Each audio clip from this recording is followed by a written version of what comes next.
check. Hey, hey. Ayo. 1, 2, 3, check.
very good morning to all of you.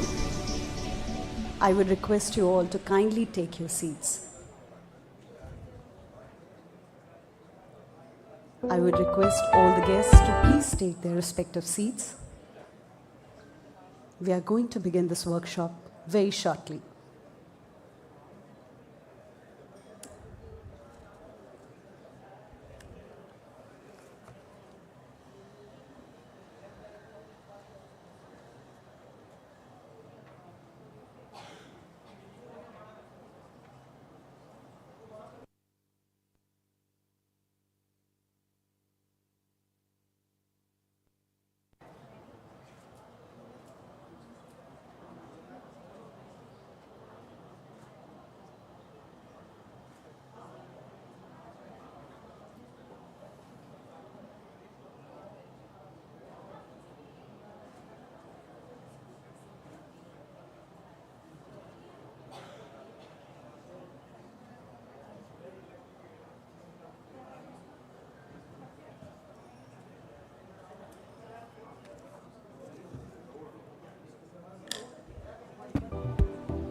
I would request all the delegates to please collect your complimentary delegate kit from the registration desk if you haven't received it already. There's a QR code given on the back side of your badges. If you scan it, you'll get the agenda of the workshop.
Good morning, sir. I'm so sorry to call you like this.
I would request everyone to kindly take their seats.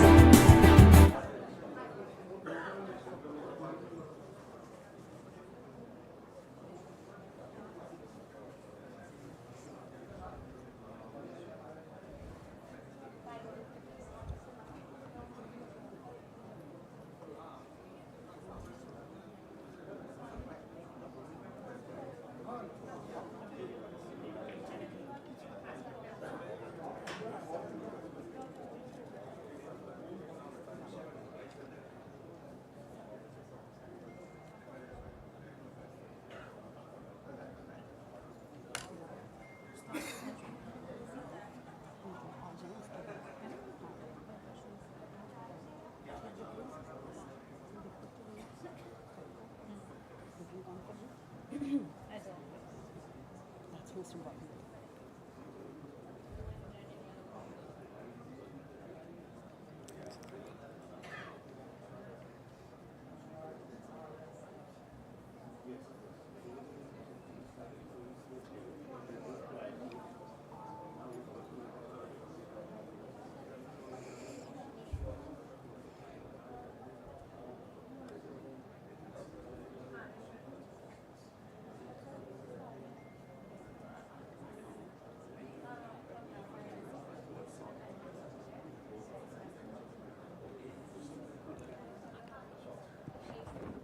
I would request everyone to please kindly take their seats.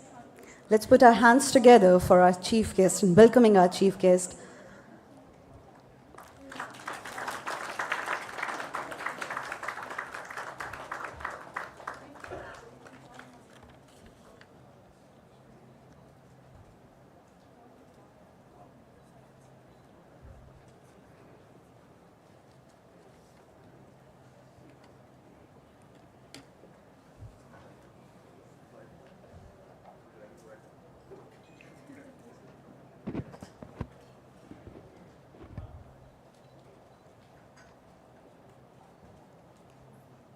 A very good morning to everyone present here.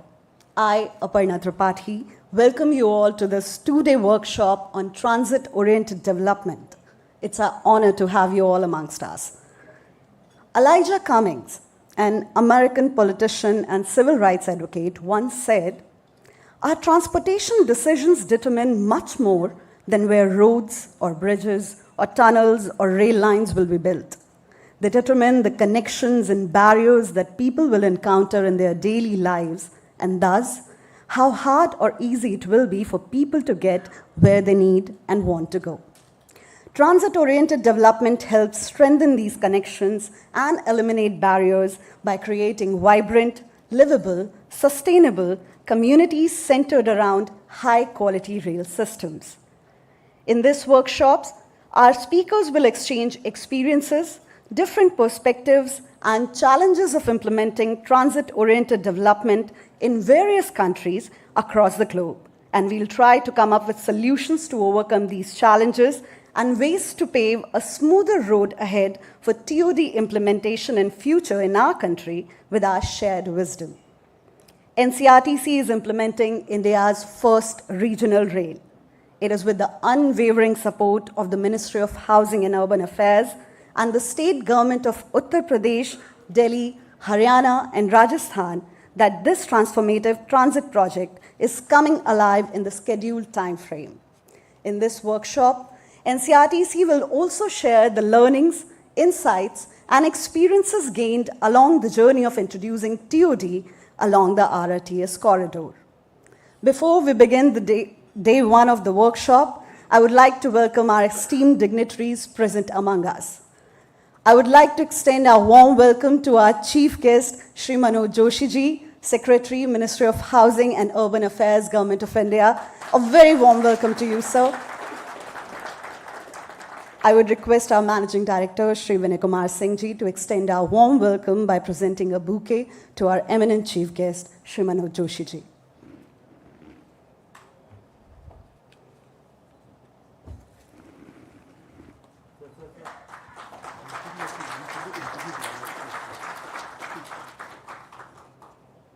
I extend a very warm welcome to the Country Director of ADB India, Mr. Takeo Konishi.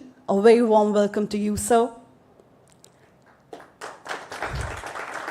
Let's not be miser in our applauses, please. I would also like to welcome officials from leading transit organization and land development authorities, TOD experts from all across the globe, session speakers and panelists, and all the distinguished guests. Heartiest welcome to all of you. This two-day workshop will host more than 25 distinguished speakers, panelists, and experts from eminent organizations. A very warm welcome and our heartfelt gratitude to our event partners, without whom today's event could not have been possible, World Bank and Asian Development Bank. Please give them a big round of applause. In our Indian tradition, we begin any auspicious occasion by lighting a lamp. It symbolizes the light of knowledge which expels the darkness and paves the way for wisdom. So I would like to invite our honorable guests to kindly join in lighting the lamp.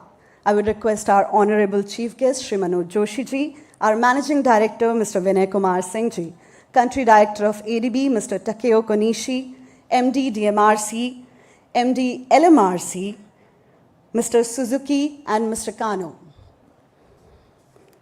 Please join us in lighting the lamp.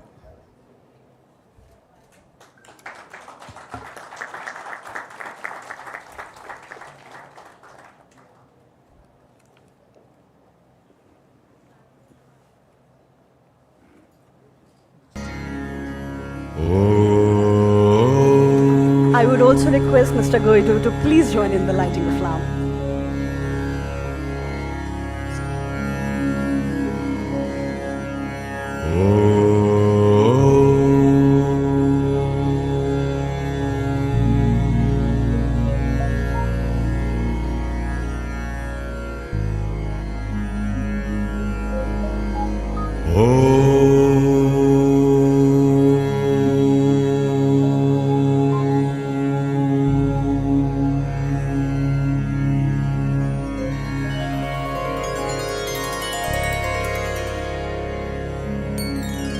Vakratunda महाकाय सूर्यकोटि समप्रभ निर्विघ्नं कुरु मे देव सर्वकार्येषु सर्वदा।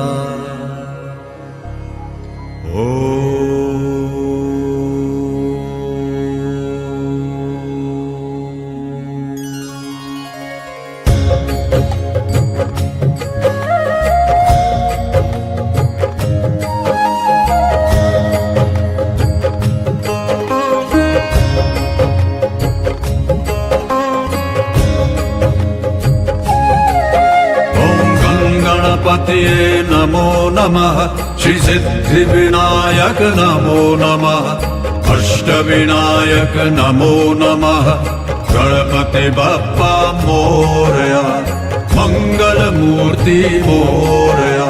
ओम गणपतये नमो नमः, श्री सिद्धिविनायक नमो नमः, अष्टविनायक नमो नमः। To begin today's events, I would first like to invite our honorable guests from the opening session to please come and take a seat on the dais. Our chief guest, Secretary, Ministry of Housing and Urban Affairs, Mr. Manoj Joshi Ji, Country Director, ADB, Mr. Takeo Konishi, and Managing Director, NCRTC, Mr. Vinay Kumar Singh Ji.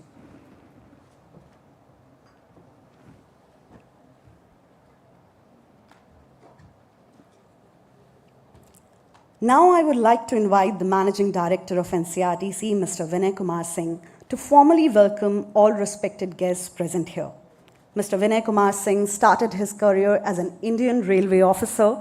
He is presently leading transformation in regional mobility as the first managing director of NCRTC, which is implementing India's first regional rail in the national capital region. Associated with many firsts, he continues to innovate, and in this $15 billion project, he's credited to deploy technologies which are being used for the first time in the country and also in the world. He's keenly focused on implementing TOD in the project with a view to ensuring the sustainability of the project. So, I invite you.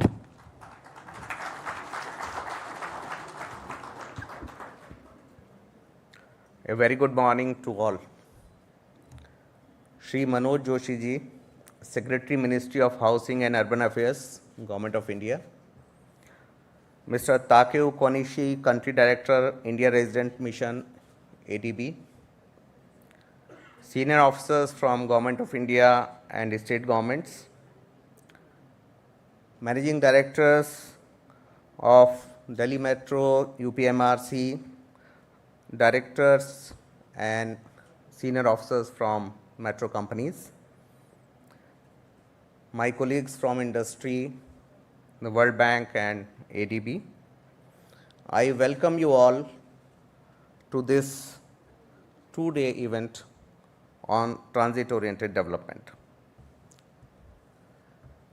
First of all, I would profusely thank the World Bank and ADB for partnering with us in bringing the experts from all over the world for this workshop. Friends, today as I speak, we are very close to a transformational transit project to be commissioned soon. We know that the priority section of RRTS between Delhi and Meerut is going to be commissioned within few weeks. We are ready with that. This is a significant breakthrough in terms of high quality transit services in the country. First time we will be having fast intercity commuter trains running across the national capital region. With constant support and guidance by Secretary MoHUA, Shri Manoj Joshi ji, state governments, many other stakeholders, industry partners, and our construction partners, we could finish this Herculean task within a very short span of 4 years, in spite of various challenges, including that of COVID-19, which was something we had never anticipated. In continuation of that effort, today we have come together to discuss and deliberate upon transit-oriented development, a critical aspect of mission to transform urban landscape and sustainable urban development in the region and in our cities. As we all know, looking from the lens of urban development, TOD is an approach which has huge potential to act as a catalyst for shaping our cities, creating a paradigm shift in our approach to investment in infrastructure and creation of a structure, and therefore enhancing the quality of life for billions of people living in these cities or around those transit corridors. International experience has shown that a well-planned TOD scheme and well implemented can increase the viability and make the transit projects sustainable on one hand, and on the other hand, create sustainable urban development, having livable areas where people can walk, they can use the areas for high quality lifestyle, and balance of lifestyle in sense of a space for most of the activities which normally a city dweller would like to do, whether it is playground or a walkable distance to all the required necessities of the day, or commuting to the workplace or any other place where accessibility is required. NCRTC is presently busy in implementation of RRTS project, but we have a very clear focus on transit oriented development as an integral part of our strategy. We know that just by doing this project in terms of strictly in terms of engineering terms will not suffice. While doing the project, we have to work simultaneously on planning and implementation of the TOD schemes, and we are fully committed to that. We are working very closely with the state governments. In Delhi, we are working with DDA. So not only we are working for areas which are within our control or the ownership is of NCRTC, but we are working and supporting the efforts of the regulatory authorities or the state government in developing the enablement or enabling the instruments through which we can really reap the fruits of transit oriented development and value capture financing.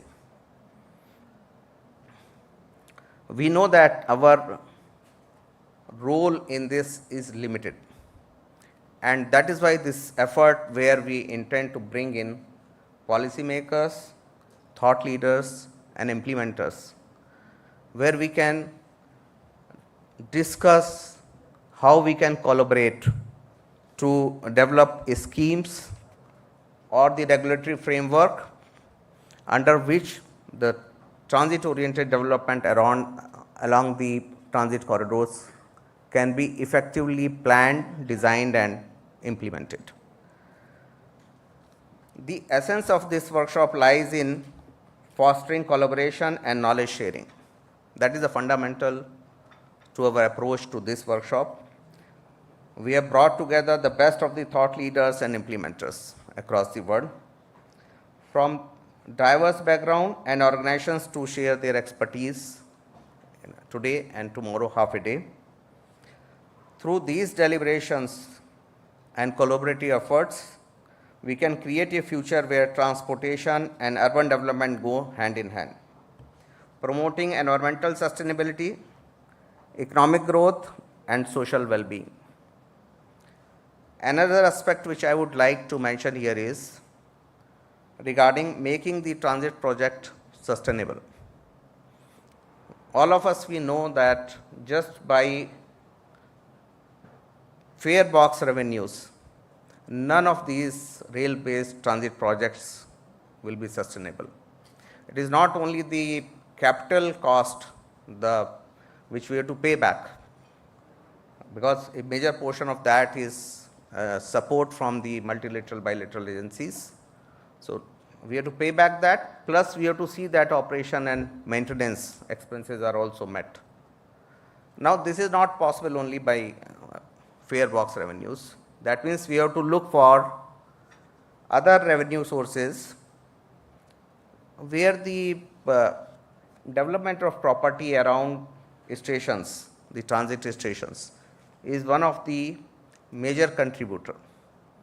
We can plan and we can monetize not only the land within the station areas or adjoining to the station areas, but up to a certain influence zone, which varies in case of a metro or RRTS. In state governments have agreed, UP and Haryana both, that in case of RRTS station, the zone of influence will be up to 1.5 kilometers radius. Already the regulations and laws are being made accordingly. I am happy to share with you that recently government of UP has formalized their TOD scheme, and just last week they have promulgated a ordinance through which they have brought this policy and changes in the existing law. We are working very closely with the government of UP in developing the bylaws, the detailing, the modification into their law, which will take some time, but in the meanwhile, true instrumentalities through which the value can be captured of the transaction which have already started happening not only on RRTS corridor, but on Lucknow Metro, Kanpur Metro and Agra Metro. So, all transit agencies put together in UP. And the pace at which the things are happening in terms of improving the regulation or creating the framework for implementation of the TOD is quite high, very high, I should say.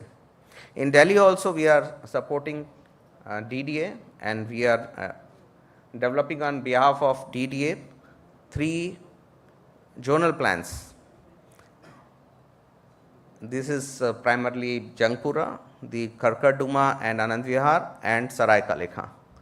So, we are getting an opportunity to talk to all the stakeholders on behalf of the DDA and see that interfaces between the various landowners is taken care of while we plan the bigger issues which are involved in this planning with the DDA, and there also the things are happening at quite a good pace.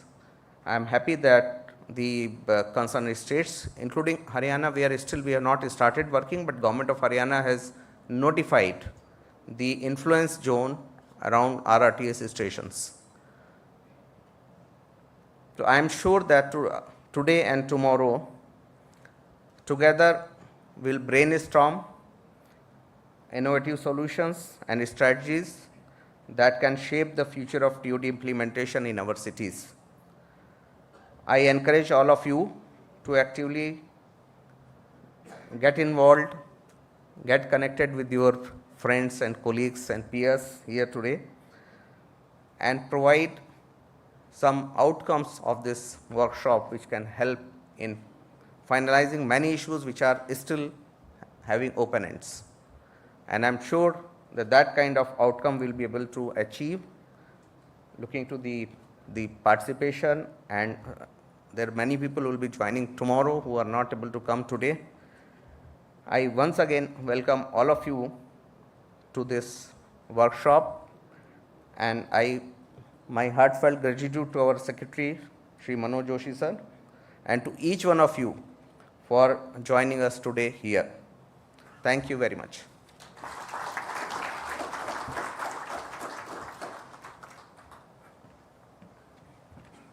Thank you so much, sir, for your words of encouragement and insights about the project. I would now like to invite Mr. Takeo Konishi, Country Director of Asian Development Bank, India, for his opening remark.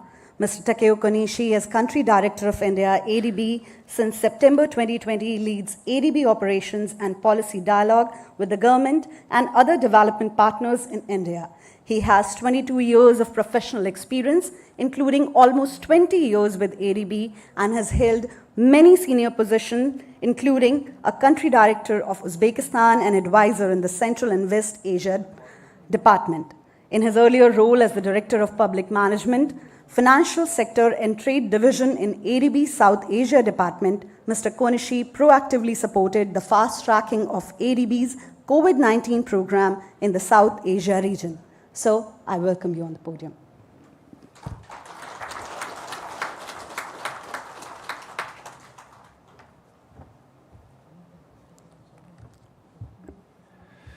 Secretary Joshi, MD Singh, thank you very much for giving us the opportunity, and good morning all, and thank you very much it's a great pleasure for us to join this workshop on transit-oriented development. I would like to congratulate the organizer for hosting this event and allowing us and me, ADB, to deliver this opening remarks. Allow me to start with saying that the way in which the city is structured will impact its sustainability. With rapid urbanization and population growth in NCR in the recent years, there is a short window of opportunity available to shape itself to best accommodate the current and future population. The central challenge facing NCR is strained transport network with traffic congestion and pollution representing a major constraints to sustainable economic growth and larger access to opportunity for people. As such, one of the key priority in NCR is to reinvigorate the urban livability. Against this backdrop and background, ADB is supporting the development of Delhi Ghaziabad Meerut Regional Rapid Transit System. This flagship project is being implemented by NCRTC to provide a reliable, high-speed, high-capacity, comfortable commuter services connecting regional nodes in NCR. ADB is also committed to improve the quality of the public transport, reduce carbon emissions, while building a climate resilience and enhance clean and livable urban environment by promoting its orderly agglomeration through the TOD. We've been able to support enable the NCRTC to undertake several key steps towards implementing a TOD and envision a benefit of the value caption financing while contributing to a systematic urban development with extension of quality multimodal public transport system in the corridor. I would like to take this opportunity to commend under the leadership of MD Sin, NCRTC for its strenuous effort to progress made thus so far towards the realization of envisioning benefit of TOD and BCF. Moving forward, ADB has recently had our country partnership strategy covering 2023 to 2027 between Government of India and ADB. In it, we are going to move forward in supporting the urban mobility with emphasis on decarbonization of transport and will likely be the key focus moving forward for the next 5 years. And ADB will advance multimodal urban transport solutions to manage the urban agglomeration through suburban rapid rail transport and urban metro rail projects. Apart from the ADB's assistant, will also cover finance plus elements such as urban policy improvement, capacity building, financial management and governance, and spatial infrastructure planning with focus on TOD, multimodal integration, and municipal resource mobilization, amongst others. These will help strengthen the municipalities' creditworthiness and thereby attract private capital and investment. In addition, we just recently had been endorsed to push forward to support at the national level a TA for TOD with Maua.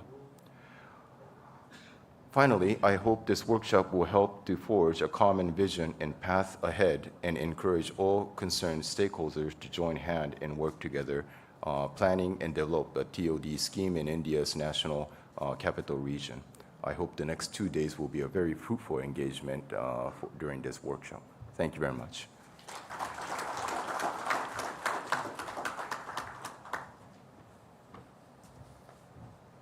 Thank you so much, Mr. Konishi, for your opening remarks and your insight. Now I would request Sri Manoj Joshi ji, Secretary Mahua, for his keynote address. Currently positioned as the Secretary in the Ministry of Housing and Urban Affairs, Government of India, Sri Manoj Joshi ji belongs to the 1989 batch of Indian Administrative Services from Kerala cadre. He has held various assignments in union and state government covering food processing, finance, public works, commerce, industries, ports, transports, etc. We are honored to have you amongst us, sir, and look forward for your words of encouragement and wisdom. Sir, I welcome you on the dais.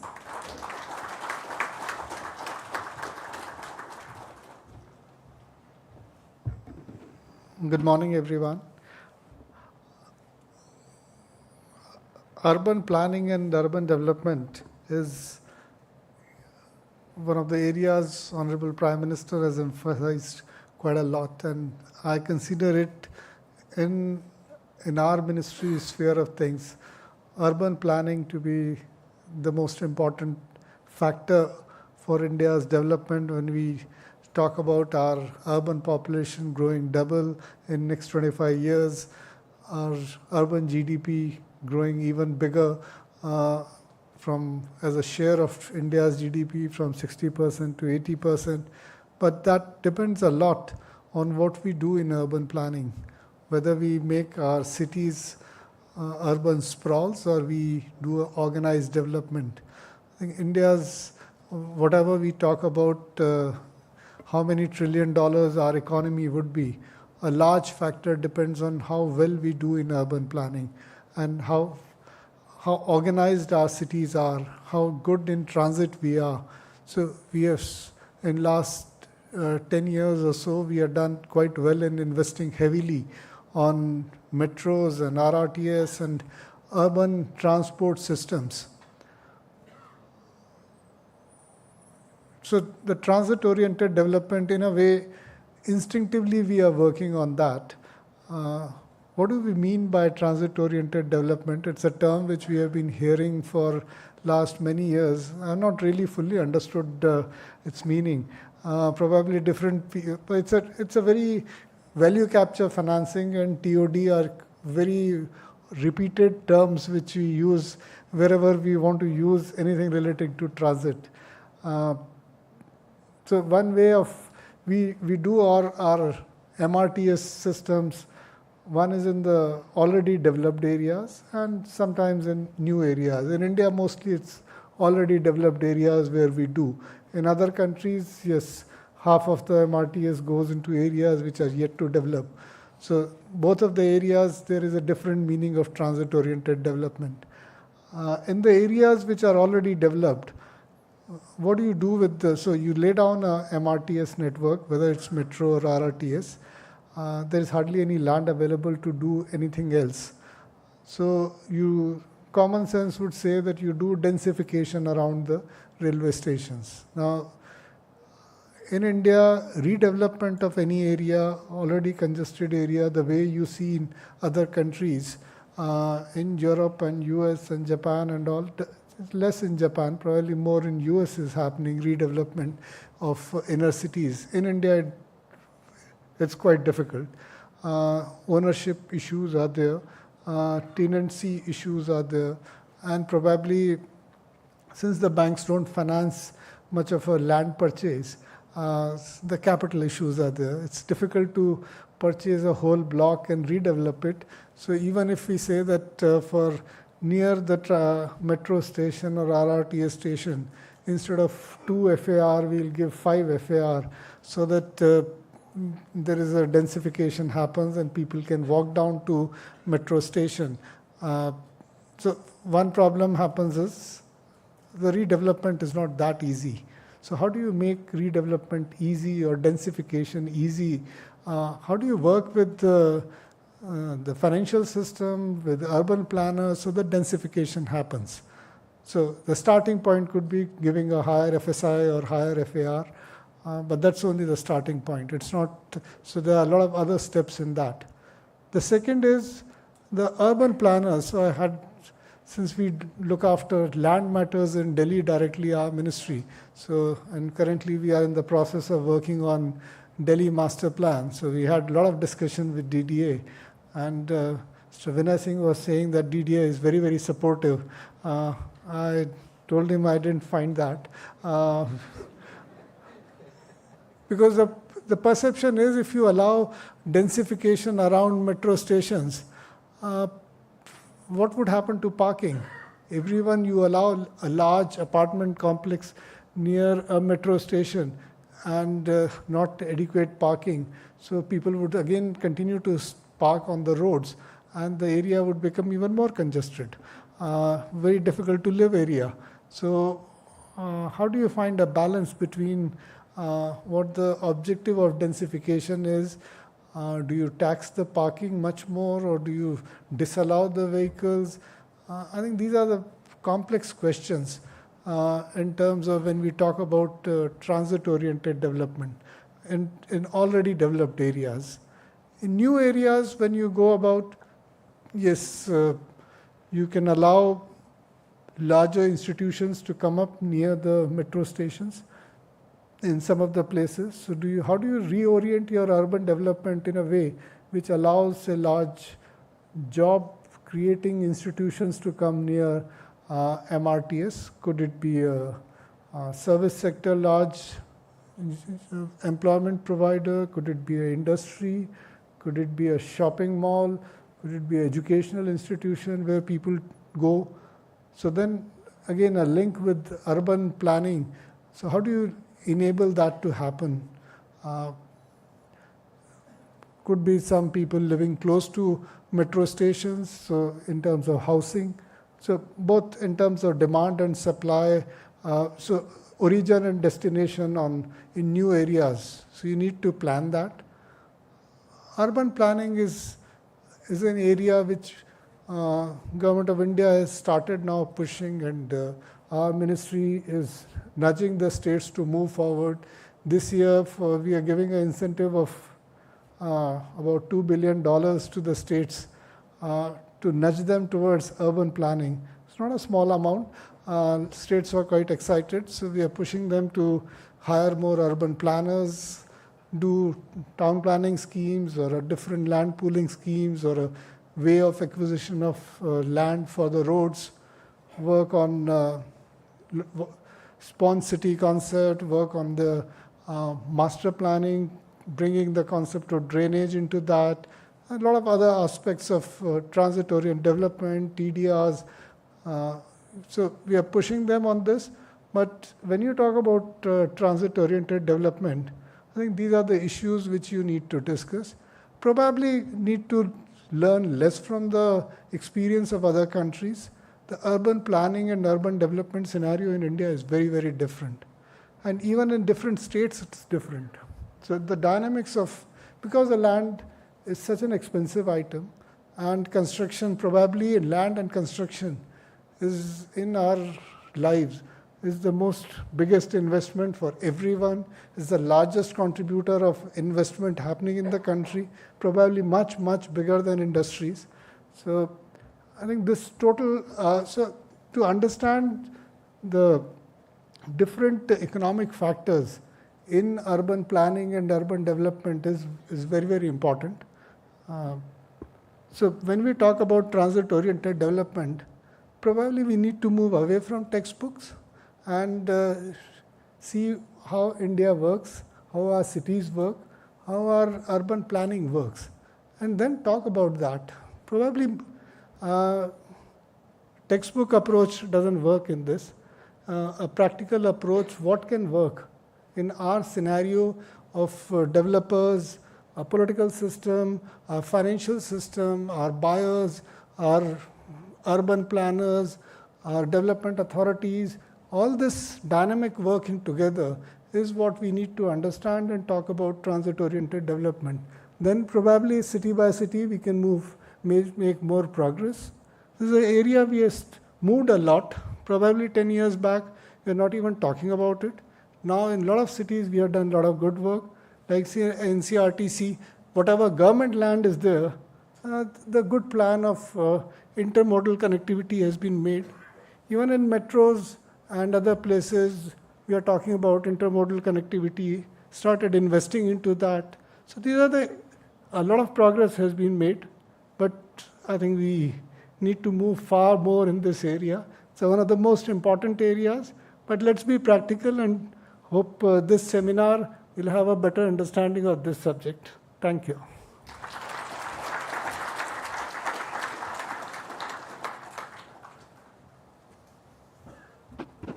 Thank you so much, sir, for shedding light on the challenges of TOD implementation. I hope that in the next 2 days, with our shared wisdom, we'll come up with some solution to these challenges. Embarking on the journey of transit-oriented development on the Delhi-Ghaziabad-Meerut RRTS corridor was an interesting and remarkable journey for NCRTC, but not without its challenges. To share the insights gained along the way and help future projects in the country, NCRTC has amalgamated its learnings and curated a knowledge product. Today is the most opportune occasion to release this knowledge project as we are amongst the leading experts in the field of TOD. I would request all the respected guests on the dais to do the honors of releasing this knowledge product by unwrapping it. Please, may we have the knowledge product on the stage.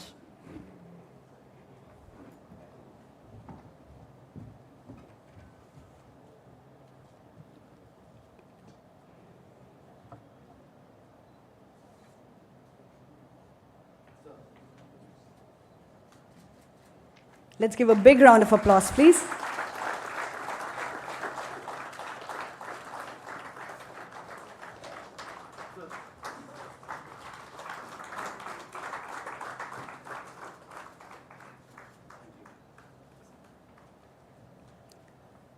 A copy of this newly released knowledge product will be placed on your tables after the tea break.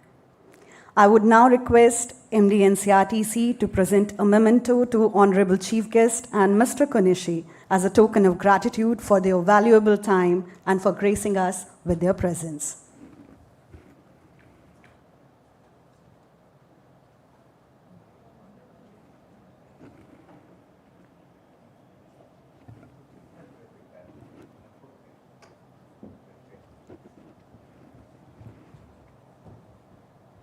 It's just a small token of our appreciation for your presence here, sir.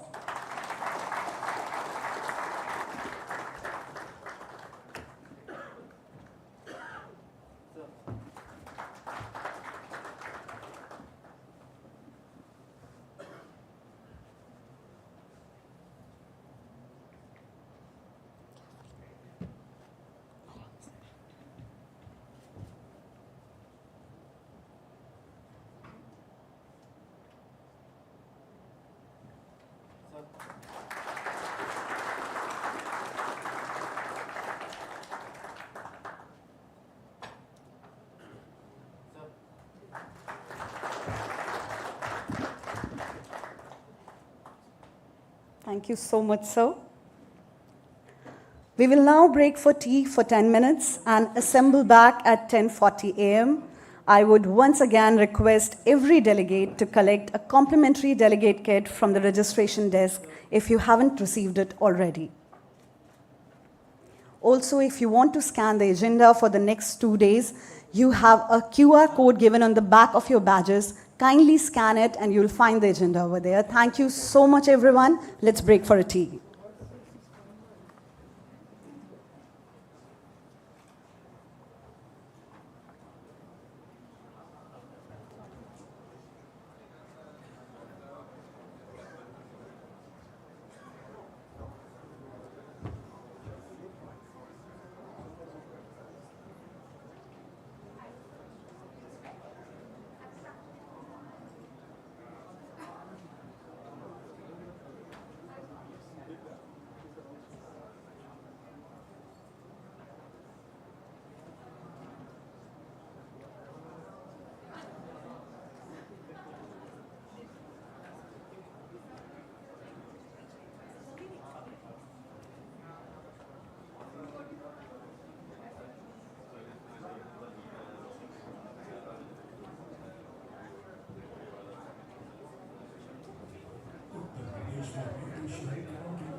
これかな、これですよね。ちょっと試してみようか。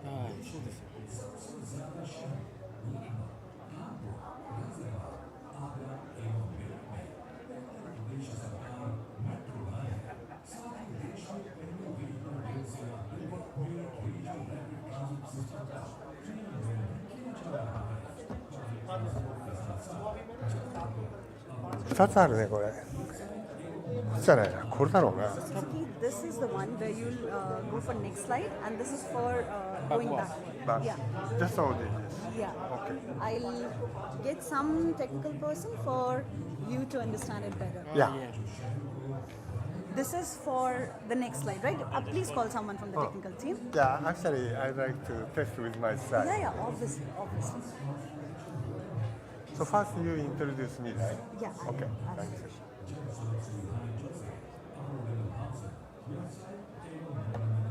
This is for the next slide.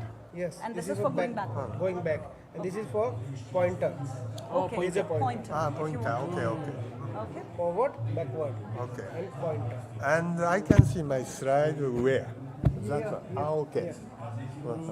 But to point, I should go back. Or, No, you can okay. If you point over there, it will show on the bigger screen. bigger screen and ああ、画面上に多分出るんですよ、ポインターが。 This is the one, right? あ、多 want 分 to show here. You can point over there.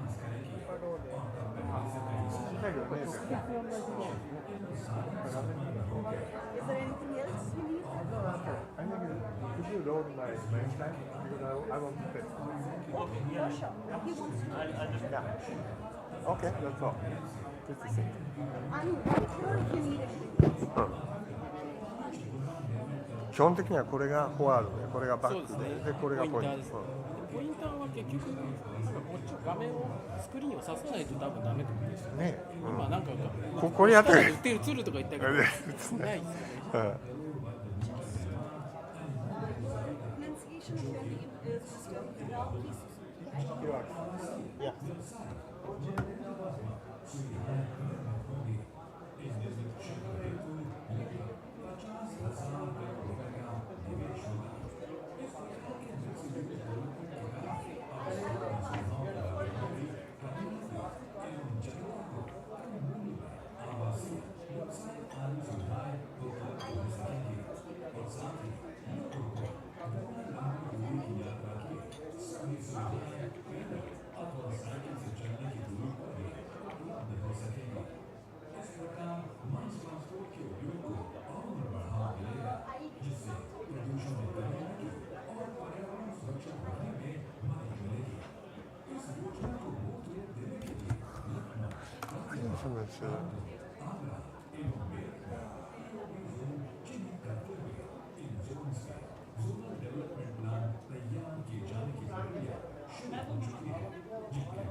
Okay.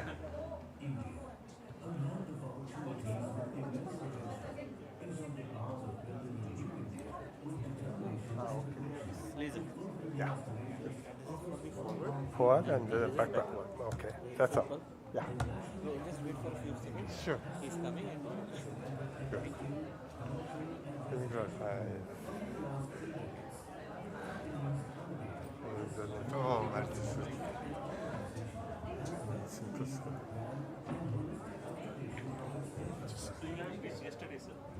Oh, yesterday morning. Yeah. Thank you very much for nice arrangement. Yeah. Yeah. Thank you very much for your mail.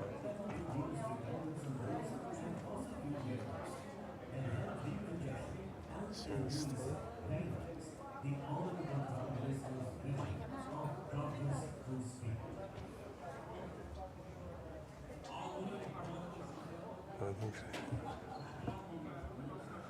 That sounds fun.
प्रतिबद्ध है। परिवहन के बुनियादी ढांचे के साथ सीमित भूमि का बेहतरीन इस्तेमाल करना आज सबसे बड़ी जरूरत है। इस दिशा में निजी वाहनों के उपयोग को कम करने एवं पब्लिक ट्रांसपोर्ट को बढ़ावा देने के लिए देश में सबसे ज्यादा शहरों लखनऊ, कानपुर, गाजियाबाद, आगरा एवं मेरठ में उत्तर प्रदेश सरकार मेट्रो लाई है। साथ ही देश में पहली रीजनल रेल सेवा Delhi Meerut regional rapid transit system का क्रियान्वयन भी किया जा रहा है। पब्लिक ट्रांसपोर्ट के साथ साथ जनता को अफोर्डेबल हाउसिंग, व्यवसायिक एवं मनोरंजन आदि की भी सुविधा सुलभ तरीके से उपलब्ध हो सके, इसके लिए आवास एवं शहरी नियोजन विभाग द्वारा TOD अर्थात ट्रांजिट ओरिएंटेड डेवलपमेंट योजना लाई गई है, जो शहरों को रहने योग्य, स्वस्थ और स्मार्ट बनाएगा। ट्रांजिट ओरिएंटेड डेवलपमेंट का अर्थ है कि जिस कॉरिडोर से मास ट्रांसपोर्टेशन होता है, उसी कॉरिडोर पर ज्यादा सुगम ढंग से जन सुलभ सुविधाएं जैसे अफोर्डेबल हाउसिंग, व्यवसायिक एवं मनोरंजनात्मक सुविधाएं विकसित करना। इस नीति को अपनाते हुए उत्तर प्रदेश की योगी सरकार ने Delhi Meerut regional rapid rail corridor के 1.5 किलोमीटर के अर्धव्यास के क्षेत्र को ट्रांजिट ओरिएंटेड डेवलपमेंट नीति के तहत विकसित करने की मंजूरी दे दी है, जिसमें गाजियाबाद, मोदीनगर, साहिबाबाद, मेरठ, गुलधर, दुहाई का इलाका विशेष तौर पर शामिल है। इसके अतिरिक्त Lucknow, Ghaziabad, Kanpur, Agra, Meerut metro rail corridor के दोनों ओर आधा किलोमीटर के क्षेत्र को TOD नीति के तहत योगी सरकार चहुमुखी विकास करेगी और तब पहले से कहीं ज्यादा सरल, सुरक्षित एवं साधन संपन्न होंगे आप, हम और हमारा उत्तर प्रदेश। इस योजना के अंतर्गत मेट्रो कॉरिडोर के दोनों ओर 500 मीटर के भीतर का क्षेत्र तथा रीजनल रेल से 1.5 किलोमीटर अर्धव्यास के क्षेत्र में अधिकतम 5 गुना निर्मित तल क्षेत्रफल अनुमन्य होगा, अर्थात मेट्रो कॉरिडोर के 1 किलोमीटर के कॉरिडोर के दोनों ओर लगभग 25 लाख वर्ग मीटर एवं रीजनल रेल के स्टेशन के चारों ओर लगभग 1.8 करोड़ वर्ग मीटर निर्माण अनुमन्य हो सकेगा, जो कि मिक्स प्रवृत्ति का होगा, जहां पर आवासीय, व्यावसायिक, मनोरंजनात्मक सुविधाएं निर्मित होंगी। इन निर्मित क्षेत्र हेतु लगभग 50,000 करोड़ रुपए का निवेश होगा। इस प्रकार के मिक्स यूज डेवलपमेंट के कारण अब स्थापना सुविधाओं की लागत में भी कमी आएगी एवं जनता को कम मूल्य में आवासीय, व्यावसायिक आदि सुविधाएं उपलब्ध हो सकेंगी और साथ ही लोगों को बिना लंबी दूरी की यात्रा किए सभी सुविधाएं पैदल अथवा साइकिल से चलने की दूरी पर ही उपलब्ध हो सकेंगी। इस प्रकार मास ट्रांसपोर्ट के उपयोग को और बढ़ावा मिलेगा, जिससे प्रदूषण में कमी आएगी और पर्यावरण सुरक्षित रखने में मदद मिलेगी। इस योजना को मूर्त रूप देने के लिए लखनऊ, गाजियाबाद, कानपुर, आगरा एवं मेरठ में TOD जोन चिन्हित करते हुए इन जोन्स के जोनल डेवलपमेंट प्लान तैयार किए जाने की प्रक्रिया शुरू हो चुकी है। जिनके लागू होते ही जनता द्वारा इस योजना का लाभ उठाया जा सकेगा। India, a land of opportunities with immense potential, is on the path of building a new India with determination and conviction to fulfill the aspirations of its 1.3 billion people. The National Capital Region of India has seen an unprecedented industrial, commercial and residential boom over the last 3 decades that continues unabated. This rapid economic development and urbanization has led to the need for a plan and holistic upgradation of its infrastructure. One of the key infrastructural upgradations identified by the Government of India to improve the quality of life of more than 60 million NCR's residents is an investment in providing mobility solutions that will reduce dependence on roads and fossil fuel vehicles and help decongestion, and in doing so realize the Honorable Prime Minister's vision of progress through speed.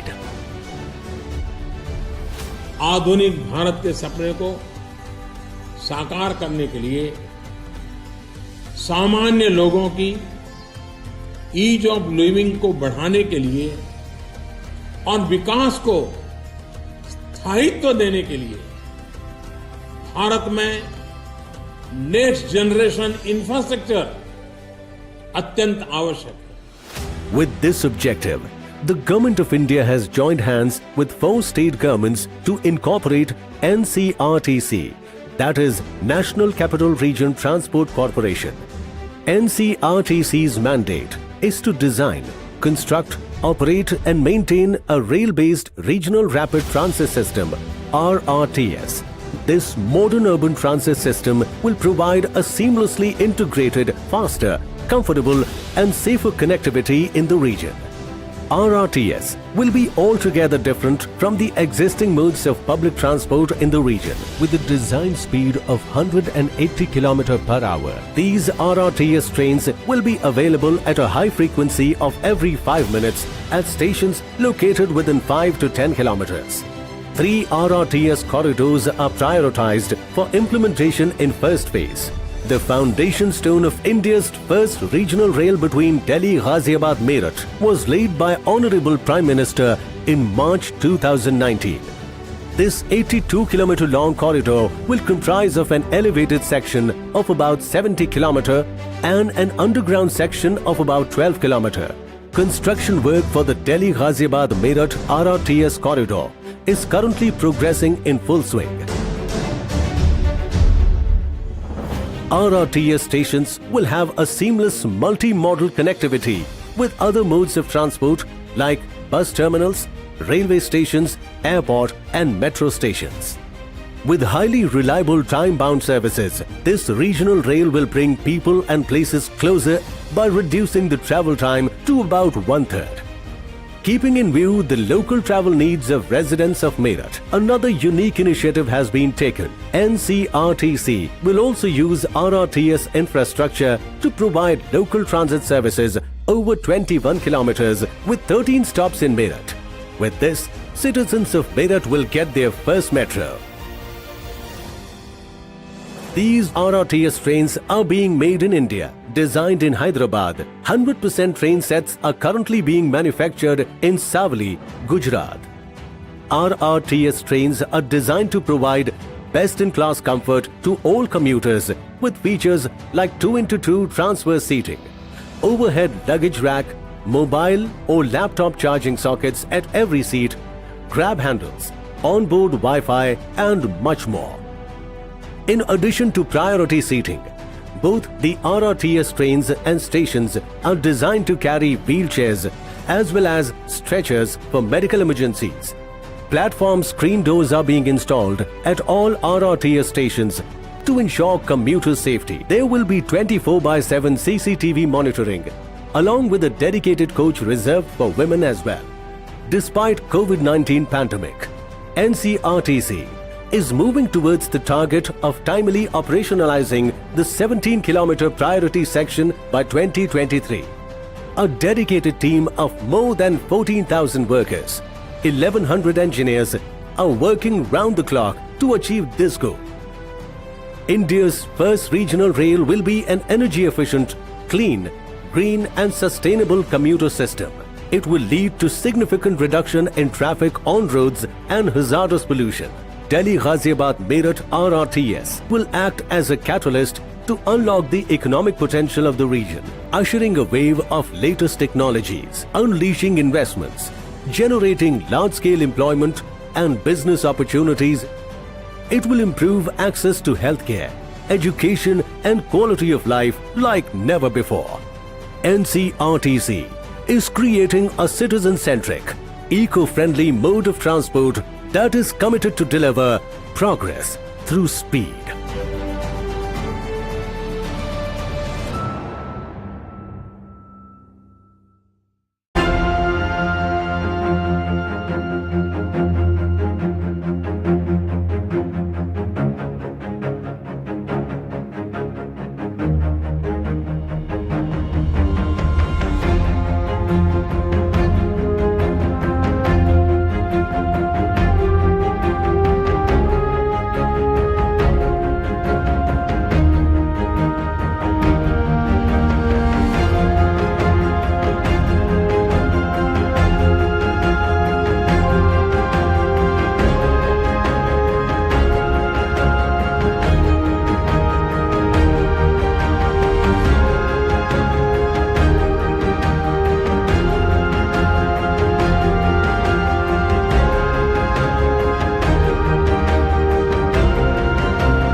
नमस्ते दोस्तों, हम फिर आ गए हैं एक और नए topic को लेकर। आज बात देश में एक बढ़ते हुए कॉन्सेप्ट की।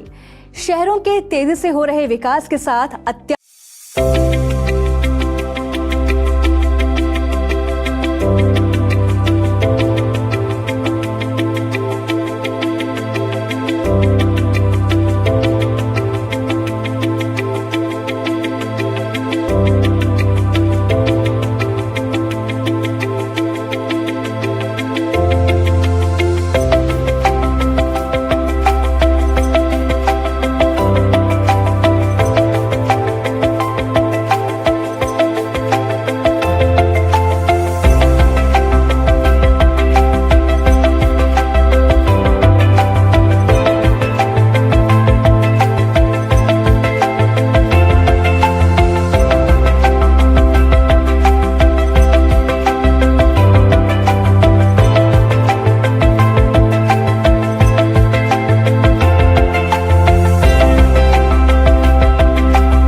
उत्तर प्रदेश में बढ़ते शहरीकरण के लिए आवश्यक सुलभ आवास, व्यावसायिक एवं अन्य सुविधाएं तथा परिवहन की चुनौतियों से निपटने के लिए सरकार तैयार है तथा नई नई योजनाओं के साथ राज्य के विकास का सपना साकार करने के लिए योगी सरकार प्रतिबद्ध है। परिवहन के बुनियादी ढांचे के साथ सीमित भूमि का बेहतरीन इस्तेमाल करना आज सबसे बड़ी जरूरत है। इस दिशा में निजी वाहनों के उपयोग को कम करने एवं पब्लिक ट्रांसपोर्ट को बढ़ावा देने के लिए देश में सबसे ज्यादा शहरों लखनऊ, कानपुर, गाजियाबाद, आगरा एवं मेरठ में उत्तर प्रदेश सरकार मेट्रो लाई है। साथ ही देश में पहली रीजनल रेल सेवा Delhi Meerut regional rapid transit system का क्रियान्वयन भी किया जा रहा है। पब्लिक ट्रांसपोर्ट के साथ साथ जनता को अफोर्डेबल हाउसिंग, व्यावसायिक एवं मनोरंजन आदि की भी सुविधा सुलभ तरीके से उपलब्ध हो सके, इसके लिए आवास एवं शहरी नियोजन विभाग द्वारा TOD अर्थात ट्रांजिट ओरिएंटेड डेवलपमेंट योजना लाई गई है, जो शहरों को रहने योग्य, स्वस्थ और स्मार्ट बनाएगा। ट्रांजिट ओरिएंटेड डेवलपमेंट का अर्थ है कि जिस कॉरिडोर से मास ट्रांसपोर्टेशन होता है, उसी कॉरिडोर पर ज्यादा सुगम ढंग से जन सुलभ सुविधाएं जैसे affordable housing,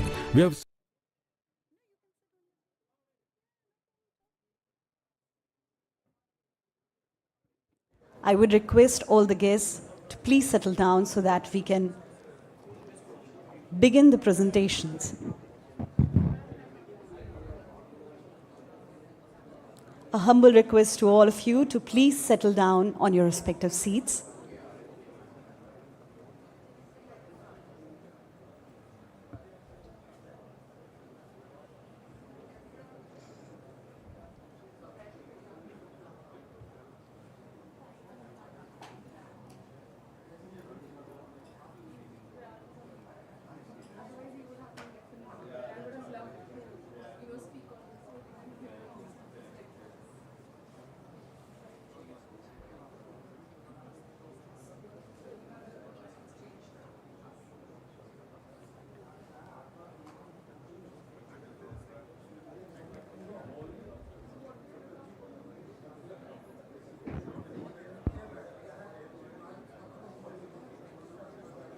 May I please request you all to kindly take your seats so that we can continue with our proceedings.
Request to all the guests to kindly settle down so that we can continue with our proceedings.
Welcome back. We hope you had a good tea break. We have placed your copy of the newly released knowledge product on your respective tables for you to take home. Now we'll continue with our next session, which features very interesting presentations by some of our partners and industry experts. This session will focus on the experiences of our speakers in TOD implementation in their respective countries and insights gained along the way. Each speaker will be allotted 40 minutes on the clock for the presentation and will be followed by 15 minutes of question-answer round. Now, I would like to invite Mr. Hiroaki Suzuki, Urban Finance and Development Expert, World Bank, for his presentation on experiences in TOD implementation in Hong Kong. Mr. Hiroaki Suzuki, a former lead urban specialist of the World Bank, has more than 40 years of experience in infrastructure and public enterprise reform. He currently consults for World Bank, ADB, and UNOPS. His expertise includes sustainable urban development, transport, land use integration, municipal finance, and public enterprise restructuring. During his 27 years tenure at the World Bank, he led innovative lending operations such as India Coal Sector Rehabilitation, Tamil Nadu Urban Development Fund, and Shino Singapore Tianjin Eco City. So, I welcome you on the dais.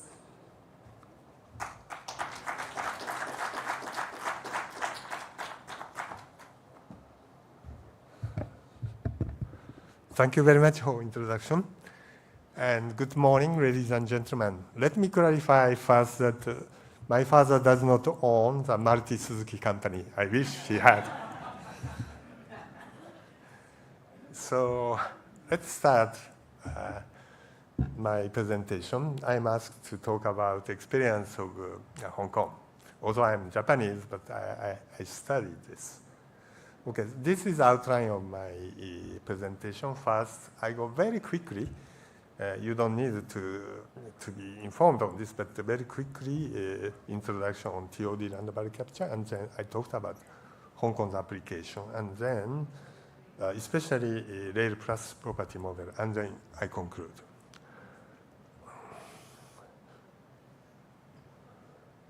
So 10 years ago, I wrote 2 books. In fact, my team wrote 2 books. One is on TOD, and the other is land value capture. To be honest, at the time, I never thought that India would become this stage. I congratulate all of the stakeholders, like Minister of Housing and Urban Affairs, and all state government and transit agency, and supporting developing financial institutions like ADB and World Bank. I congratulate you. I don't need to define TOD and value. It seems that all your knowledge products say this. Okay, let me start with showing the picture of TOD in US. In fact, this is my neighborhood. I'm living in the suburb of Washington and called Vienna. And Vienna station, they are 2006 county approved a TOD. This is exactly just next to metro. And okay. What is happening here right now? It's taken just a few years ago. Still, this is a situation. 2006 it started. Oh, thank you. And after that, all housing complex was developed. But this area, vacant area, are supposed to be office or retail space. But as of now, nothing happened. The reason is 2008 Lehman shock happened. And of course, recently, COVID happened. So this is a challenge. The theory of TOD land value capture, everybody knows. But when you try to implement, you have to face the reality of market. Because without the response of the market, nothing happens. Okay, so I don't need to go detail of this decision tree. You think that TOD and land value capture are right thing from transit side or urban development side. But the private investor has so many considerations to take decision. So that's the reason, one of the reasons why, in spite of all right things, in terms of urban planning, still they are facing the problem. Okay, I did not show this photograph to discourage you, because I'm a strong believer of TOD. And I call it triple bottom line of TOD. TOD contribute economic efficiency and environment sustainability. And if you design well, you can also improve social integrity. Okay. Land value capture is especially on the corner of economic side, since TOD creates a value. So this value is economic value, right? So you have to convert this economic value into financial value. This is about land value capture. So since TOD bring value, you have to maximize the value, right? How to maximize? Simply, you have to enlarge your catchment area. First, vertically, so you go up, and then second, you should expand the catchment area. You know, TOD concept was invented by US urban expert, you know, but India, you have a billion of people. You are largest population country. You cannot put everybody within 500 radius. You have to expand the catchment area. That's why you need this concept. So in Tokyo, we grow high. It's a Tokyo station area.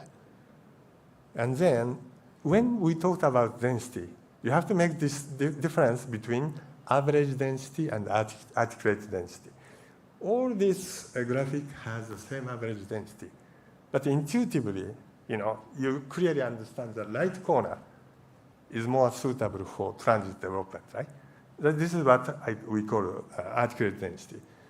So this is dispersed density, Los Angeles. Los Angeles has high density, in fact, but flattened and spread all over.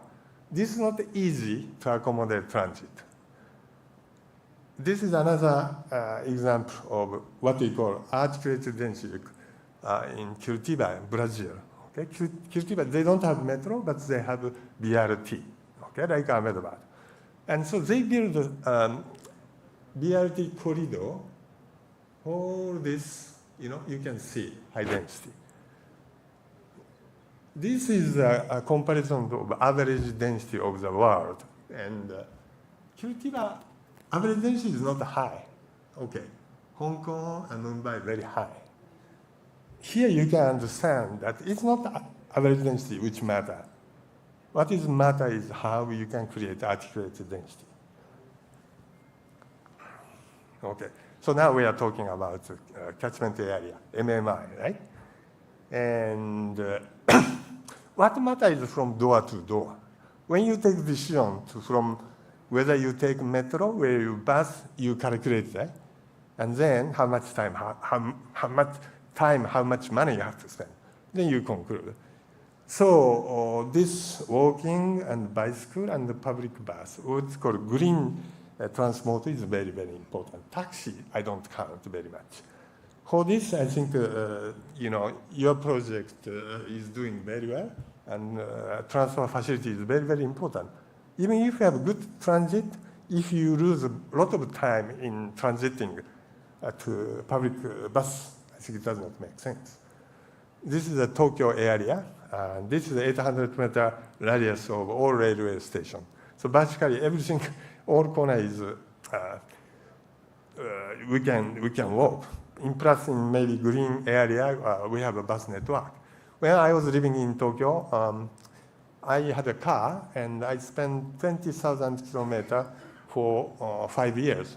But in US, I'm now driving 50,000 kilometers. Okay, so so far we talked about quantity, but quality also matter. Okay, quality means efficiency, present, and vibrant, and functional. So this picture I took 10 years ago when I wrote the first book. So this is one of the metro station area. I hope it has been improved. Okay, so you have a fancy escalator for the entrance of a metro station, but there's a scooter. You know, this kind of situation, you cannot invite a lot of clients, especially women and others, okay? By the way, this is 10 years ago. I think now situations have improved. Okay. Some researcher found that actually if you pay attention quality and TOD, land price is much higher. It's a premium of quality is there, right? That's very, very important when you use the TOD. Okay, let's go to land value capture. So everybody knows that transit cannot make money because of heavy capital. That's not your response, not your fault, but it's reality. But somehow you have to survive. So that's the reason why you have to increase non-fare box revenue, right? And land value capture theory is pretty simple. Basically, we are targeting this third area. You know, anything government can contribute, any value, premium value, attributable to the government's effort, such as change of regulation, FAR, and land use, or investment such as transit, naturally the government has the right to claim some of the portion. That's a very simple, okay? And then there are two instruments called tax and fee-based and also development-based. Tax and fee are pretty straightforward, right? And development-based is basically land-related land transaction, land sale or land rent, etc. Here, I'd like to emphasize, when I wrote a book, land value capture is a term given in US. I tried to find what is the equivalent of Japanese translation. I don't think that you can read the Japanese character, but basically it says developed profit return. Who want to be captured? Who want to pay tax? Nobody wants to pay tax, yeah? Especially private sector. Yeah? The key is you have to create value together so that you can feel that, okay, government give us a favor, we'd like to return some of the profit. This is a very, very important approach. So, well, another detail on construction cost and operation end. And left side is cost side, and right side is revenue side. Land sale, tariff, advertisement, property management, and tax and fee. In total, you have to, at the end, balance in order to survive, unless you want to continue to depend on the subsidy of the government. Okay, so now let's move to the main subject of Hong Kong Metro experience. I compared a little bit, number may be wrong, but I tried to compare the Hong Kong area and capital area. And what you see, average urban density is much, much higher in Hong Kong. And even compared to Delhi, it's higher. And also, private vehicle ownership, 76 out of 1,000, and Delhi is 387. Meanwhile, Hong Kong is a much developed country, right? Economy. Okay. So, as I said, like Curitiba, they build up the density along. This is the red one is the job density, but basically they concentrate economic activity along the corridor. As a consequence, there is less greenhouse gas reduction, and GDP also increase. Let's talk about, okay, so why it's possible in Hong Kong? And I would say that Hong Kong is transit paradise, and number one enabling factor is urban planning. It's not surprising, and basically they strictly control new urban development area. Every year only 50 hectares are permitted for new development, and right now about 25, maybe now it's reached 30% of the whole entire territory is developed area. And railway is always considered as a backbone of regional development. And strict car control and CDA, comprehensive development area plan, very strict planning scheme. And high FAR are allocated around the station and bus terminal. Okay, so they have a very long-term view, master plan.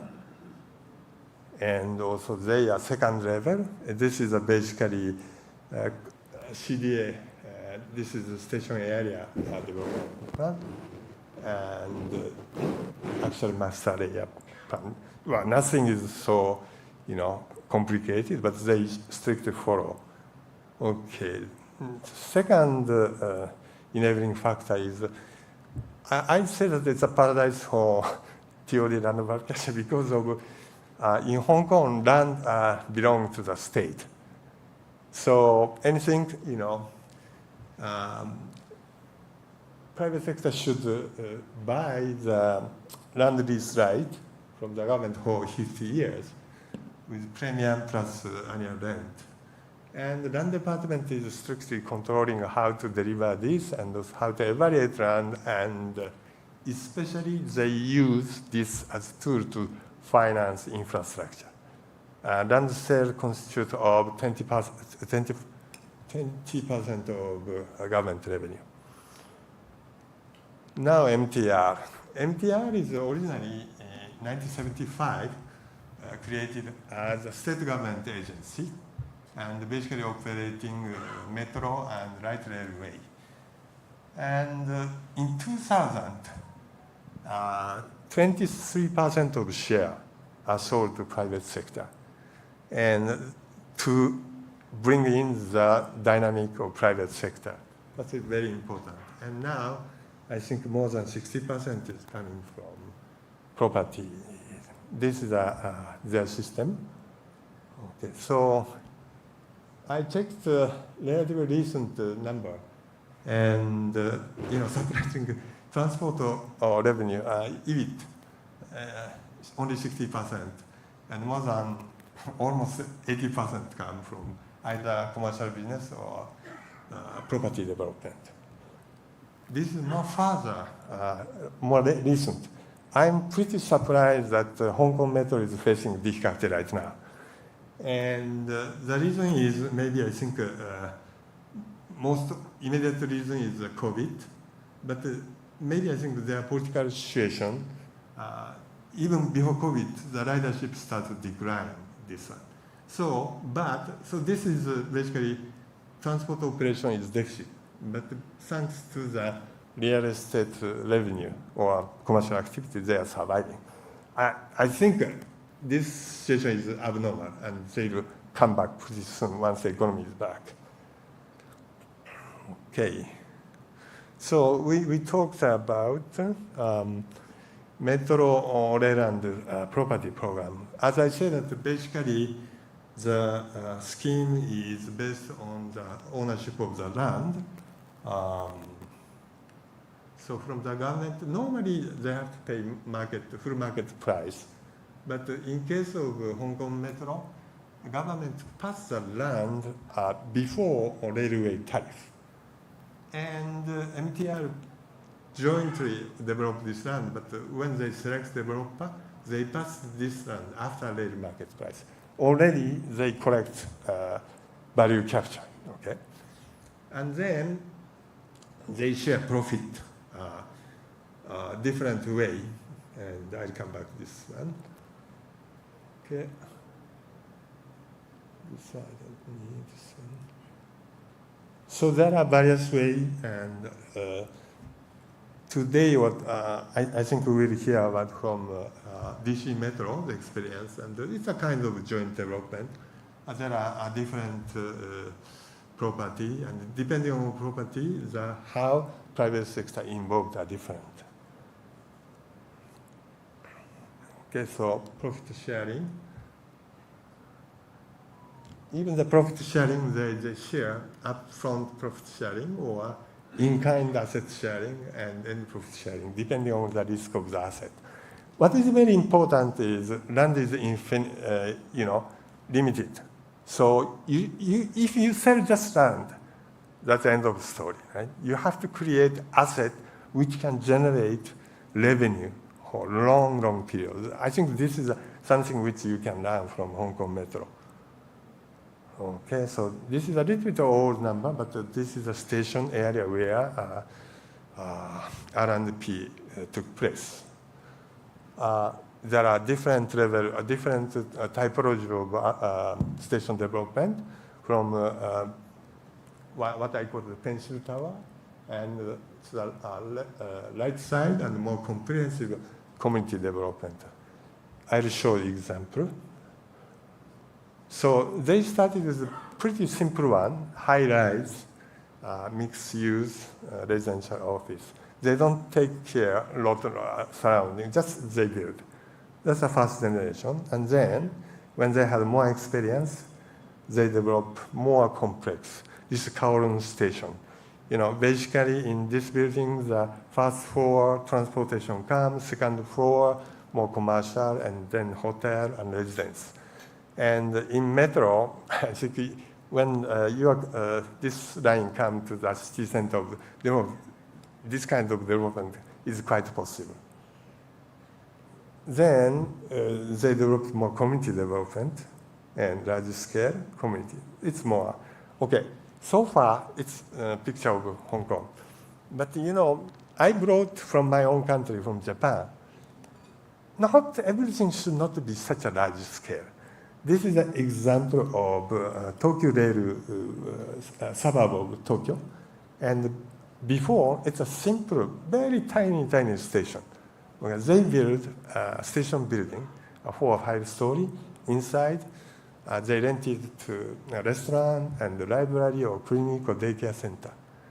So, rather than, okay, eventually you can do what Hong Kong is doing. But I suggest that you should start with something very small, because this does not involve any land acquisition. Of course, maybe I think you may face the regulation, but you have to deal with the government and so, okay?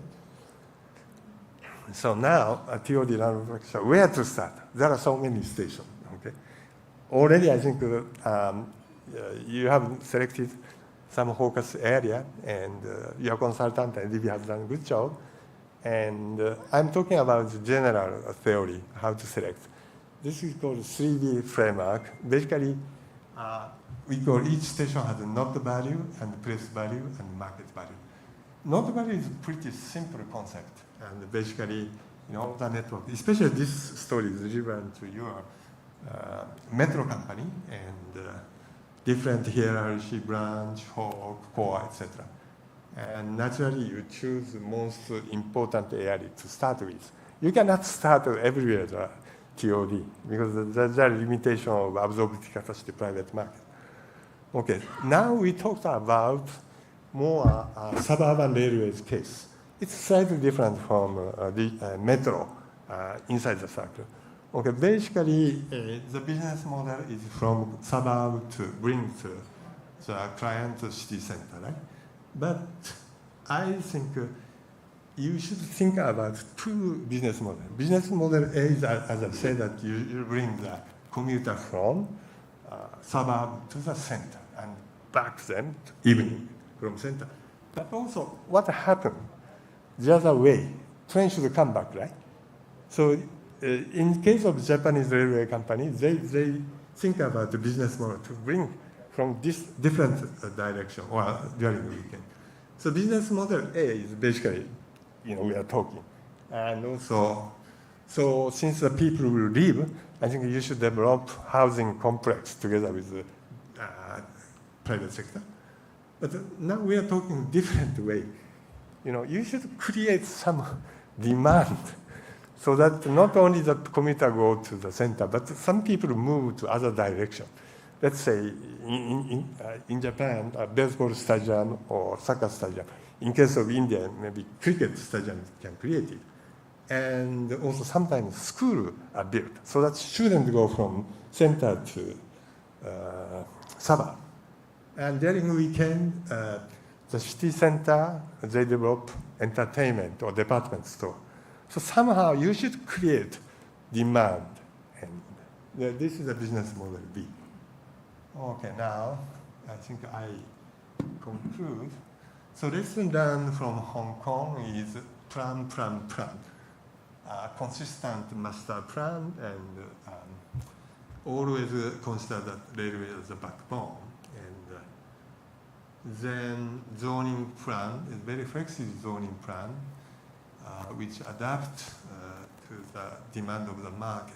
And land management, property development land, and I explain detail in the system. And private sector took some risk, and also very clear rule of cost and profit sharing up front. And the last one is not only just land sales, it's more create land-related, property-related business, which lasts for a long period. Let's talk about risk side of TOD land value capture, marketing risk. The reason why I projected the first photo, from the point of view of planning, they did everything right, zoning, mixed use, etc. And simply the timing was bad, or maybe I think they may not consider the whole corridor. Because I try to understand why it does not happen, because there are other TOD areas which have been developed advanced, within 10 miles, etc. Then they don't need this kind of another, okay? So mixed use, even if they have restaurant, during weekends there are a lot of clients come, but how about the weekday? If they don't have enough clients, restaurant cannot be profitable. And so this is very, very important. And also, land value capture is very, very important, but it takes a lot of time. There's a time lag between what you are designing and actually you collect money. So you need some bridge financing there. And also social dimension risk. TOD and land value capture is good. TOD areas, land price increase, then it will force maybe some low income people to resettle other way. You think about this risk, we call gentrification. And also, you have to create a job opportunity for the people, for low income people. And this is last one is a hard one, corruption risk. Not related on TOD, but any land transaction could involve in this. So you have to have very clear, transparent rule and regulation. Okay, so I have done almost done. The macro fundamental is very important. When the economy is growing, population is growing. This is a chance you have to do. China has done, Japan has done, China has done. It's your time. It's a century of India, so you should take. It will not last forever. And then institutional framework, cross-sectoral integration, cross-regional, district, municipal, metropolitan, public and private sector. And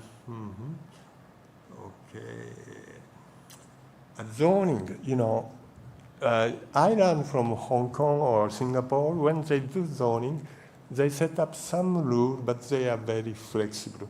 And sometimes they adjust within the big framework, adjust to the demand of the private sector. Okay.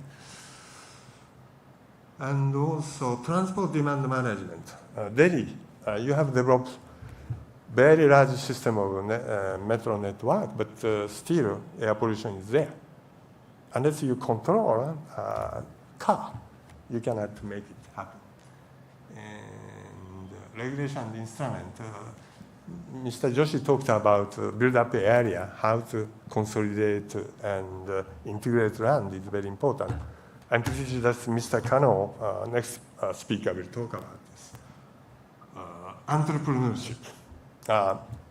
After talking with your managing director, Mr. Singh, I'm very relieved that he's a great entrepreneur. So whether you want to stay as a transit company or you want to become really transit and regional development company. So that's very, very important. I think that's it basically. Yeah, thank you very much. The forum is now open for your questions if you have any for the speaker.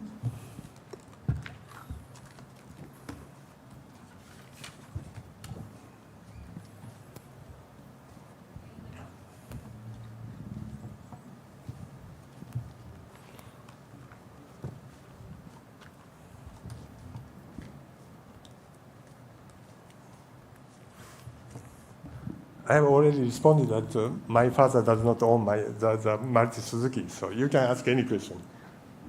Thank you for such an insightful presentation, Mr. Suzuki. When Yeah. I'm here. Oh, yeah. Yeah. It was a really good presentation. Thank you so much. So my question for you is that... First, who you are? Oh, I'm Arpita. I'm interning with NCRTC here. I see. And pursuing my master's from Cornell University, actually. So my question here is that you mentioned in the beginning of the presentation that the single-use family detached character was replaced by mixed-use character in Hong Kong. And so do you think that suburbanization is actually an outcome, or is it like a desired outcome of transit-oriented development? Like you're trying to create a mixed-use character neighborhood with mixed, like office and retail spaces, and trying to induce demand around railway stations, being the backbone of the territorial, like you mentioned. And therefore, in terms of residential aspect, you're trying to push away the living spaces in the suburbs. So my question is like suburbanization the desired outcome of transit-oriented development typically when we talk about cities like Hong Kong and Japan, I mean Tokyo, and even New York City for that matter? Maybe I think we try to understand your question is TOD development and each area depending on the characteristic of this specific place. And while we are, the principle of TOD is mixed land use, including residence, office, and retail, because so that primary objective is to people live within the community rather than using. But at the same time, it does not happen all place, and some place this kind of mixed land use is very good. But the area and different long, far subway, naturally the characteristics of mixed use composition is different, and maybe less office use, and even retail is a small one. So I never say that there is, all dogmatic rule of TOD, and the TOD design of each station very much depend on the economic feature of each station. This is my understanding. Am I right answering your question? Oh yeah, for sure. Yeah, Thank you so much. Thank you very much. Yeah. The lady in the front. Can we please have the mic here?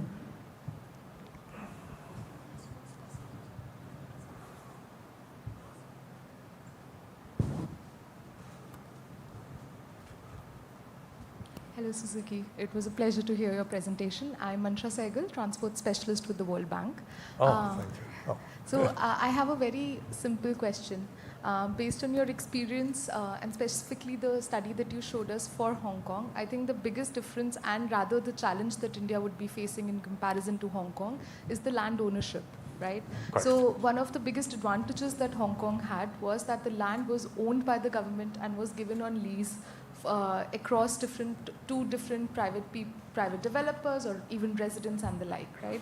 So in case of India, where land is already owned by multiple different very fragmented entities. Yes. How do you think mixed-use development or transit-oriented development? So I'm just trying to ask, what are the good first steps to take in that direction, and how can India benefit from from this experience to sort of adapt here? Thank you.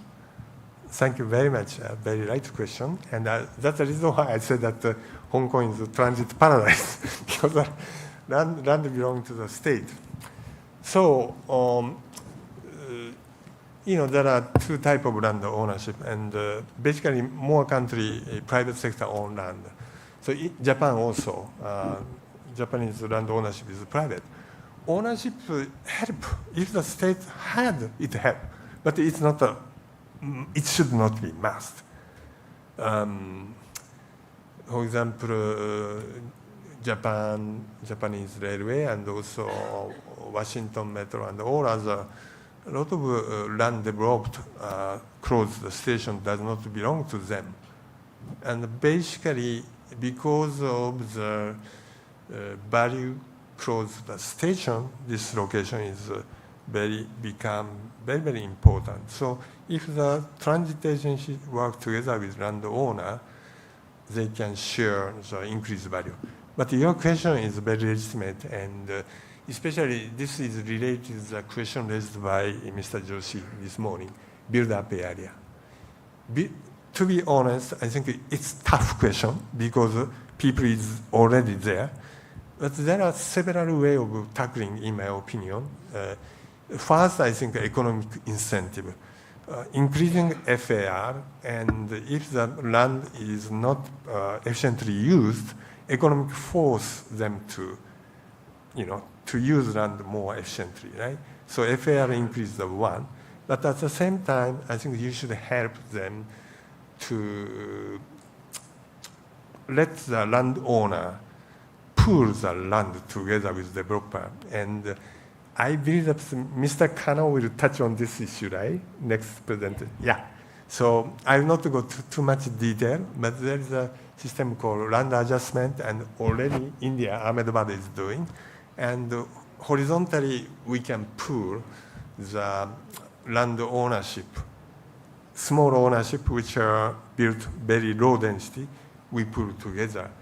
But you have to have some instrument and regulation to make sure that each ownership right is respected, okay? So there are ways, but you are right. But at the same time, there are another more proactive approach. A lot of, places are held by the government, like hospital or school. Maybe sometimes they don't need to be in the city center. They can be relocated to the suburb. In this way, they can create important parcel, and it can lead. If you have large parcel available, you can attract private sector. There is no panacea for this build-up development, but there is always a way to tackle, and that's the reason why we are gathering together to share experience of the world. Your question is very legitimate. Thank you very much.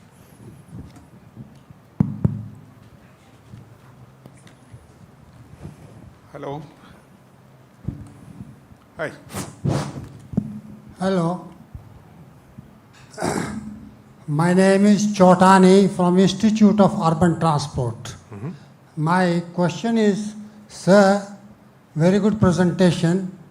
I have read somewhere, out of so many metros, Hong Kong, Singapore, and Tokyo, they are making profits, where most of the metros are not making profit.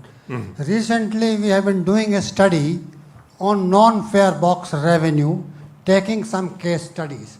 What I initially found that out of the non-fare box, most of the metro have not achieved desired projected target till date, one thing. Where the metro property is within the jurisdiction of metro authorities. Metro stations and immediate surrounding area is within the jurisdiction of metro authorities.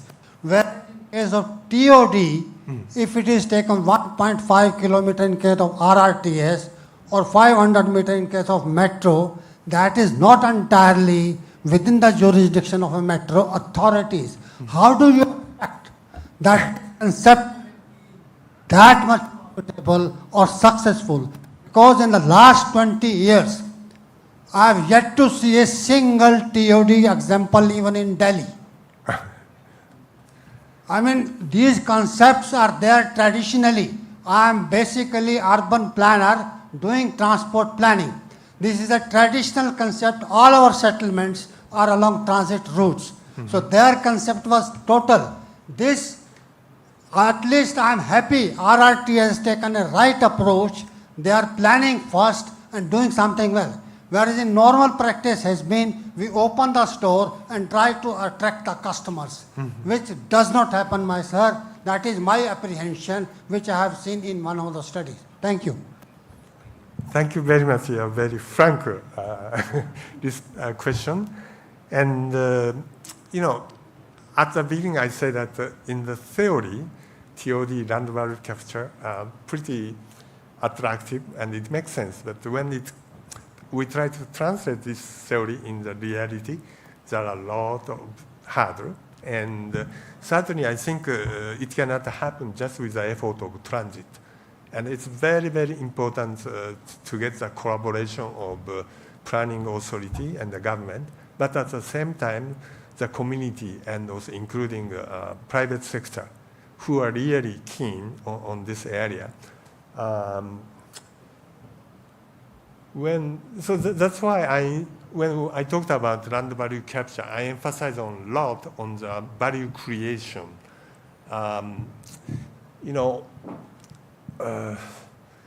If certainly transit bring value, and so this premium value should be taken from the investor. But at the same time, everybody which are involved should take some benefit from this, including society, private sector, and how you can create win-win. And also, that's the reason why I said that I don't like the English word land value capture, government capture, land value more sharing, so that everybody feel that this is the right way. It's not easy, but for the planning stage, you have to involve all stakeholders and listen to what market demand and private sector want, and how public sector can respond within their regulatory power. And maybe it's still early stage, and in Japan also it took nearly 1 century to make it happen. So I hope that it's not easy, but I never say that it's impossible. So I hope that next time we will see the progress of TOD in your project. Thank you again for your very frank question and comment. I appreciate it.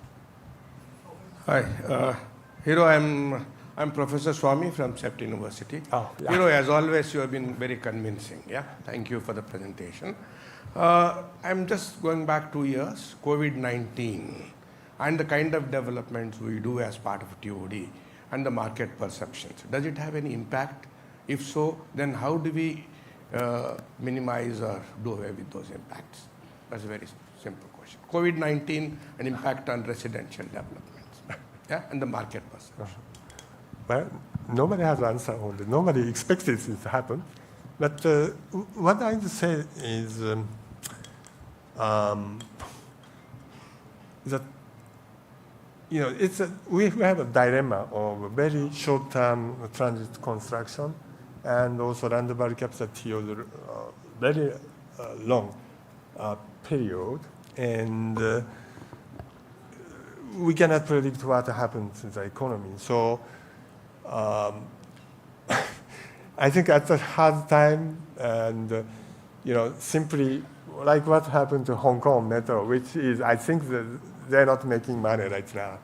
It's a government should support. I'm very sorry about this, but at the same time, this kind of situation will not never last forever. And since a Metro prepared, Hong Kong Metro prepared real estate business in advance, so they do not need to get the subsidy too much from the government.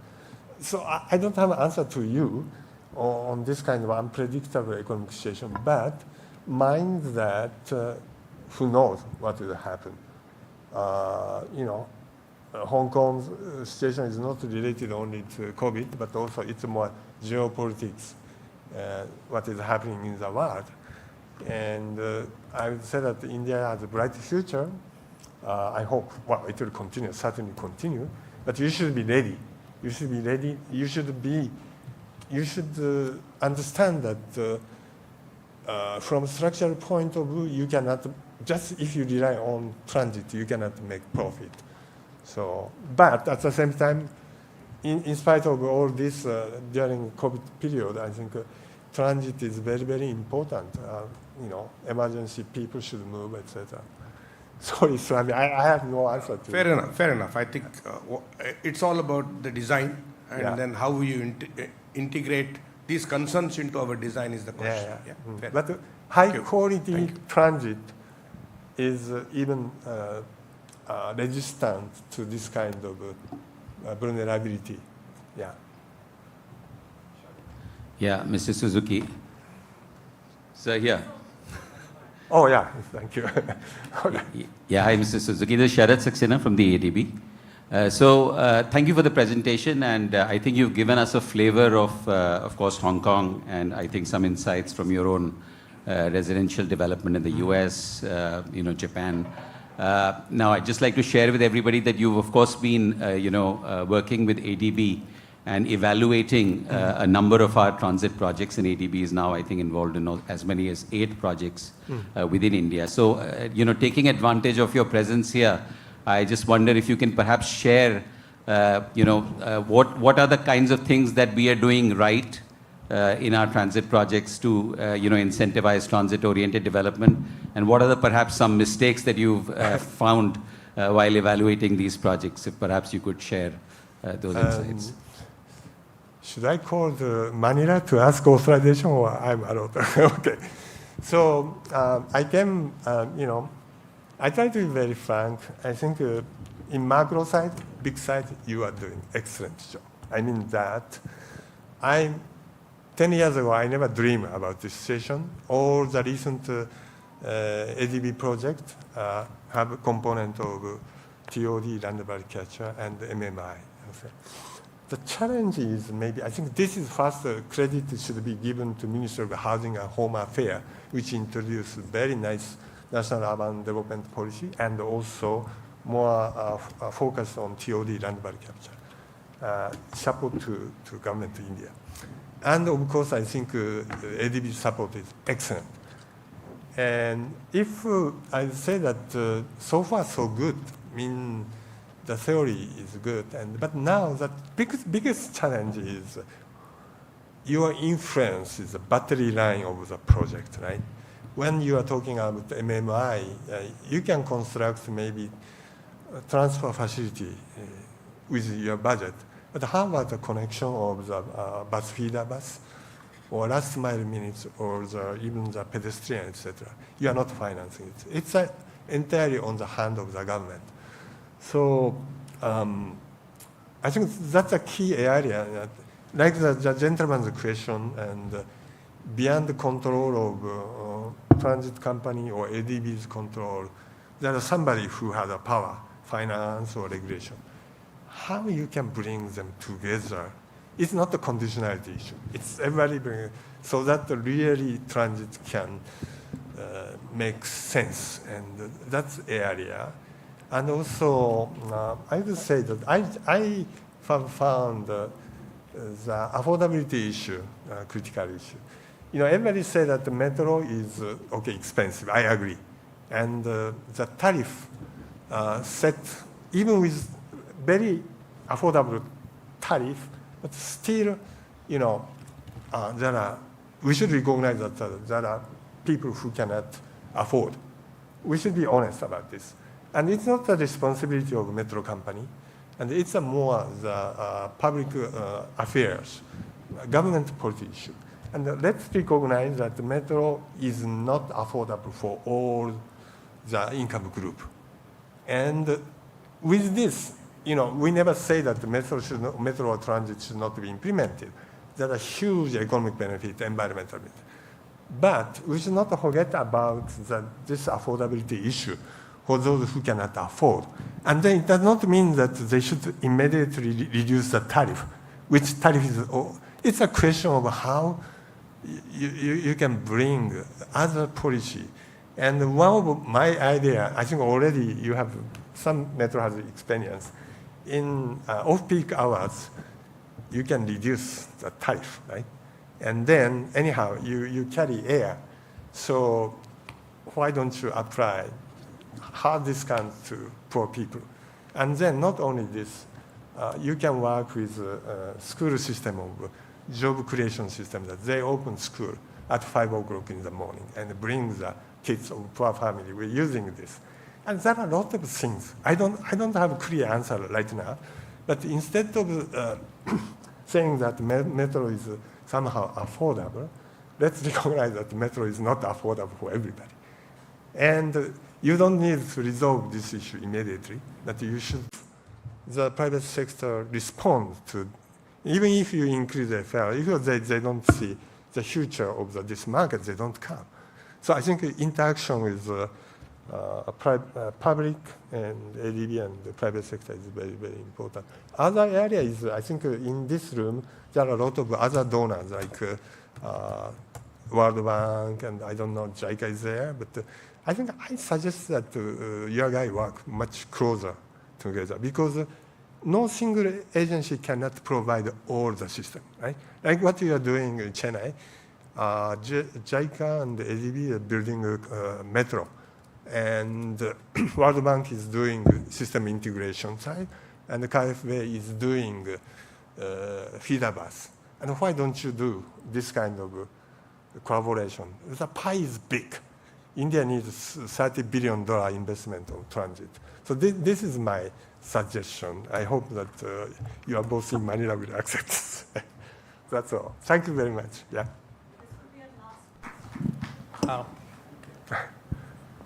Maybe a very brief question, sir. This call from Asian Development Bank.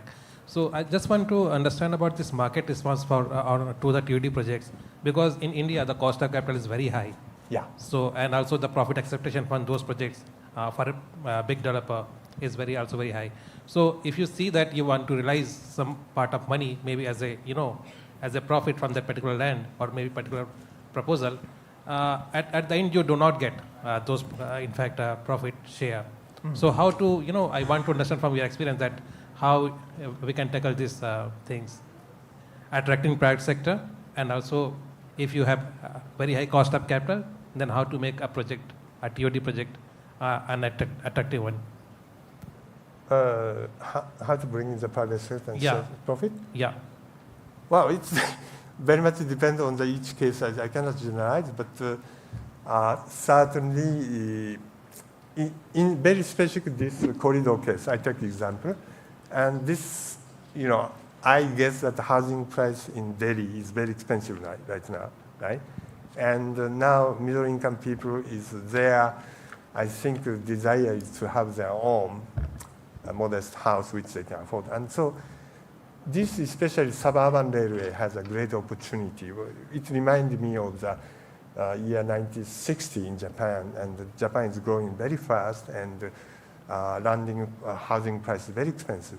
So I think already your consultant has suggested that some 4 area where you can develop large scale housing complex and other mix and use, and this is a starting point, and you bring stakeholder. It means that transit and local government and state government, and bring the interested private sector, and you initiate discussion, and if the government own land, it's wonderful. Even if the government does not own land, the government weapon is regulation. So sometimes they can be flexible about FAR, etc. So with this kind of things, in Hong Kong, although land is government owned, sometimes some line is not so profitable, and the government should be given free. So in principle, they pass the land on before rail price, but sometimes Hong Kong Metro does not take because it's not simply profitable. And in this case, they are doing as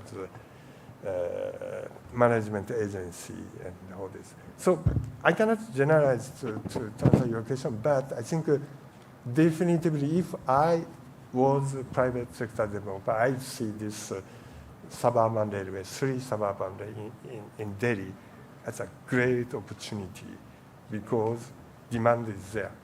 Housing is critical. I think this is a great chance, more than maybe metro. I think suburban area, there are a lot of green fields there. Yeah. Sorry, I cannot give you a very specific question. Yeah. Thank you so much for your question. And thank you so much, Mr. Suzuki, for delivering such an engaging presentation and sparing time from your busy schedule. I would request Director Projects, NCRTC, Mr. Anil Kumar Sringaria ji, to present a memento to the respected speaker as a token of gratitude for his valuable time. So, Mr. Suzuki, I would request you to please come on the dais. We would like to present you a memento as a token of our appreciation. If you could please.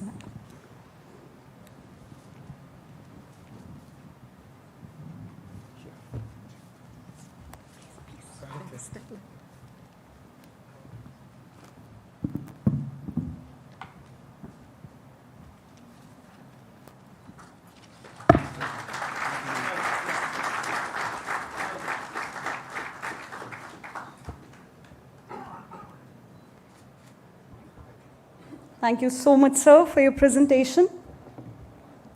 I would now request Mr. Junkichi Kano, International Business Urban Renaissance Agency, Japan, for his presentation on experiences in TOD implementation by Urban Renaissance Agency, Japan. Mr. Junkichi Kano has 22 years of experience in the field of urban development in Japan. He is an expert in land readjustment projects, which is urban development with land right conversion.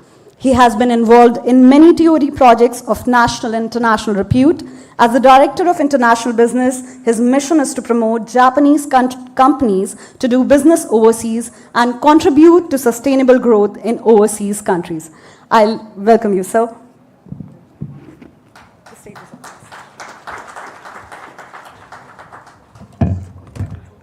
Yes.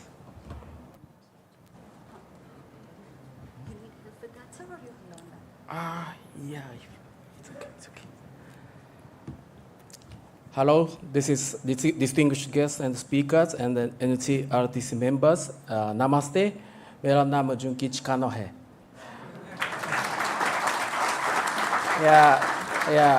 Sorry, this is the second time for me to visit India, and this is the first time to visit Delhi, so that's my limit of the language for Hindi. And I'm from Urban Renaissance Agency. Please call us UR. It's a great honor to have this opportunity to introduce UR's TOD projects in Japan. And I would like to congratulate members of NCRTC for this workshop. And unfortunately, time is limited. I will start presentation. And this is today's agenda. To understand UR's project properly, I will briefly explain about the UR itself. And the second is a characteristic of TOD in Japan. I think some of the topic is already explained by Mr. Suzuki, but I will explain again. And third is the example of TOD project, and TOD project along the Tsukuba Express line, which is a kind of public sector's TOD. And lastly, I will show some ideas about financial issue and institutional ideas to promote TOD. And okay. This is a profile of UR.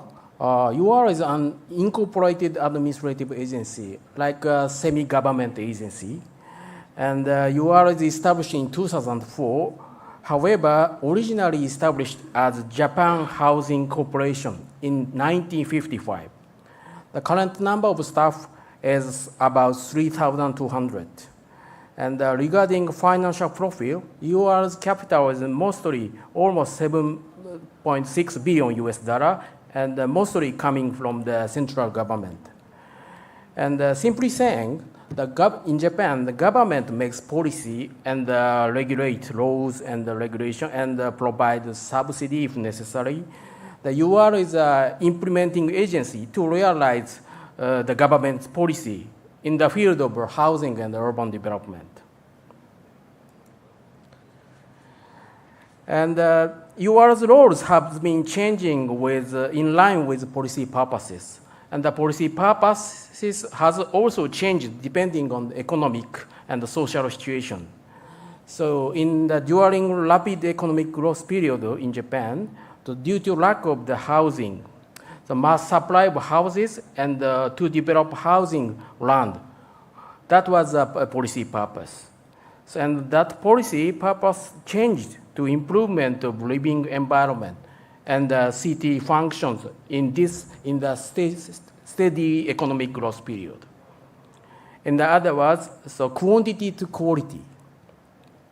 Then now we are in Japan, we are in the maturation period, and urban rejuvenation is a major policy purpose. Based on these policy purposes, rental housing for low-income poor people was provided by local government.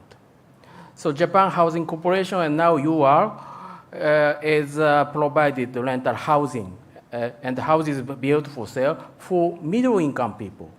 There is a demarcation, a load sharing between local government and UR.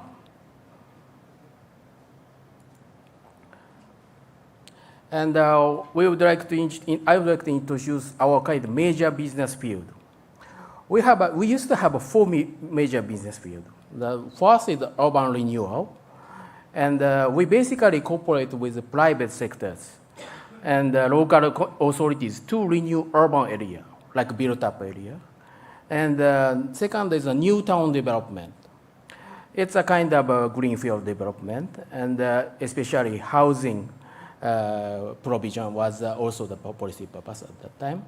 And second one is a third one is housing provision, and then the last one is a disaster restoration. Actually, we manage 710,000 rental housing units now. Actually, the kind of biggest rental housing owners in Japan, and housing provision is the kind of largest revenue of UR itself. And disaster restoration business field. You know that the East Japan area has been severely damaged by Great East Japan earthquake in 2011. And the UR supported 28 cities to reconstruct and install disaster prevention function, since we are kind of public agency. However, regarding the number second to new town development, since Japan is already in the stage of decreasing population, and UR finished its task, and we are no longer doing this kind of business.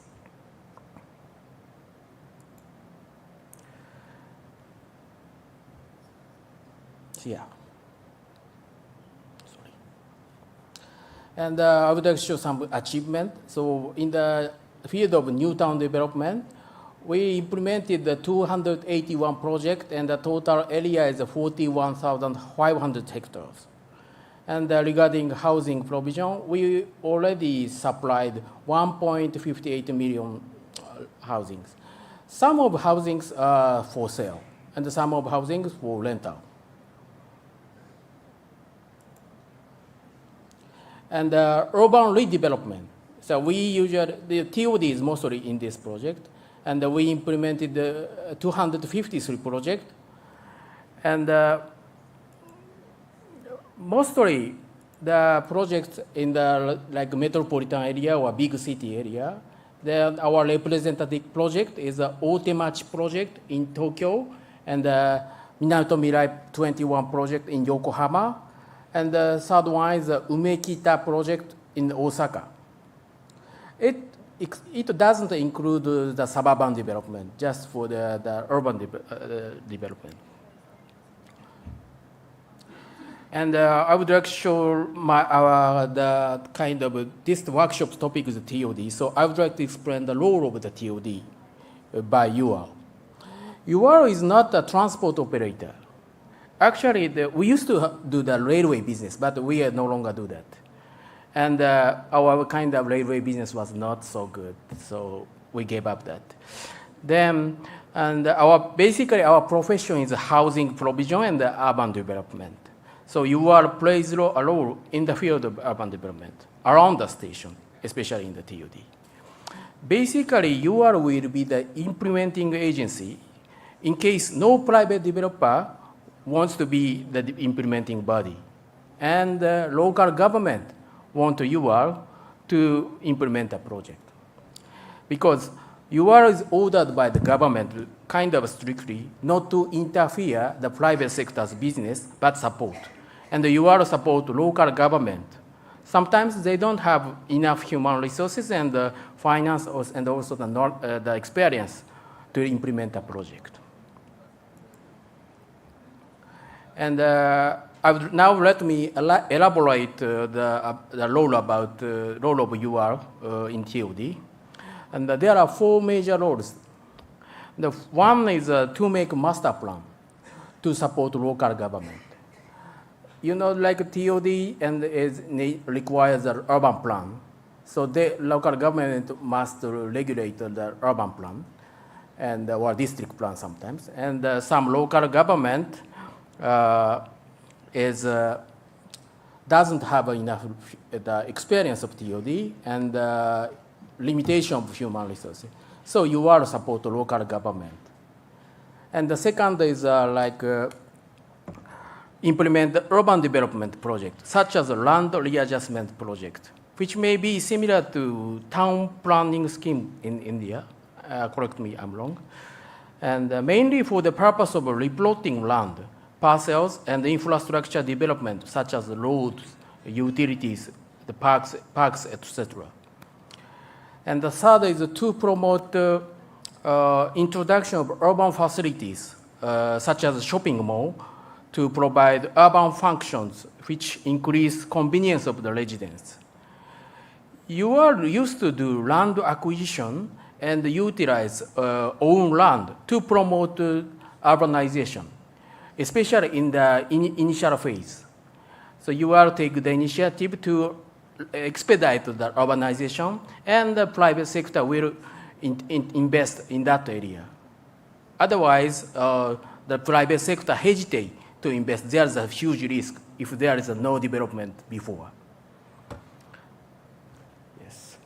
And lastly, this is already no longer done, but provide affordable housing, especially for middle-income people.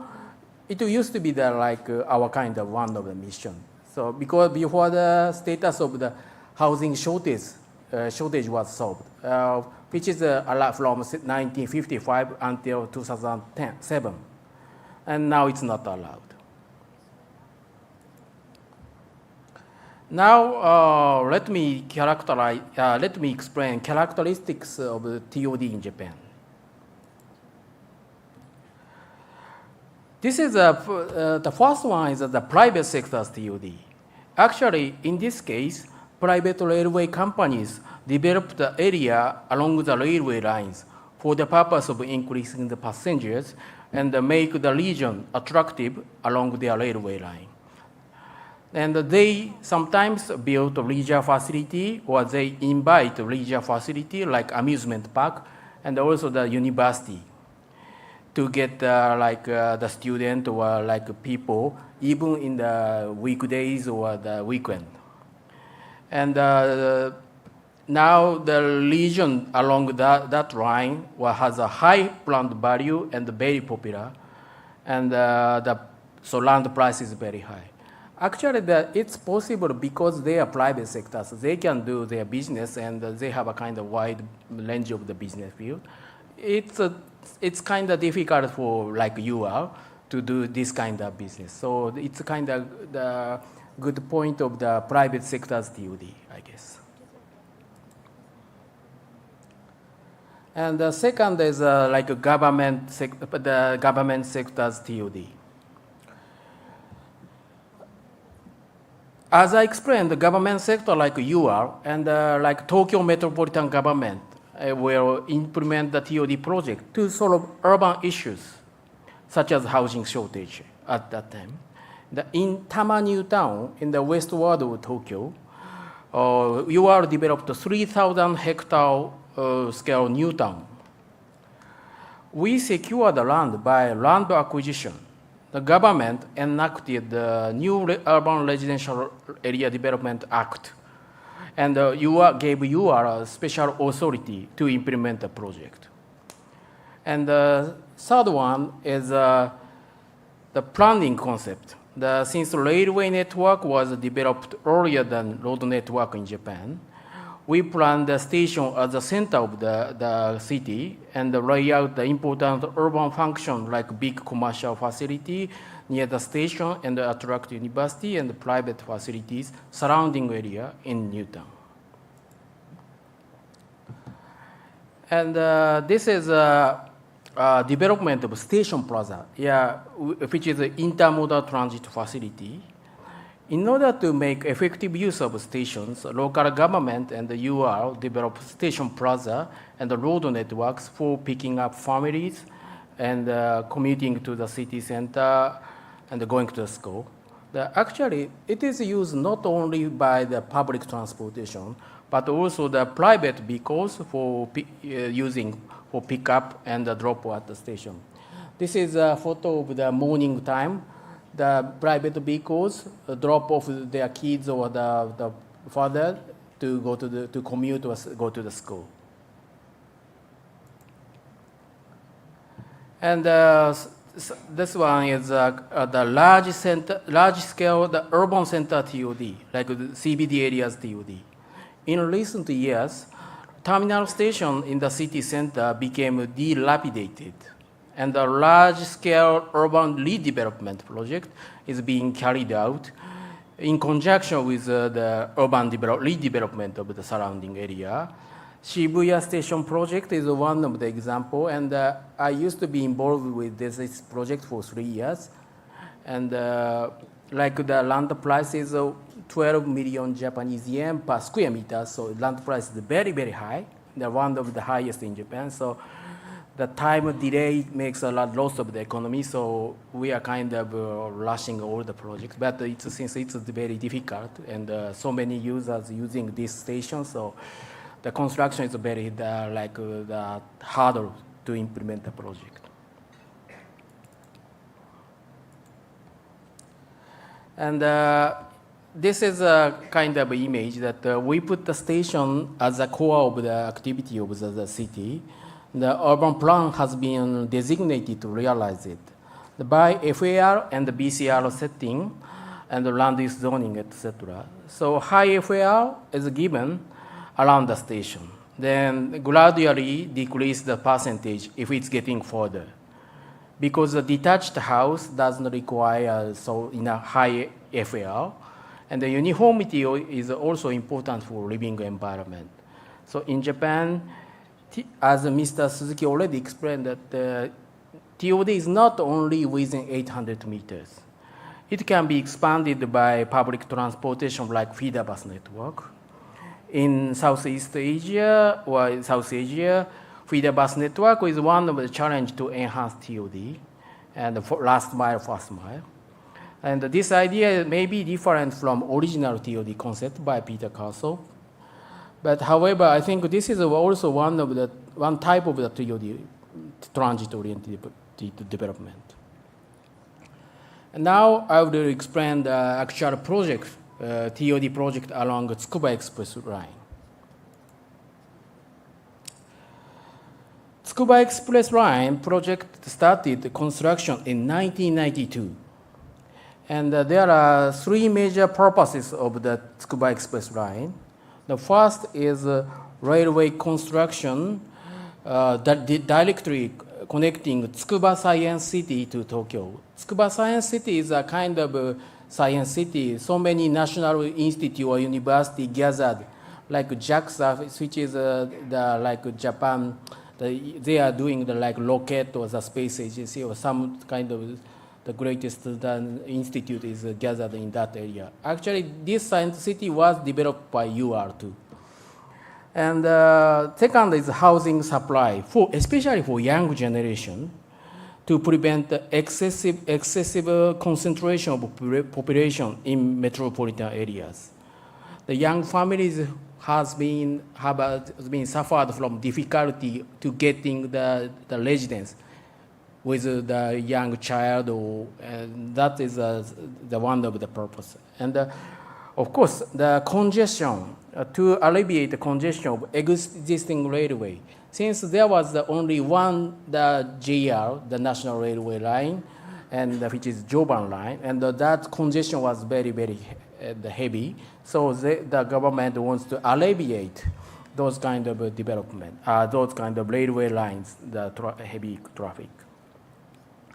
Then I explained the TOD project along Tsukuba Express line.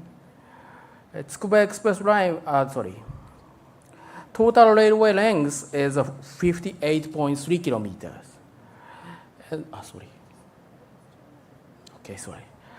Total railway length is 58 kilometers and 20 stations. It started operation in 2005 and required time from the Akihabara to Tsukuba is 45 minutes. Number of new town developments is 20 projects, and the total development area is 8,300 acres. And you are involved in 7 projects and 4,000 acres.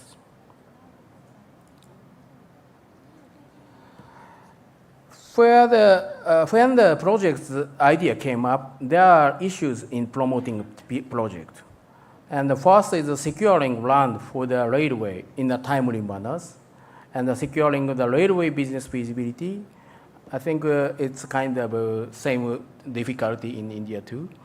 And getting sufficient passenger as early as possible is inevitable for sustainable railway business. And the government wants to alleviate urban issues, which is housing shortage for young family, by utilizing this new railway development project. So, central government enacted the Special Measures Act. The name of act is very long, and the Act on Special Measures concerning comprehensive advancement of housing development and railway construction in metropolitan areas.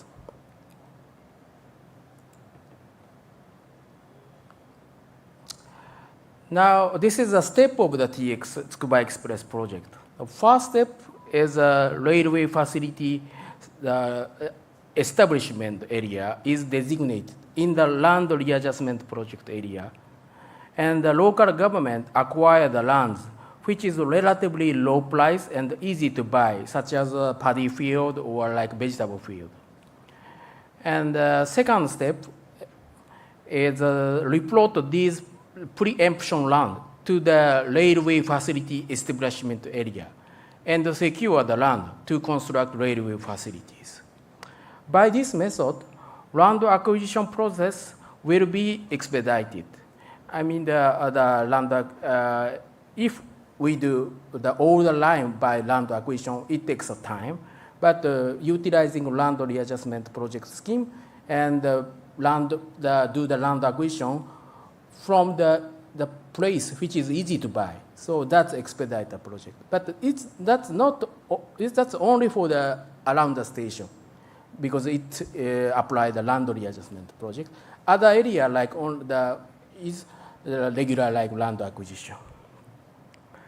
And the third step is implementation of the both railway facilities construction and urban development by this method. Basically, the railway construction should be first, and the urban development will be the next. But the government also, and the UR and the local government, want to decrease this kind of time gap to provide enough passengers, even in the beginning of the railway operation. And I would like to explain, let me explain briefly about the land readjustment project scheme. Actually, if I explain in detail, it takes more than 1 hour, so I will skip that. But this is a land right conversion method, especially type of urban development, especially only for the land, not for the vertical land consolidation. We also have a vertical land consolidation, which is a different the law and the different scheme, but basically the land right conversion is the same. But now this type land readjustment. So the improvement of public facility is being carried out by the contribution, in other words, land donation of landowners by this development scheme. And projects related to changes in the stage of land parcels and construction or alteration of the public facilities in order to improve public facilities and promote the use of residential land. So it's simply saying in the beginning, the people's land is not like the square or like some kind of different shape, but it will be organized, and it makes the value even decreasing the land. So the total value of landowners, the landowner's land would be same. That's the mission. It's not like a business. It's a kind of we secure the landowner's land equivalent with before.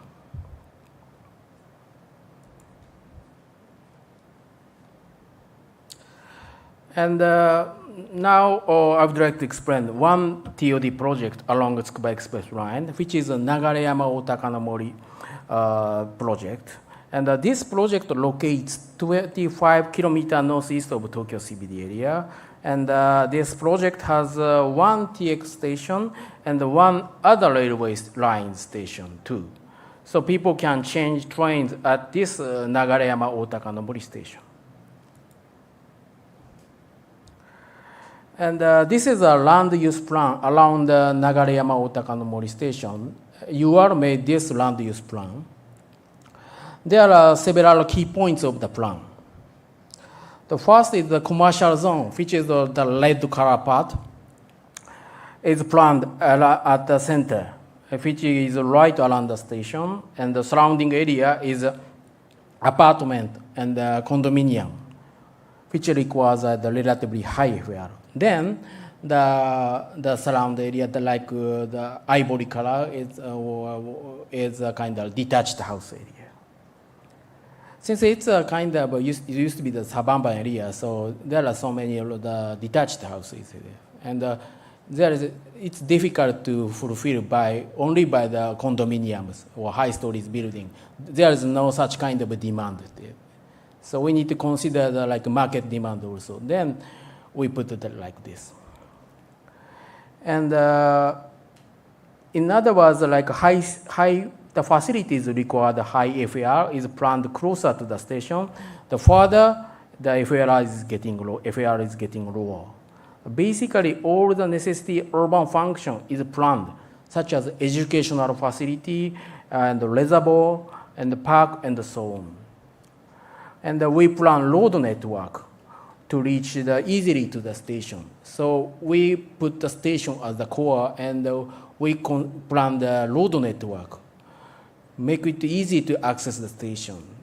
And that is we plan the trunk road directly to the station like that.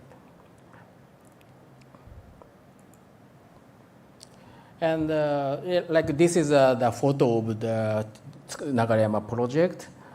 And both private and public sectors, the facilities are built.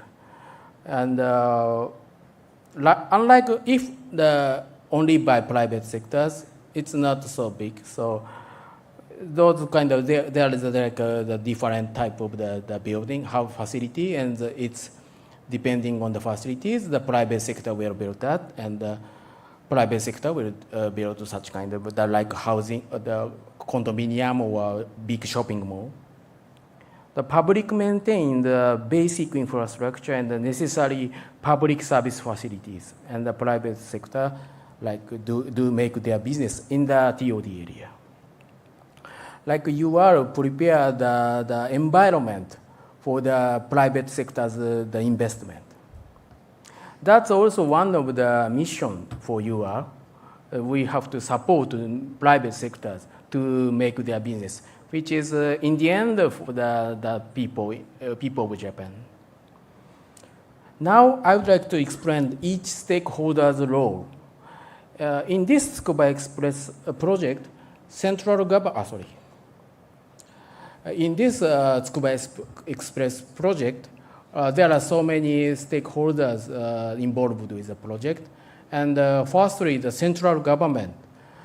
Central government developed the new legal system and also the supervision of urban development because they have a responsibility to maintain the legal system and the people's life, and also subsidies for infrastructure development, etc.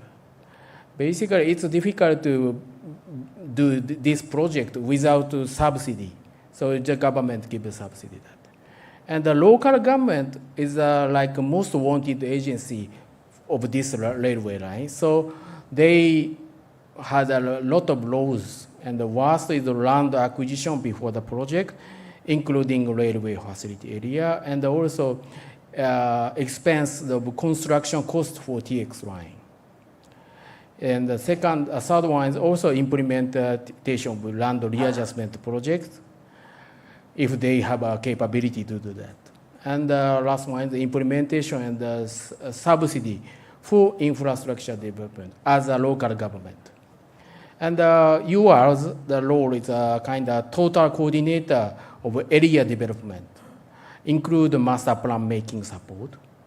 And of course, implementing land readjustment project is the major role. And in relation to that implementation of the project, the formulation of land use plan as a part of land readjustment project. And support to attract commercial facilities utilizing subsidiary company. We have a kind of subsidiary company, and we sometimes utilize those kind of subsidiary company to induce, invest some kind of facility, then expedite the urbanization process. And of course, we need a cooperation by the landowners. So by participating in land readjustment project, the contribution for the urban land readjustment project is a kind of their kind of commitment. And the last one is the railway company. So of course, they will develop the railway lines and operate the project. But also, they will purchase this kind of land. And this is a kind of financial scheme of this project. And this is a contribution table. And by this project, land price, which is per the Japanese yen per square meter, is estimated to increase roughly double twice. And in principle, each landowner's total asset value should be same. So this increased value, which is roughly 40% in this project, would be contributed for public facilities land and also the financial land to manage project land cost. So we sell the financial land, then we get like a budget to implement a project. And this is the lower one is a financial plan. And major revenue stream is reserved land sales, financial land sales, and also subsidy from government and deployment by UL. Since this project is a large scale and it takes the long time to collect the investment, so it is difficult for private sector to implement that project. So UR was the most suitable institution as an implementing body, I think. And now let me summarize the TOD project along the Tsukuba Express line. And first is the importance of the integrated development of railway and residential area development. So securing the passengers, numbers and passenger numbers and convenience, urban convenience, and expedite the realization of the facilities such as housing, the retail and education, etc. And the second is the branding of the towns along railway line through attractive urban development. Improvement of asset value is a growing demand for the development. And progress in development will be the passenger numbers increase. So it's a kind of good circulation. As to solve the urban policy issues, so our mission is a kind of to provide the housing for younger generations. So to be in line with that kind of project, that is important. And fourth one is third one is reduce railway project costs by speeding up the project. Securing land for the railway in a timely manner and the project delays affect the management of the railway business, and so the construction delay is directly equals to the difficulty by the feasibility, difficulty of feasibility. And the last one is the systematic urban planning centered on railway stations and its realization. So realization of the city where the public transportation is convenient and comfortable. And this is the last part, and I will explain. I would like to show some ideas to promote TOD in terms of finance and institutional manners.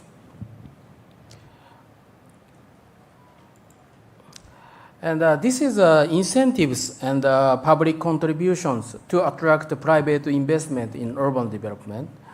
Deregulation is one of the key factors, and you know that additional FAR bonus is a very big kind of the candy for them, and the proposal system is also regulated in the Japanese government. And the second is the financial support. Then especially support for public facilities, such as laws and support by the public financial institution. And sometimes tax incentive also is effective, and the reduction of the corporate tax, or like real estate acquisition tax or property tax, etc., is kind of exempt depending on the contribution of the project. And the lower part is kind of this table shows that the example of incentives and items of public contribution. If the developers want to build these if developers build these kind of facilities, which is a public contribution part, and they can get incentives. But sometimes private developer is very smart, and they calculate their profit very carefully, and they will quit if they clear their kind of the profitable rate. But the local government expects much more. So there is a kind of the conflict or the negotiation between local government and the private sector, especially in the CBD area in Tokyo. It's very, very serious one, so since the land price is very high. And this is a kind of ideas to utilize FAR. FAR bonus is very, very important, and usually at the site of TOD projects, FAR is not fully utilized before the project, and the capacity of public infrastructure is limited to meet with the future demand. So FAR bonus with the proper public infrastructure is a strong tool. And transfer FAR, first one is a transfer FAR from preservation area to development area. One example is around the Tokyo station, but it's not all area requires a high FAR. And like if the preservation area must be low FAR or sometimes zero FAR. So, but they don't require such kind of high FAR. So they can sell it or they can transfer those kind of FAR to get. And the party who get the additional FAR will pay the compensation by sometimes money or the building public facilities. So this compensation may be used to improve public facility. Of course, we also have to consider the capacity of infrastructure. So we need to consider both, we need to consider to some extent. And the second is set up the target FAR with a proper road infrastructure development. Target FAR is allowed in case the proper infrastructure development was done. So if they want to gain a high FAR, they have to maintain the public facility like roads. That is the system. It's regulated in the Japanese urban planning. And second is ideas for promoting TOD. This is a kind of financial support to local government. I think following ideas will be effective.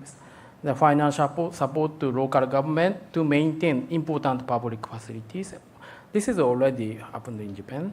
And the financial support to protect residents' life who don't have registered land by government from the aspect of public welfare to developers or to residents.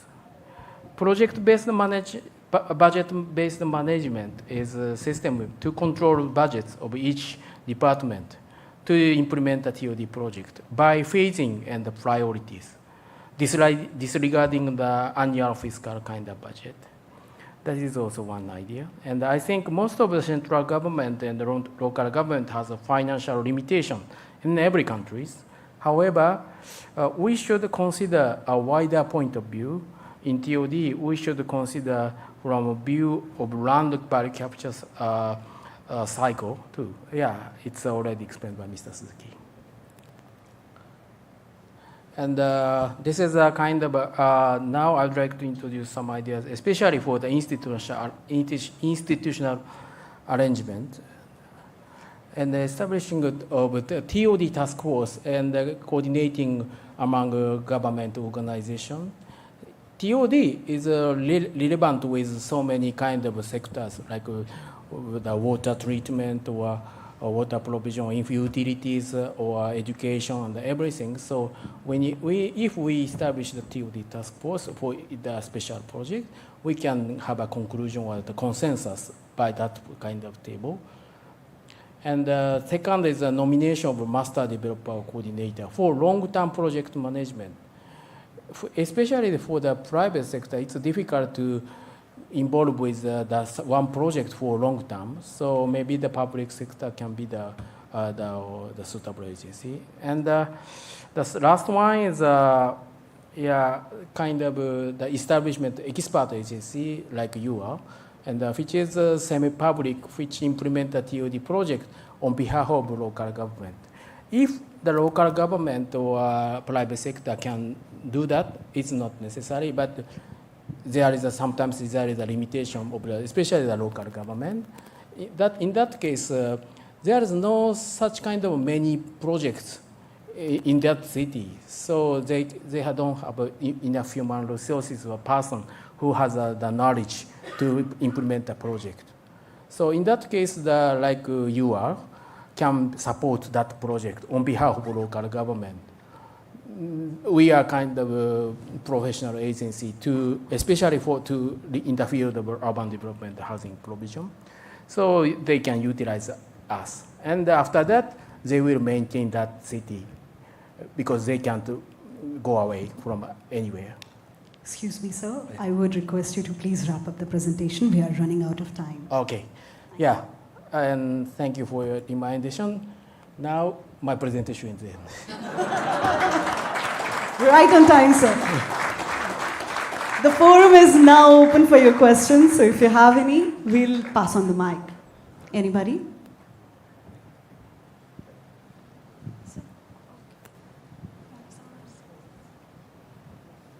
Thank you so much for the engaging presentation here. My question is regarding the land reconstitution mechanism that you have used for getting land for the railway facility area. So how has been the experience in using LR in the brownfield projects, especially where there are... Prepare the house. Since the local government has a responsibility to provide housing for low-income people, then they have a kind of affordable housing built by the local government. Not all the local government own those kind of housing, but like the provincial government, it definitely has a kind of local affordable housing. So maybe that is one idea to move them, to relocate them, to prepare for them the houses for that kind of housing. Thank you. Thank you. Hello. Thank you for your presentation. Manisha Singh from Delhi Metro. Yeah. Just carrying forward from the previous question, Yeah. I strongly advocate Hassan Fati housing for the poor. Yeah. And you've spoken about low-income group housing. Yeah. But when we talk about transit-oriented development, there is a direct proportion to rising land price. Yeah. That's an appreciation of land price. Yes. So how do we actually marry the low-income group with that kind of appreciation of land price, and also to bridge the gap between the high-income group and the low-income group within the transit-oriented development policy. Thank you. Actually, this in the land readjustment project in Japan, as a project itself, it's difficult to distinguish, even they are the rich or poor. So we will kind of evaluate land value depending on what they have. And sometimes the people who has only small land parcel, and if they have to do some certain contribution, their housing lot becomes too small to build a house. In that case, we have a kind of a special method, the system, to keep their kind of land parcel at the minimum size. They don't have to kind of make it smaller, they contribute forcibly. But even though they have to pay the increased land, that is a kind of tough point. When I negotiate or talk with the local landowner who has a very, very small housing, and they are not so the kind of high income, so we support the local government support system. Some local government has a system to give subsidy for those kind of people from the point of public welfare. But I know only very, very few local governments can do that because they have a kind of financial capability, especially in the near some kind of the local government in the downtown area. But if it's difficult, we need to give kind of certain the low interest loan. Or if it's difficult, like the local government prepare build the affordable housing by themselves and provide the house.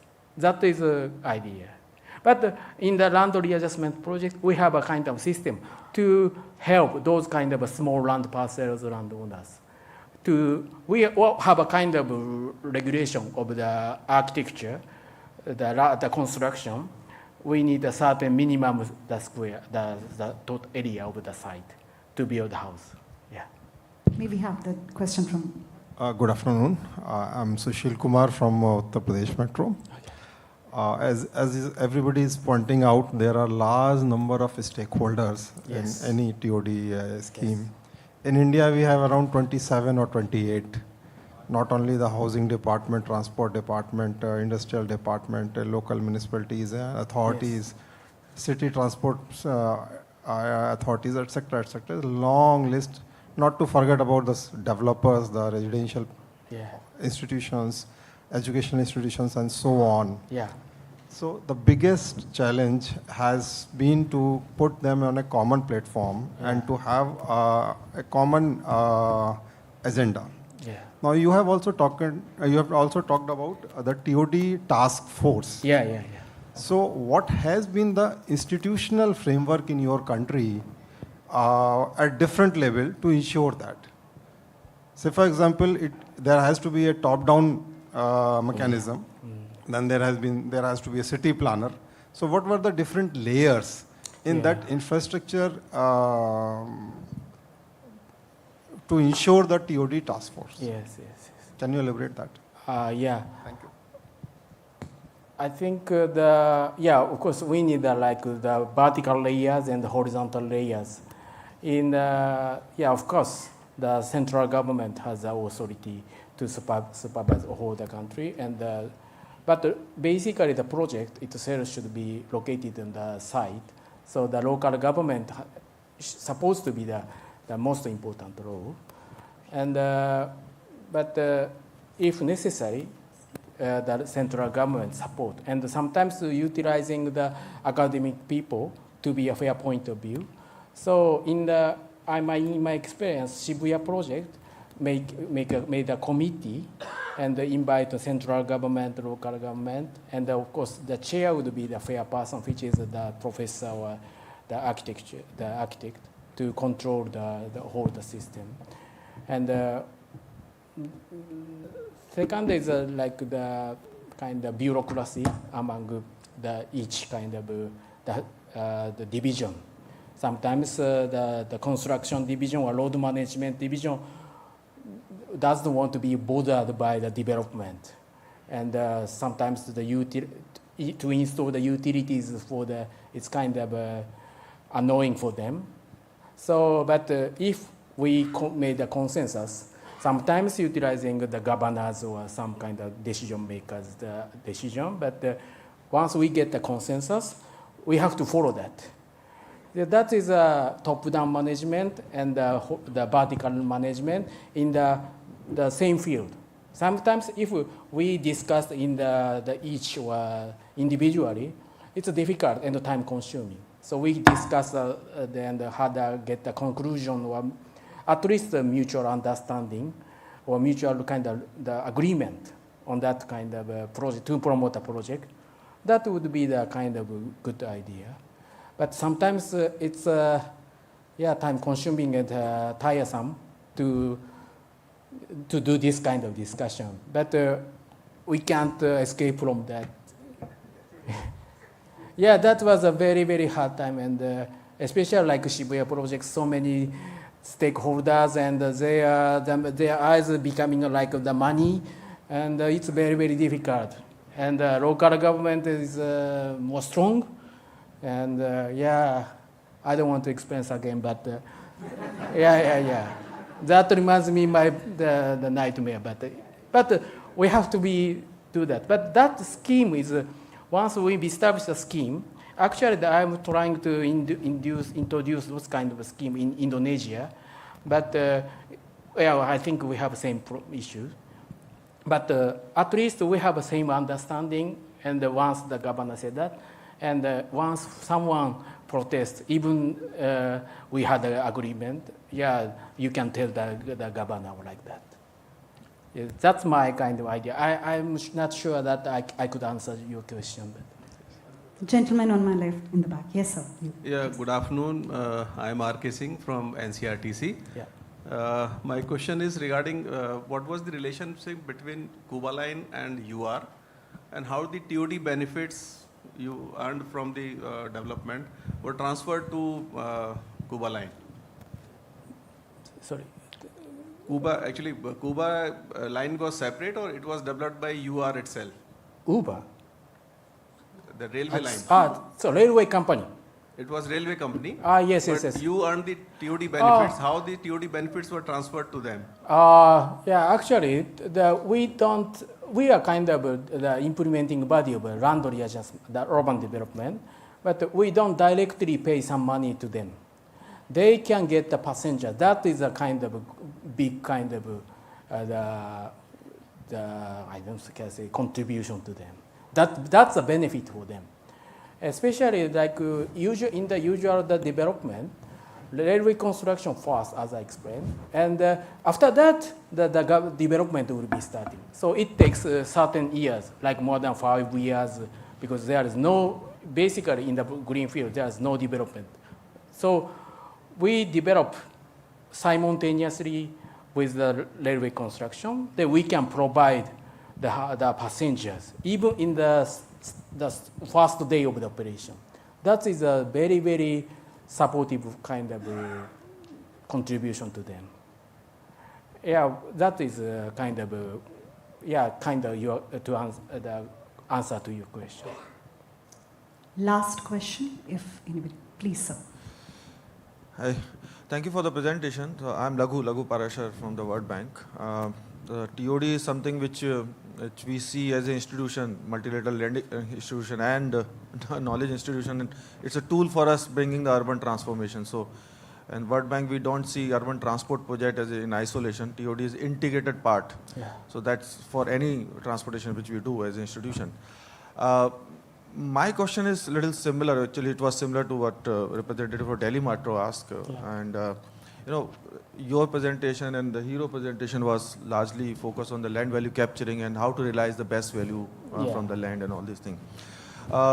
We have seen, and this is one of the objective of the, of course, the TOD. Yes.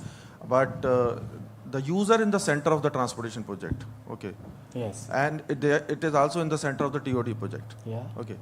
So the main objective is to create something, potential user in the mind. Yeah. Okay.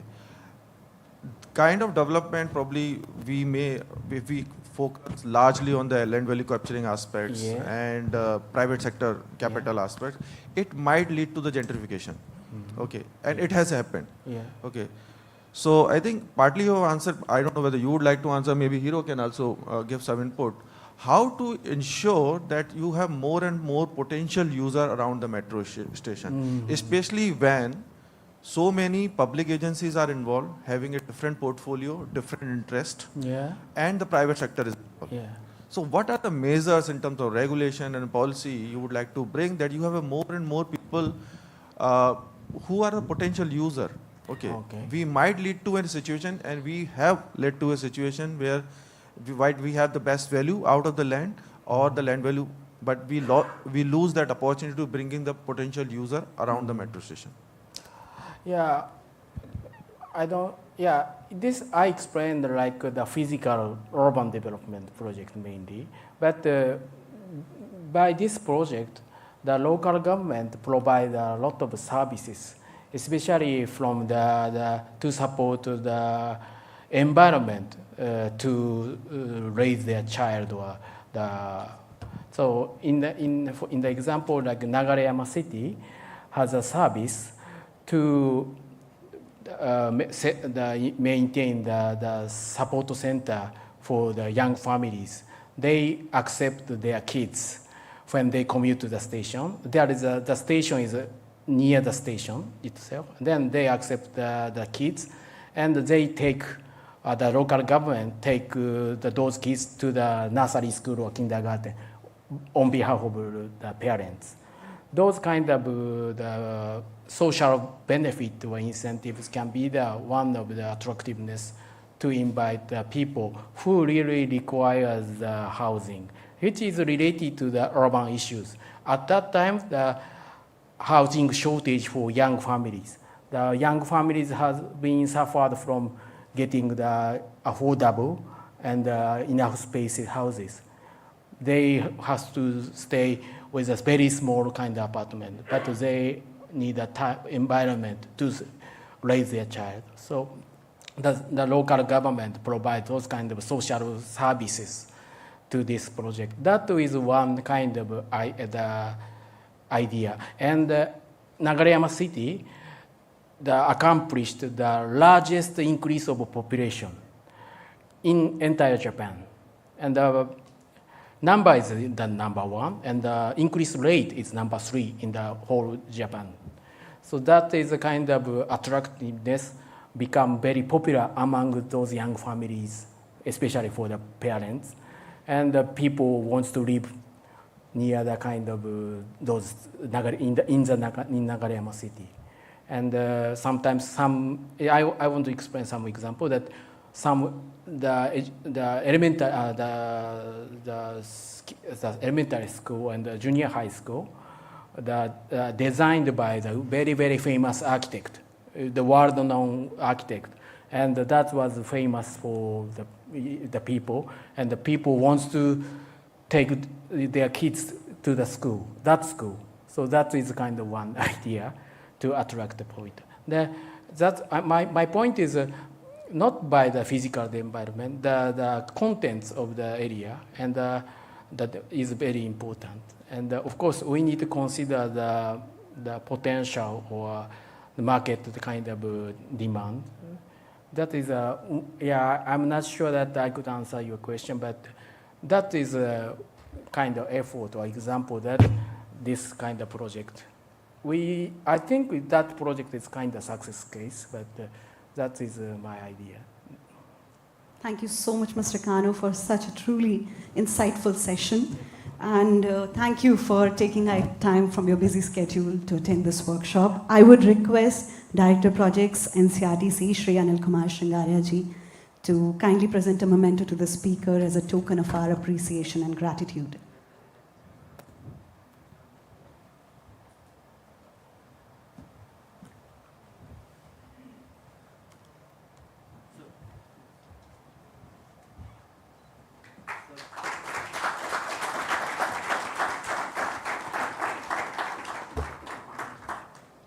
Thank you so much, sir.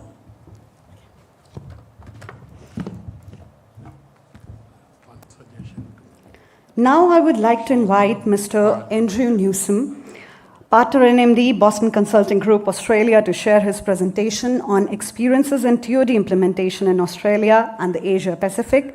Mr. Andrew Newsom has over 15 years of global experience as a strategic advisor at the ministerial, board, and executive levels in transport, construction, and infrastructure. He has worked on some of the most transformative TOD projects in Australia that are reshaping Sydney, Melbourne, and Brisbane. He has been a long-term strategic advisor to Sydney Metro, NSW, the Suburban Rail Loop Authority Victoria, and the Cross River Rail Development Authority Queensland, playing a pivotal role in establishing these entities. So I invite you on the dais.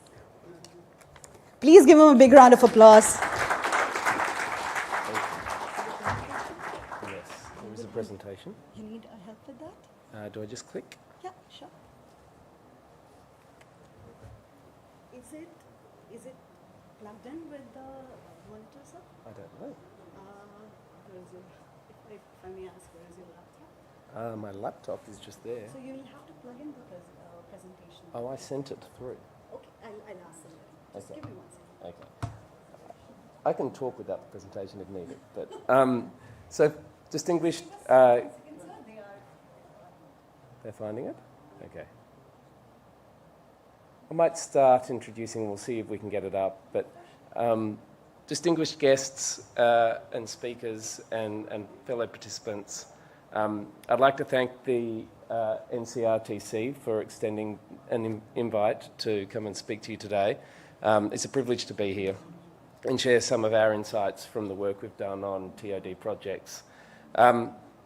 First, I'd like to say every time I come to India, I'm amazed by the level of investment in infrastructure. Coming in from the airport, you see the big roads, the big railway projects.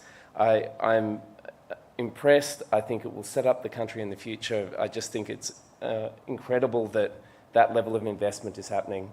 I also really commend you on having sessions like this, because it's often easy to lose sight of the point of infrastructure investment. People often think, well, it's moving people and goods from A to B. The real point of infrastructure investment is to shape the cities we live and work in. And talking today about how to put that kind of policy into action, I think, is a really important topic. So I commend you. Today I'm going to talk through, have we got this working or not? Yeah, it is. Do I just press this button? There we go. Great. I'm going to draw a little bit on research we've done across the world on these kinds of projects. So we've done a deep dive into over 60 projects around the world. We've also worked on many of these. Is it possible to shrink that down so we can see all the slide on the page? I'll keep going. Oh, there we go. Perfect. This is working now. So I'm going to draw on the lessons that we learned across all of this research, including the work that we've actually supported. In particular, I'm going to draw on 3 pieces of work that I have been very heavily involved in. The first is the Cross River Rail Development Authority in Queensland. This is a 10-kilometre, $6.6 billion investment in new infrastructure with 6 key precincts they're trying to develop. Sydney Metro, which is by far the biggest of these, so is $61 billion investment, 113 kilometres of new infrastructure, 46 TOD precincts around Sydney. And then the Suburban Rail Loop Authority in Melbourne, which is by far the most expensive, which we can go into another time, but 90 kilometres of a tunnelled metro, 15 TOD precincts. And these are truly city-shaping projects. A couple of unique things. Brisbane in Queensland is one of the fastest growing areas in the country. And so what they're really trying to do is reshape some of the key parts of the city through this large investment in transport infrastructure. Sydney Metro, there was talk before about the subsidy required to run transit systems. The heavy rail network in Sydney is one of the most expensive rail networks in the world to run. It costs about $36 per passenger trip, to run that service. Tickets are about $6. So it's enormously subsidised by the state. It's old, it's complex, it's highly manual. And so part of the reason behind the Sydney Metro is actually to reform the transit system and bring the costs down. Suburban rail loop, I think, similar to Sydney Metro, trying to bring the costs down on mass commuting. The really interesting thing there, and we can get to this later, but the authority that's been set up actually has planning powers. And so they can rezone land themselves after they've acquired it, which is it's the only one of these entities where they gave them those powers in the enabling legislation. So I just thought that was an interesting point to note. I'm going to go through the Sydney Metro one in particular. It's by far the most developed. They've built some of the lines, they're up and running, they've done a whole bunch of property deals. The entity is well set up and well funded. And I'm going to go through some of the things that we did there and some of the lessons I think we learned. So first of all, we were brought in by the Secretary when Sydney Metro was first a project. They wanted to build the first metro line, fully automated rail service, no schedule, turn up and go. And the idea at the time was that Transport for New South Wales, which is the Transport Authority, would essentially just set it up as a project delivery office. And when delivered, they would hand over the operation of that to another division in Transport for New South Wales, Infrastructure and Services. And the Secretary at the time and the Minister came to us and said, look, I think we're missing something here. And this is back in about 2015. The point of this is actually to reshape the city, not just to build a metro. And I'm not sure we're really going to get that outcome if we deliver it this way. How might we think about it differently? And we had a few incoming views. First was that you've got to try to put the end outcome and the delivery together. When you have handovers between different entities, you just don't get the right trade-offs made and the right outcomes. And especially when it comes to infrastructure projects, where the engineers and the project managers are essentially trained to hermetically seal that project off from outside influence, manage change very rigorously, and just get on with delivering the project. Now, when you do that, the simplest thing to do is put a great big cement slab on top of the station, sell off the air rights and say, I'm done, right? But then you don't get the integration between the precinct and the station. You don't get the activation of the precinct around the station. All they do is buy the land needed for the transport project. And so we came in with a pretty strong view that we wanted to set up a separate entity that was accountable for the end-to-end delivery of this. So from acquiring the land to building the transport system to operating it and activating the precinct around it. And so what we did was we set up the Sydney Metro Rail Corporation. It's a separate government-owned corporation. It's got its own CEO. It has its own board. It's funded by government. And that's effectively how Treasury has control. But it is quite a separate entity. Now, the other important thing about setting it up as a separate entity was we wanted it to have some balance sheet control. Part of the problem with a lot of these entities is you get funded by government on a year-by-year or a 4-year basis, and you don't really have any incentive to think about the revenue side of your P&L or balance sheet because you don't get to retain the proceeds and reinvest them. And so we said we want to set it up as a statutory corporation. We want it to be covered by corporations law, and so that the executives had a statutory obligation to effectively deliver returns on the investment. And so that's what we set up back in 2016. There are a large number of big decisions to make to get to this point. As you can imagine, this isn't a simple thing to agree with all of the stakeholders in government. And this is where I get to this point about turning policy into action. We had to work through the strategy at first, the policy objectives, the development mandate, the development strategy, the partnership strategy, funding options, and then how to put all of these objectives into the enabling legislation so that it had the right objectives and functions, but was constrained in the areas that it needed to be. And just to give you one example of the kinds of conversations, and I'll go through some modelling on the financials in a minute, but I was in a conversation with someone very senior in Treasury who was dead against this idea, just did not believe in it. We went at it for about an hour. And at the end of the session, she turned to me and she goes, you know, Andrew, I just don't believe government should be in the business of making money. I was like, well, do you think government should be in the business of losing money? And there are some fundamental philosophical positions you kind of have to grapple with here to get key people over the line on the kinds of things you're trying to achieve, and that's not simple. We had to go through the operating model, even little things like the board. Should the minister be a statutory appointee? Or the secretary be a statutory appointee to the board? How do you make sure that the transport agency has a degree of control over Sydney Metro? Because where that building is often right next door to or within the stations for the heavy rail system. So you've got to keep it connected. How do you work through all of that? What should it be set up to do? And that's not a simple thing in a world where no entity had done this before in Australia. So it's not like we had a pool of talent to draw on. We had to build it from scratch. And then finally, what's the pathway to setting this up effectively?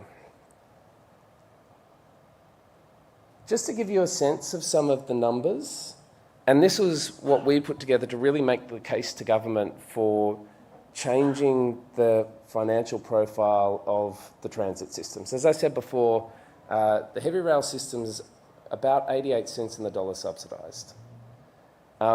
We were basically making the case that in your original version of, or your current version of how you operate, the value of undeveloped property is essentially sold to the developers and they have all of the upside, and you don't get good community outcomes because you're not actually integrating the station with the precinct. And there were some examples where you had hard boundaries between the stations, where they didn't get the right to build bridges over highways in order to get people into the station. It wasn't put together. But then we went through a series of steps and said, well, you know, if we could get to the point where you actually had a mandate to purchase property outside of the area required for the station, and you had a mandate to keep some of your capital tied up for the longer term to participate in some of those returns, the value to the state is 2.1 times what it would be if you just packaged up the land and sold off the air rights. And when you run that through the modelling, you can actually get a system that at best would have been maybe 50 cents subsidised in the dollar to operate without this kind of property returns, to actually starting to return a positive yield to government.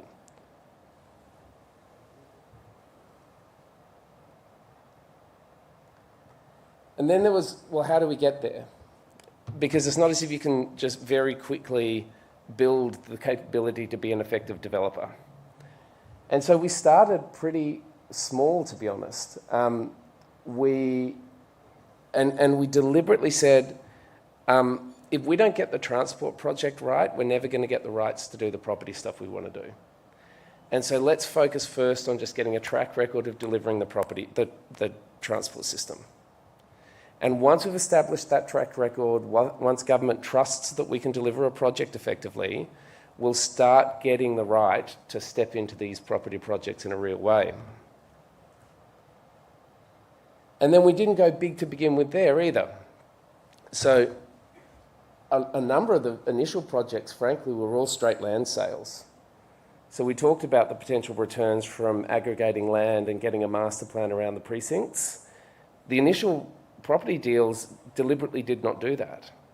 It was just too much of a stretch for stakeholders to agree to take that kind of risk. And because what we're effectively asking government to do is say, instead of getting that cash flow impact of selling off the air rights that helps fund the transport project, we want to tie that capital up in the land and the asset you're building, put that into an investment vehicle in that precinct as your equity contribution, agree a deal with the private developers that they're going to develop that land and put all of the equity required for the actual development, but we're going to retain a stake in it and participate in the returns over time. Now that's great in theory, but again, putting policy into action, leaping to that first was just too much. And so we just started with the simple property deals, demonstrating that we could do that effectively.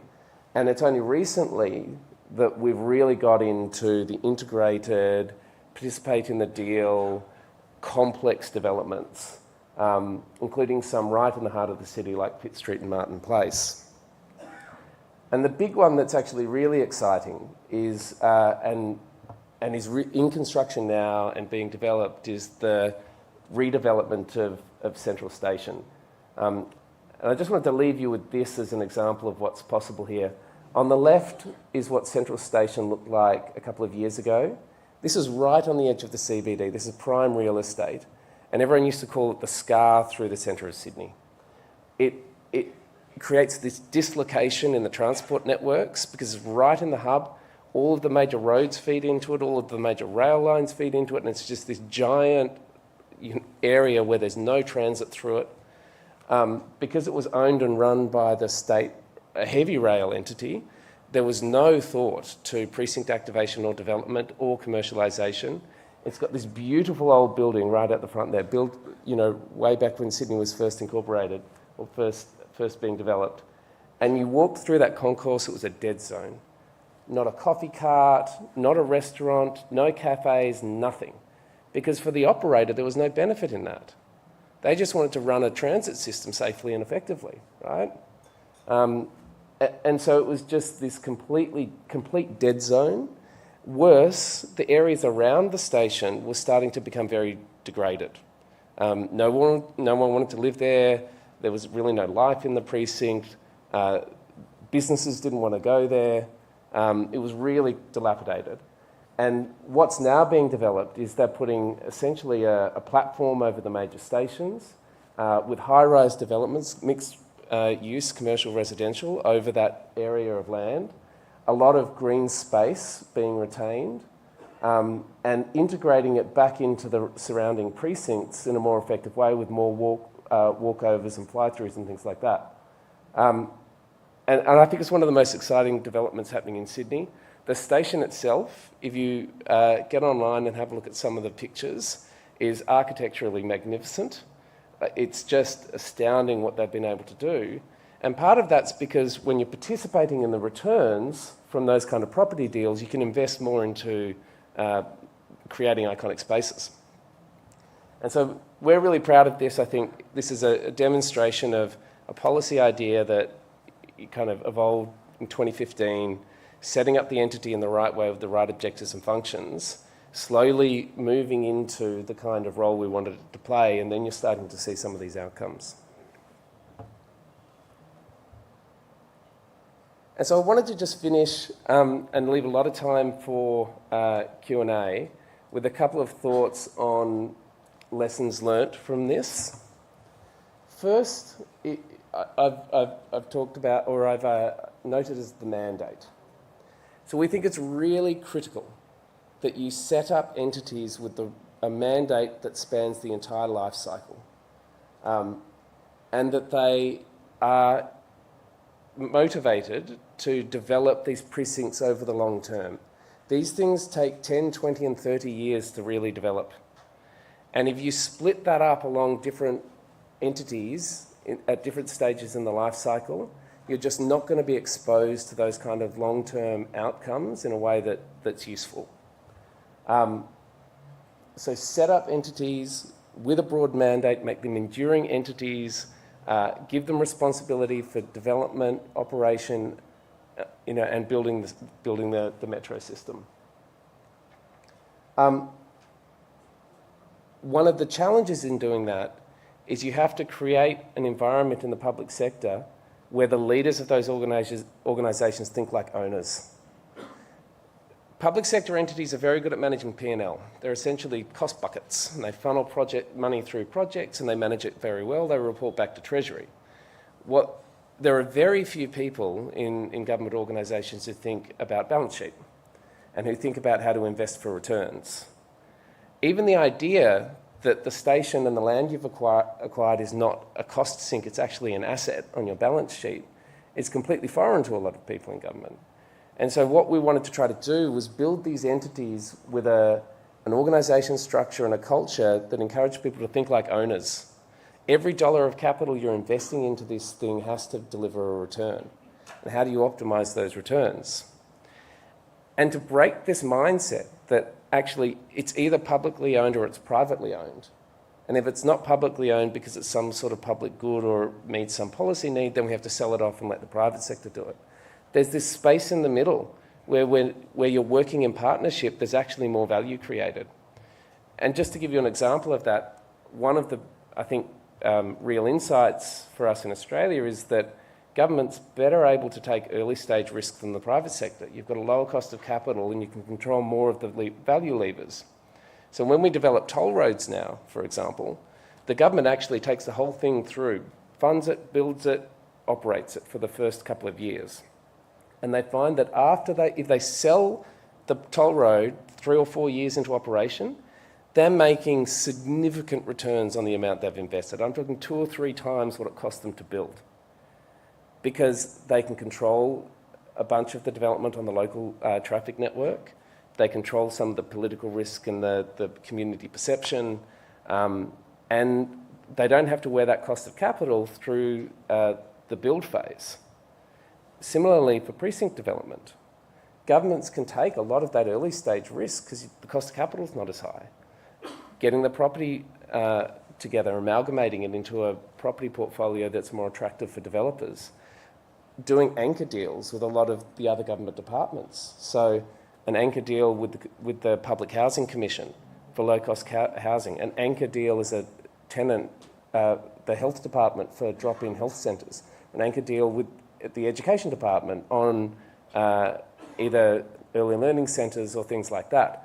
And suddenly you're starting to take some of the risk out of the deal for the developers, and it's the returns are much more favourable. So get them to think like an owner's team. Be creative about the kind of things you can do to create value. Build an integrated organisation.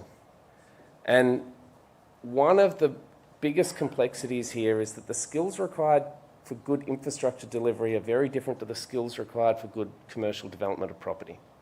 Infrastructure delivery almost needs you to be hyper-focused on, lock in the plan, no deviation from plan, managing this thing just rigorously day in, day out. And the people who are good at that are not necessarily as good at the more creative, how can we activate the precinct, how do we engage the community, how do we remain a bit flexible here as we develop. And so in Australia, for example, we've found that having the developers like Lendlease come in early and take some of this control on the master plan and actually help the government think about this has been very useful, because they can flexibly evolve where they put their money, the land use, the mix through the course of a development. And they're used to that. They're just set up to do that sort of thing in a way that people who know infrastructure projects kind of aren't. And so find a way to get that balance between the rigour required for project delivery and the creativity required for commercial delivery. And finally, getting the delivery model right. I note you need to kind of balance those two things. The reality is these big construction projects can get awfully costly awfully quickly. And I note this almost as a lesson in what we've got wrong in Australia. So at the moment, it's costing about $1.7 million a metre to build tunnel metro systems. For reference, Crossrail in London was delivered for just under $300,000 a metre when you convert it to Australian dollars. So we are enormously expensive. There are a whole bunch of reasons behind it. But what's now happening is 8 years into the project with that kind of cost escalation, the political concerns about, well, have you actually got this under control? Is it still worth it? This is an awful lot of money, are starting to become very noisy. And so it's just a salutary lesson. Don't take your eye off the ball. It's very easy to go get excited about all of this, bring the commercial advisors in, bring the lawyers in, come up with new commercial deals, get the construction guys in on the big triple fees, have your big bankers come in and put a whole bunch of financing in. And you find if you don't keep it pretty standardised, keep it under control, do the basics right, there are a lot of snouts in the trough, and it ends up costing you a lot of money. So you've got to keep that under control. I've rushed through that pretty quickly, I know. Hopefully there's enough for you guys to digest there. Really open to taking some questions, and if there are other things offline, other questions beyond this, happy to take them offline as well.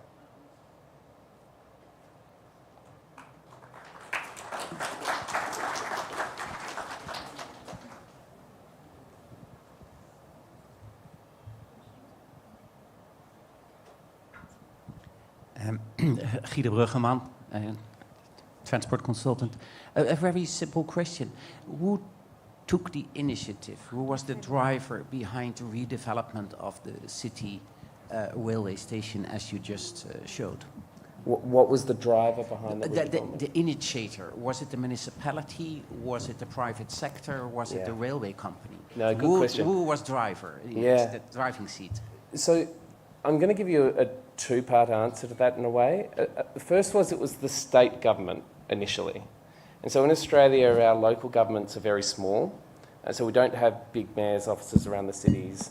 Like Sydney has, I wouldn't even know, dozens and dozens of local councils. So the state really has more of the authority and more of the accountability for this. So the main driver was the state through the Transport Agency. But then the way it works in practice is there's an unsolicited proposal process in Australia. And I won't go into all of the details, but almost all of the big property deals were unsolicited proposals from the private sector, where the private sector actually invested their own money and their own expertise in saying, here's what we think we could do around this entire precinct. And then that triggers the process with government to then consider, well, is this in our best interest? Does it meet our policy objectives? How would we participate in this? What would the deal structure look like?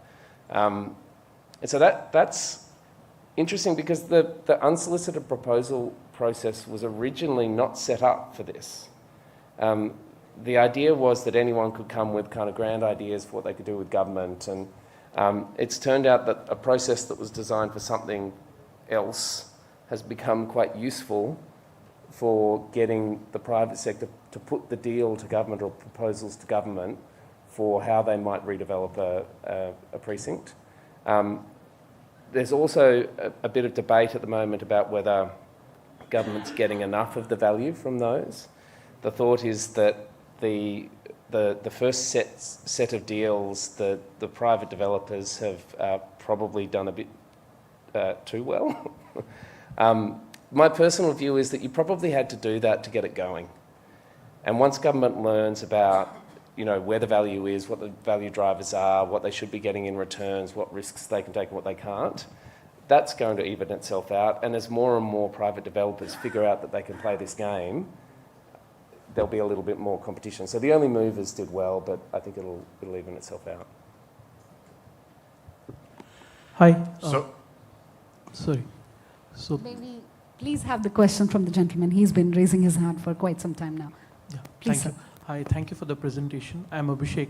I believe right at the start of your presentation, you talked about a public body that had the luxury of acquiring the land in the precinct and designating the land use. Yes. Yeah, so I represent one such body here in India. I belong to a development authority through which the regional rail transport system is scheduled to pass through. And one issue we are grappling with right now is that we are in the process of designating the land use through notifying our master plan.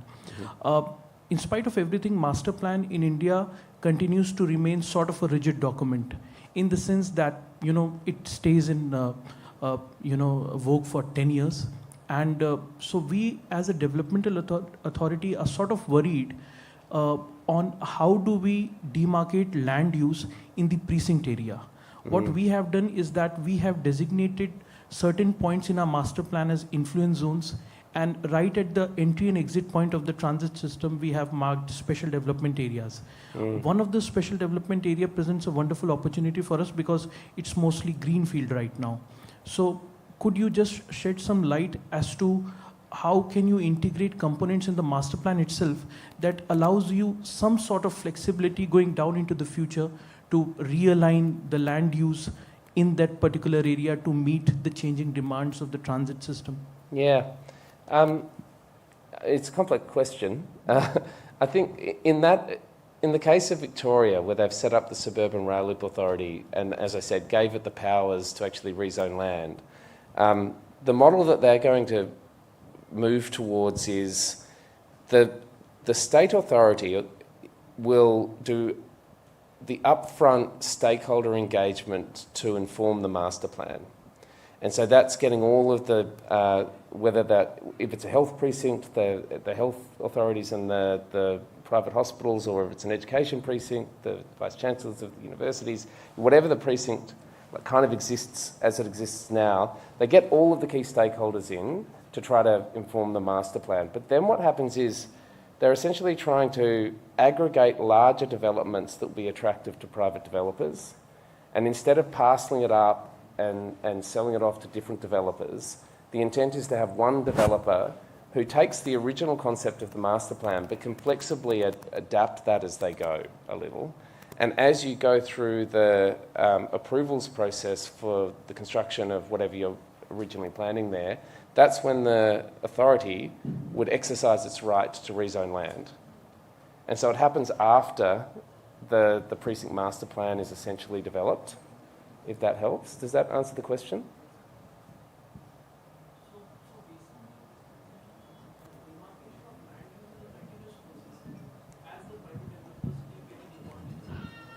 Well, it's more, lots of stakeholders involved develop a master plan or a vision for the precinct, engage a single developer who then turns that into a master plan, including all of the cost-benefit analysis and the returns they need to get. And then as you get through the process of starting to get construction approval, that's when you rezone the land. So you retain a degree of flexibility. And it's little things, but, you know, we found in Barangaroo, for example, where the original ideas on the optimal size of apartments based on yield was X. And between the time that the master plan had been done and those buildings were then being sold off plan, 8 to 10 years, the market had moved enormously, and people were now coming to them and saying, I want to buy 2 floors. They never thought anyone would want to buy 2 floors, you know? And so then you had to rezone some of the property and change the construction profile, but there was a degree of flexibility so that you could do that. The gentleman on my right who was asking question previously.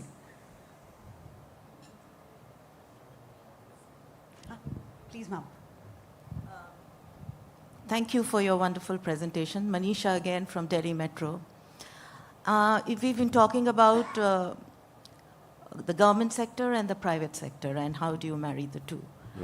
Mind you, my question will bite you. Mr. Suzuki already mentioned about this, which are the risks and challenges that you face regarding corruption. So how do you address that when you have such huge players and stakeholders? Thank you. I mean, first, I'd say the government in each of the states in Australia has a very well-developed process for protecting against corruption in government.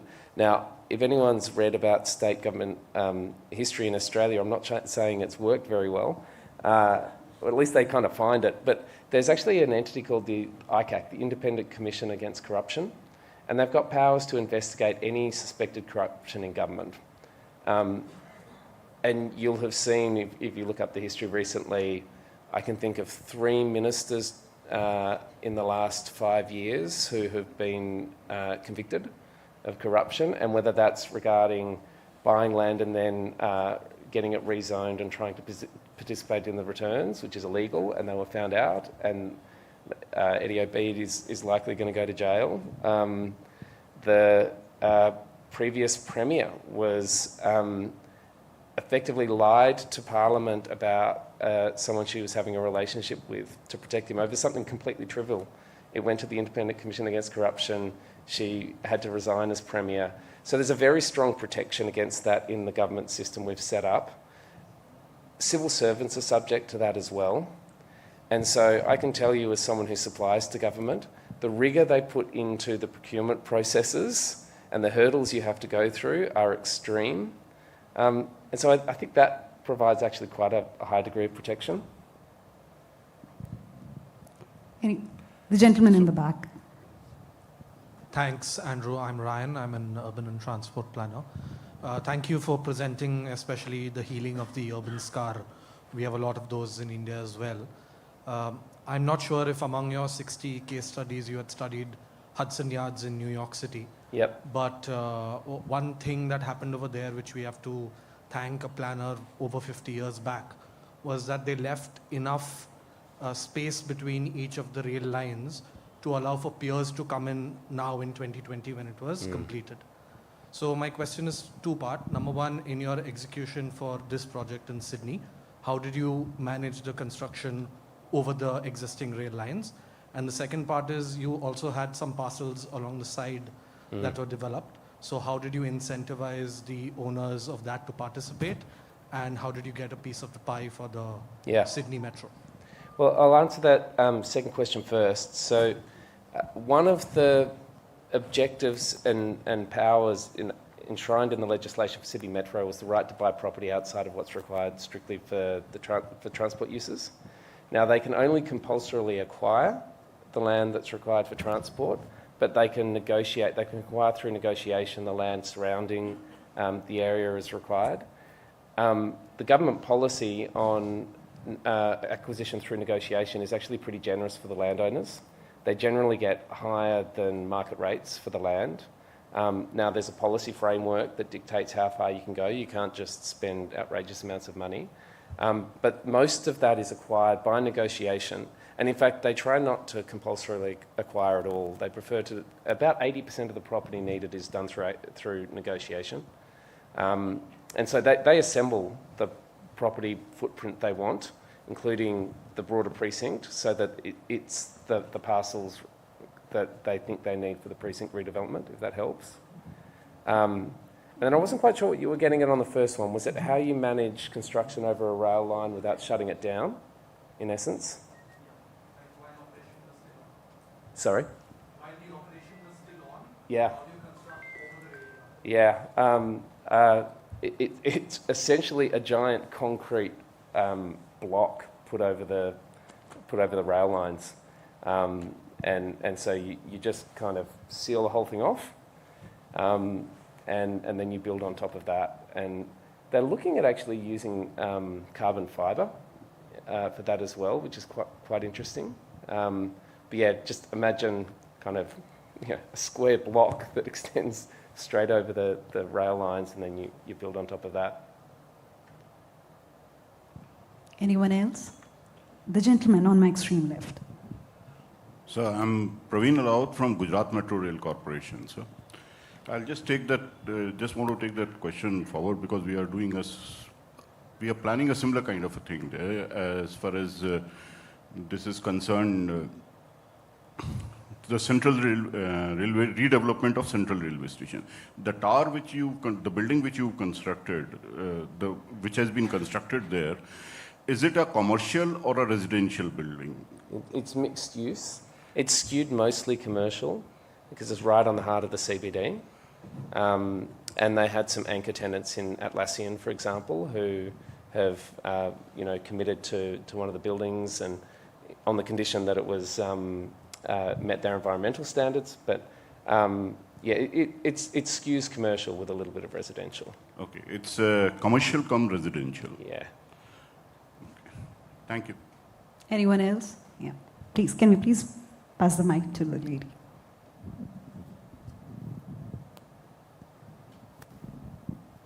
Hi, I'm Zora from Arcadis IBI Group. My question was on speculation, actually, on the speculation of the market. Has that ever posed a challenge for the government to be involved? Because what happens is, by the time you announce a project, there is so much of speculation in the market that the land prices already rise before there is value creation, really. And then that does not allow the government to really, it's not financially viable for the government to really be involved. Yeah. I mean, the short answer is absolutely. The smart developers, they've plotted where the potential metro lines could be, and there are only so many places you could potentially put a station. And so they were taking their bets, right? And then the government comes along and tries to acquire that property with a framework that says you must acquire it essentially agreed value plus X, right? Now, what that does do is protect you a little bit against gouging, And so if you're smart about it and you package it up, what you don't want is one landowner to be the holdout and then hold you to ransom. But everyone kind of knows the deal. It's, okay, you speculated, good on you. The land price has gone up. We're going to pay you a little premium on that. You got that for nothing. So most of the developers or the landowners are kind of pretty happy to take that, frankly, and not have to put capital into redeveloping it or anything like that. There are a number of, there are political risks with that. There are a lot of articles about people who've made just, outrageous amounts of money, especially in the outskirts of Sydney, where they bought up land that was essentially, hinterland, not very valuable, and now there's a metro station going there because of a new airport that's being built out in the west, and people who bought, plots for $5 million, getting them bought for 30, things like that. It hits the press. So it's not optimal, and I don't think we've got a perfect solution for it, but we've tried to put some protections in place. Okay, thank you. Last question, anyone? Okay. Mic to the lady, please. Lady in blue sari.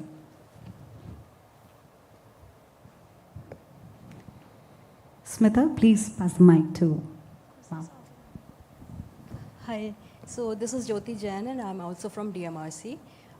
Thanks for sharing this case study with us. So as you have explained, like the participation was from the government as well as from the private sector in this whole development.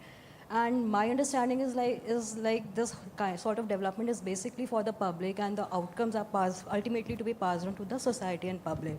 So how the participation from the public was ensured in this whole development? Yeah, that's a great question. In two ways. One, the Articles of Incorporation for Sydney Metro said that it has to consider public policy objectives in all of its activities, and it can be directed by the minister.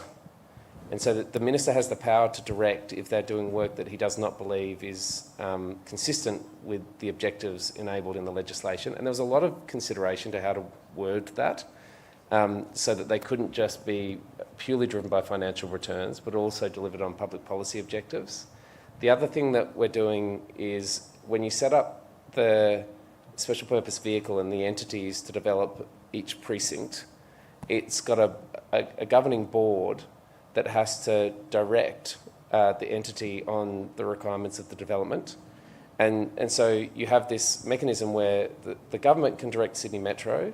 Sydney Metro then directs the precincts through its seat on the board on certain policy objectives, which at the moment is low-cost housing. But in the past, and this remains, has been green space. And so they effectively make that a requirement of any deal or proposal that the private sector developers put forward, that it has to meet these criteria. Now, it then gets a little bit complicated in execution because, as I said before, there's a degree of flexibility. And they try it on, right? Like, oh yeah, no, it really is a low-cost house, affordable rent. It's like $1,200 a week, affordable, really? Oh yeah, but it's the same floor plate area that you specified. So you have to be a bit vigilant through the delivery of the project, but that's how they try to get that to work. Thank you so much, Mr. Newsom, for this truly insightful session and for taking out your time to participate in this workshop. I would request Director Rolling Stock, Electricals and Rolling Stock, NCRTC, to please present a memento to the speaker as a token of our appreciation. Mahend, sir, please.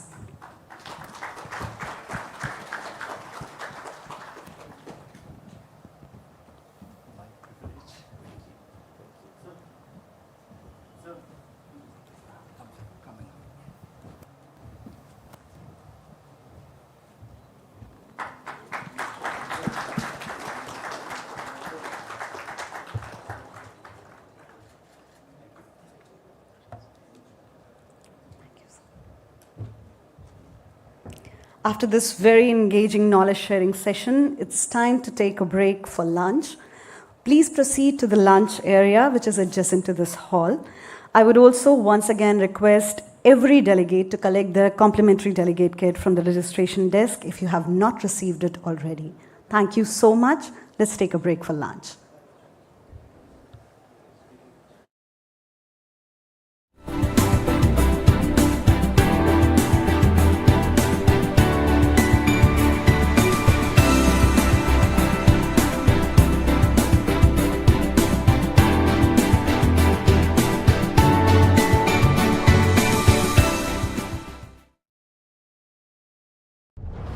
Uttar Pradesh में बढ़ते शहरीकरण के लिए आवश्यक सुलभ आवास, व्यवसायिक एवं अन्य सुविधाएं तथा परिवहन की चुनौतियों से निपटने के लिए सरकार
India, a land of opportunities with immense potential, is on the path of building a new India with determination and conviction to fulfill the aspirations of its 1.3 billion people.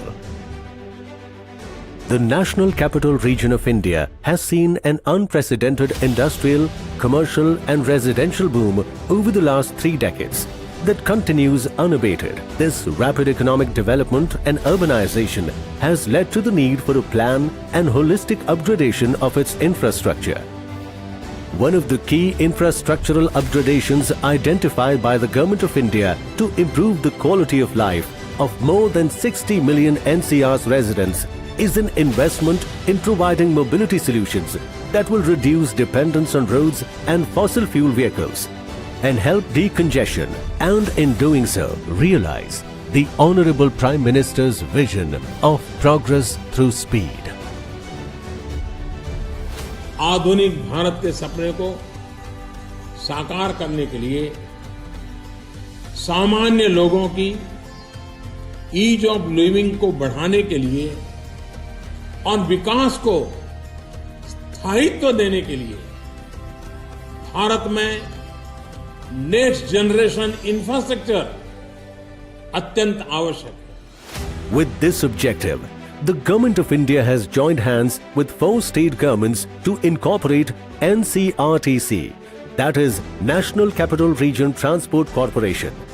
NCRTC's mandate is to design, construct, operate and maintain a rail-based Regional Rapid Transit System, RRTS.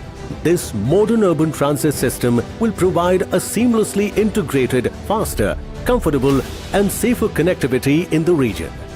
RRTS will be altogether different from the existing modes of public transport in the region. With a design speed of 180 km per hour, these RRTS trains will be available at a high frequency of every 5 minutes at stations located within 5 to 10 kilometers. 3 RRTS corridors are prioritized for implementation in first phase. The foundation stone of India's first regional rail between Delhi, Ghaziabad, Meerut was laid by Honorable Prime Minister in March 2019. This 82-kilometer long corridor will comprise of an elevated section of about 70 km and an underground section of about 12 km. Construction work for the Delhi, Ghaziabad, Meerut RRTS corridor is currently progressing in full swing. RRTS stations will have a seamless multi-modal connectivity with other modes of transport like bus terminals, railway stations, airport and metro stations. With highly reliable time-bound services, this regional rail will bring people and places closer by reducing the travel time to about 1/3. Keeping in view the local travel needs of residents of Meerut, another unique initiative has been taken. NCRTC will also use RRTS infrastructure to provide local transit services over 21 kilometers with 13 stops in Meerut. With this, citizens of Meerut will get their first metro. These RRTS trains are being made in India, designed in Hyderabad. 100% train sets are currently being manufactured in Savli, Gujarat. RRTS trains are designed to provide best-in-class comfort to all commuters with features like 2x2 transfer seating, overhead luggage rack, mobile or laptop charging sockets at every seat, grab handles, onboard Wi-Fi and much more. In addition to priority seating, both the RRTS trains and stations are designed to carry wheelchairs as well as stretchers for medical emergencies. Platform screen doors are being installed at all RRTS stations to ensure commuter safety. There will be 24/7 CCTV monitoring, along with a dedicated coach reserved for women as well. Despite COVID-19 pandemic, NCRTC is moving towards the target of timely operationalizing the 17-kilometer priority section by 2023. A dedicated team of more than 14,000 workers, 1,100 engineers are working round the clock to achieve this goal. India's first regional rail will be an energy-efficient, clean, green and sustainable commuter system. It will lead to significant reduction in traffic on roads and hazardous pollution.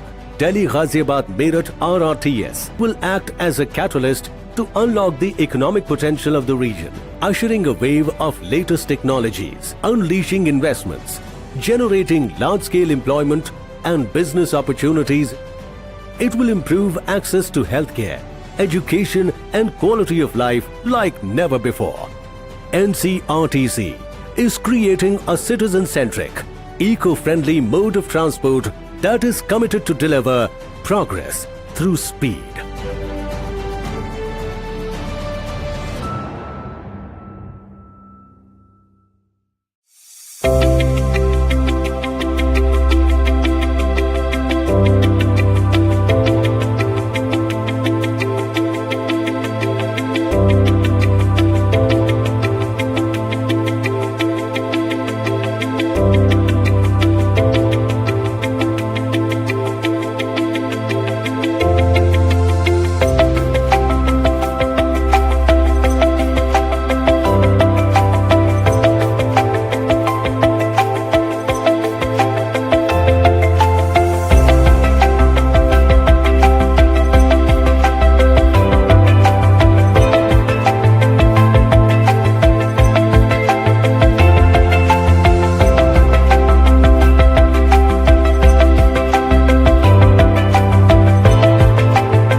India, a land of opportunities with immense potential, is on the path of building a new India with determination and conviction to fulfill the aspirations of its 1.3 billion people. The National Capital Region of India has seen an unprecedented industrial, commercial and residential boom over the last 3 decades that continues unabated. This rapid economic development and urbanization has led to the need for a plan and holistic upgradation of its infrastructure. One of the key infrastructural upgradations identified by the Government of India to improve the quality of life of more than 60 million NCR's residents is an investment in providing mobility solutions that will reduce dependence on roads and fossil fuel vehicles and help decongestion, and in doing so realize the Honorable Prime Minister's vision of progress through speed. आधुनिक भारत के सपने को साकार करने के लिए सामान्य लोगों की ईज ऑफ लिविंग को बढ़ाने के लिए और विकास को स्थायित्व देने के लिए भारत में नेक्स्ट जनरेशन इंफ्रास्ट्रक्चर अत्यंत आवश्यक है। With this objective, the Government of India has joined hands with 4 state governments to incorporate NCRTC, that is National Capital Region Transport Corporation. NCRTC's mandate is to design, construct, operate and maintain a rail-based Regional Rapid Transit System, RRTS. This modern urban transit system will provide a seamlessly integrated, faster, comfortable and safer connectivity in the region. RRTS will be altogether different from the existing modes of public transport in the region. With a design speed of 180 km per hour, these RRTS trains will be available at a high frequency of every 5 minutes at stations located within 5 to 10 kilometers. 3 RRTS corridors are prioritized for implementation in first phase. The foundation stone of India's first regional rail between Delhi, Ghaziabad, Meerut was laid by Honorable Prime Minister in March 2019. This 82-kilometer long corridor will comprise of an elevated section of about 70 km and an underground section of about 12 km. Construction work for the Delhi, Ghaziabad, Meerut RRTS corridor is currently progressing in full swing. RRTS stations will have a seamless multi-modal connectivity with other modes of transport like bus terminals, railway stations, airport and metro stations. With highly reliable time-bound services, this regional rail will bring people and places closer by reducing the travel time to about 1/3. Keeping in view the local travel needs of residents of Meerut, another unique initiative has been taken. NCRTC will also use RRTS infrastructure to provide local transit services over 21 kilometers with 13 stops in Meerut. With this, citizens of Meerut will get their first metro. These RRTS trains are being made in India, designed in Hyderabad. 100% train sets are currently being manufactured in Savli, Gujarat. RRTS trains are designed to provide best-in-class comfort to all commuters with features like 2x2 transfer seating, overhead luggage rack, mobile or laptop charging sockets at every seat, grab handles, onboard Wi-Fi and much more. In addition to priority seating, both the RRTS trains and stations are designed to carry wheelchairs as well as stretchers for medical emergencies. Platform screen doors are being installed at all RRTS stations to ensure commuter safety. There will be 24/7 CCTV monitoring, along with a dedicated coach reserved for women as well. Despite COVID-19 pandemic, NCRTC is moving towards the target of timely operationalizing the 17-kilometer priority section by 2023. A dedicated team of more than 14,000 workers, 1,100 engineers are working round the clock to achieve this goal. India's first regional rail will be an energy-efficient, clean, green and sustainable commuter system. It will lead to significant reduction in traffic on roads and hazardous pollution. Delhi Ghaziabad Meerut RRTS will act as a catalyst to unlock the economic potential of the region, ushering a wave of latest technologies, unleashing investments, generating large-scale employment and business opportunities. It will improve access to healthcare, education and quality of life like never before. NCRTC is creating a citizen-centric, eco-friendly mode of transport that is committed to deliver progress through speed.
India, a land of opportunities with immense potential, is on the path of building a new India with determination and conviction to fulfill the aspirations of its 1.3 billion people.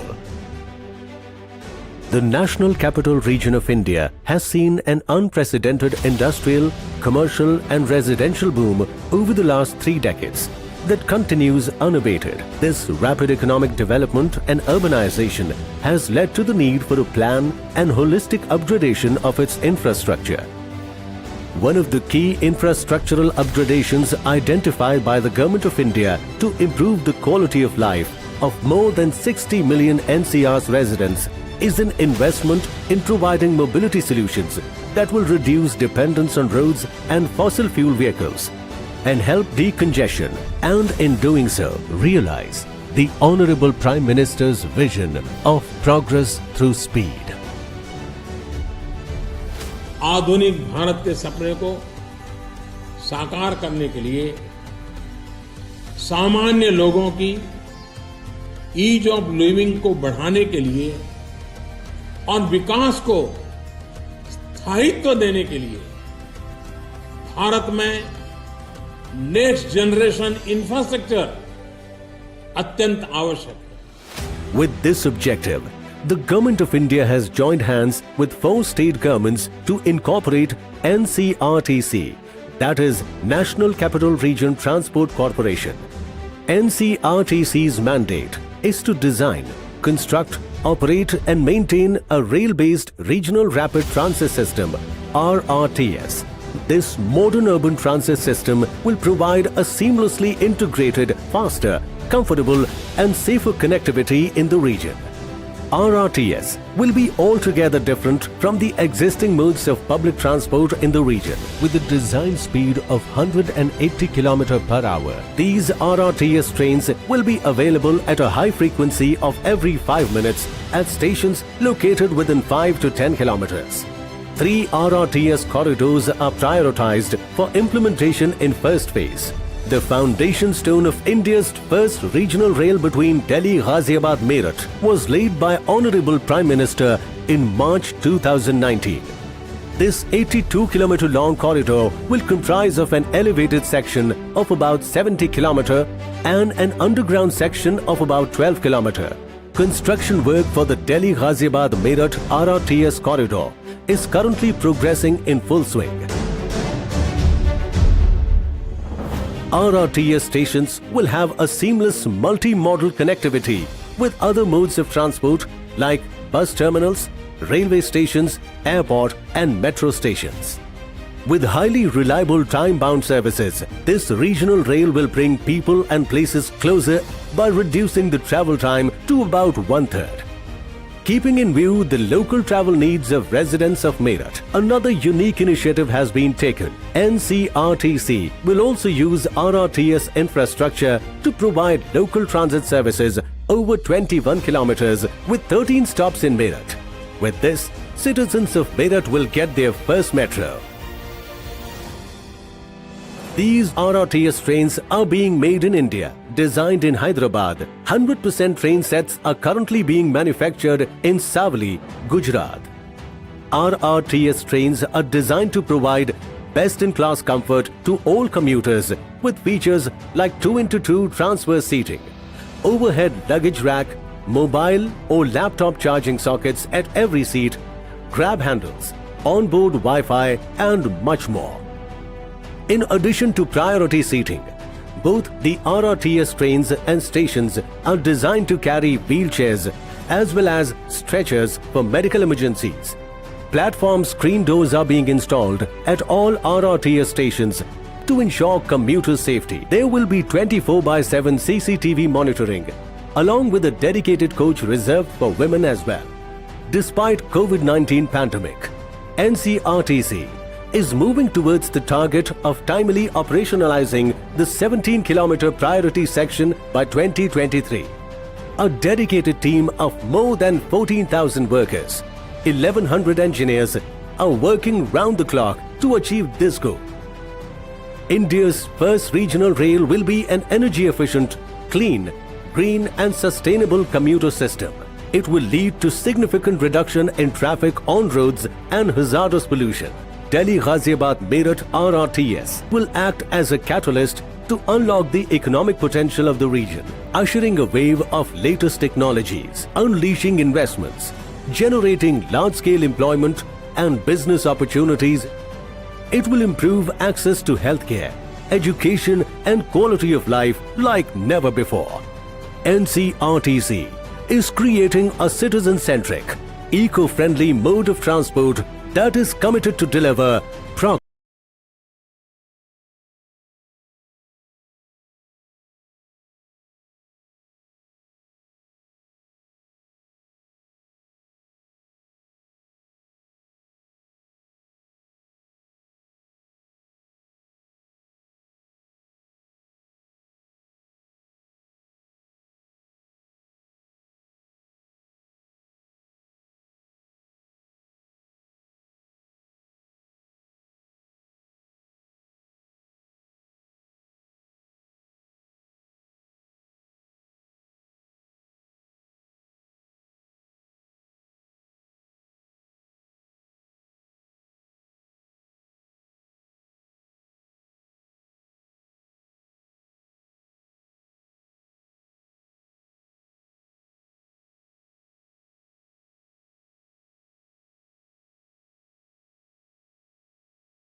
to kindly take their respective seats.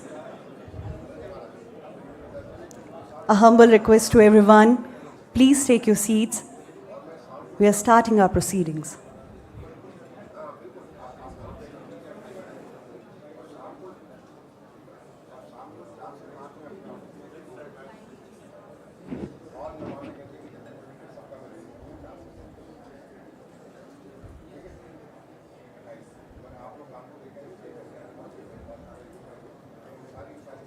I request you all to please settle down so that we can continue with our proceedings.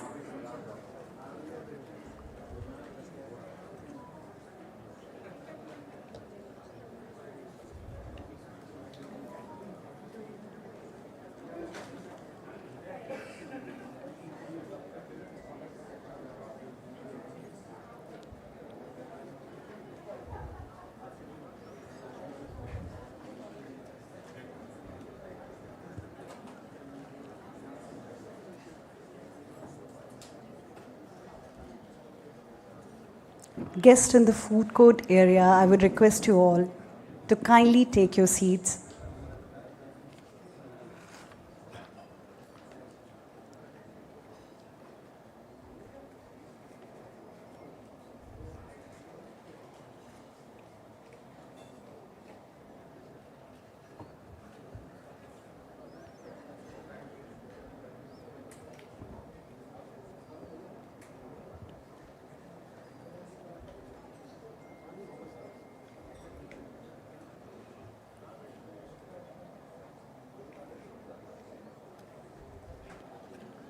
Once again, a very warm welcome to all of you and to the respected guests who have just joined us. We welcome you all to this workshop where our speakers are sharing their experiences, different perspectives, and challenges of implementing transit-oriented development in various countries across the globe. And with this workshop, we'll try to come up with solutions to overcome these challenges and ways to pave a smoother road ahead for TOD implementation in future in our country with our shared wisdom. Before we continue with the proceedings, I would like to extend a very warm welcome to our special guest, Shri Durga Shankar Mishra Ji, Chief Secretary, Government of Uttar Pradesh, who has just joined us. Please give him a big round of applause, everyone. Shri Durga Shankar Mishra Ji is a 1984 batch IAS officer of Uttar Pradesh cadre. Prior to his current position as Chief Secretary, Government of UP, he was Secretary, Housing and Urban Affairs and Chairman of NCRTC. He can be credited for spearheading most of the transformative urban transit projects in India. Please join your hand together to welcome him.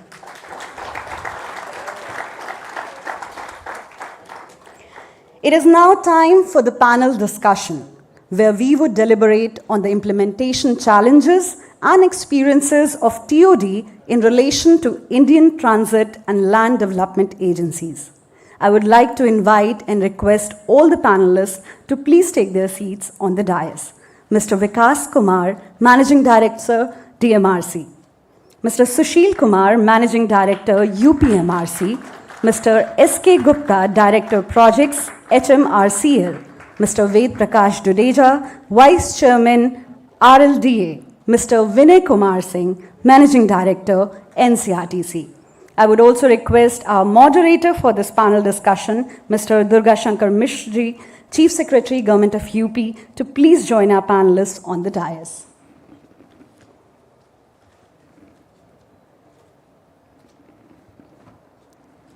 The floor is all yours now, sir.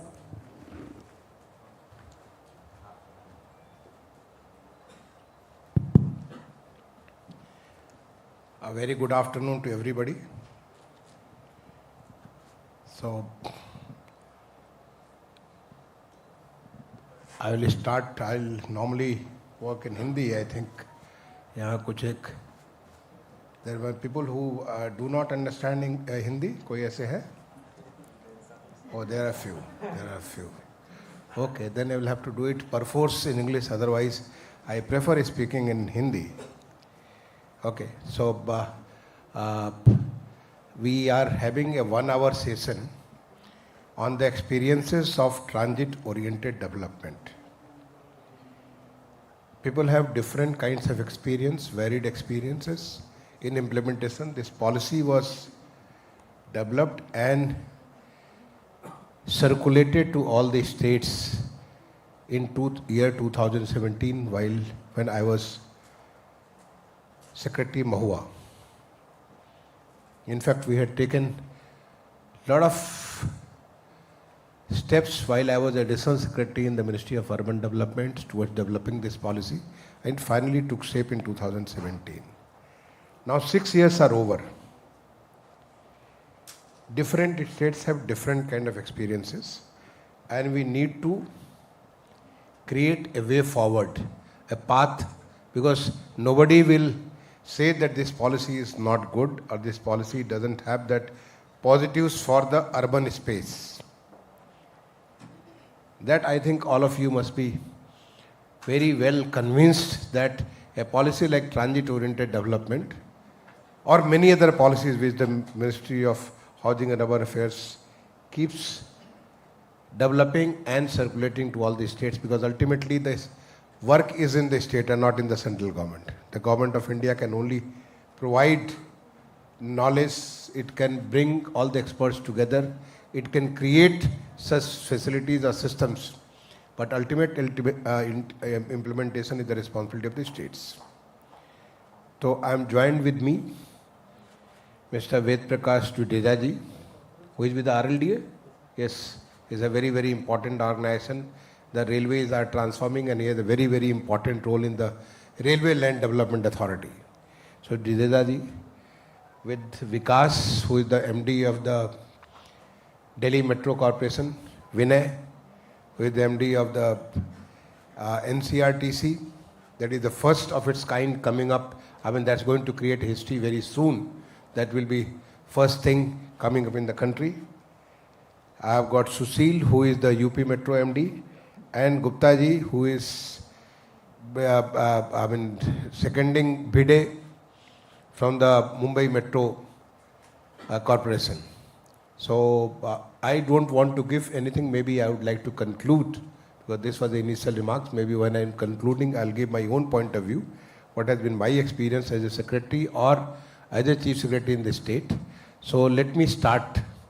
So first, we start with Vikas, because I consider them, they are the mother of all the metro companies, though they started in Kolkata, but the mother is one which gives birth to the different children, and the children start getting birth only after DMRC came into the force. So let's hear from Vikas first. Thank you.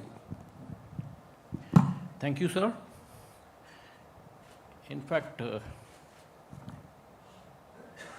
it is an honor for me to be sharing this forum with you, sir, who has in fact been the doyen of transit-oriented development in our country.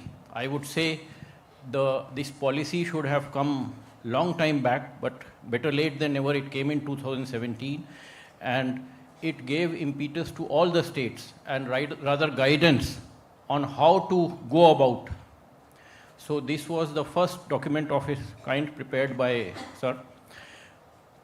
As far as Delhi is concerned, Delhi Metro, we have, right since inception, we are a learning organization, and since inception, we tried some elements of this transit-oriented development, although the policy was not there that time, but we in fact took cue from international experience, and we started in this direction.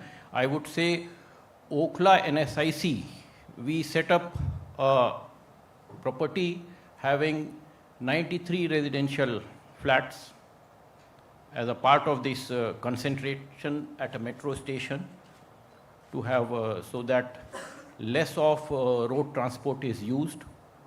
Again, second thing is that we had IT parks at Shastri Park that was way behind since 2005. We had also then, for multimodal integration, we have Chhatarpur and Kashmiri Gate. This was later in fact, sometime in 2019 and 21. So these and certain multi-level parkings also we developed at Rohini and Janakpuri. And we had certain commercial, in fact, at the Millennium City Center, Gurugram, and Dwarka Sector 21. So these were the few isolated places where we started. Now, after this policy came up, the DDA issued a notification in 2021, where they have brought in 12, in fact, earlier, as the policy, we wanted the whole alignment to be declared as a TOD zone, which was not done.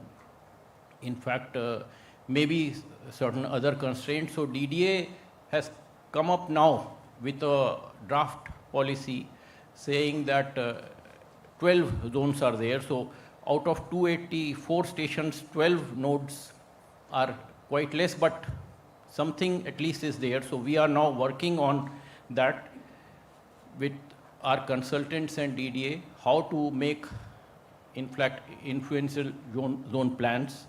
The problem in Delhi is that development or infrastructure for urban scenario has already taken place much before the DMRC or metro rail came.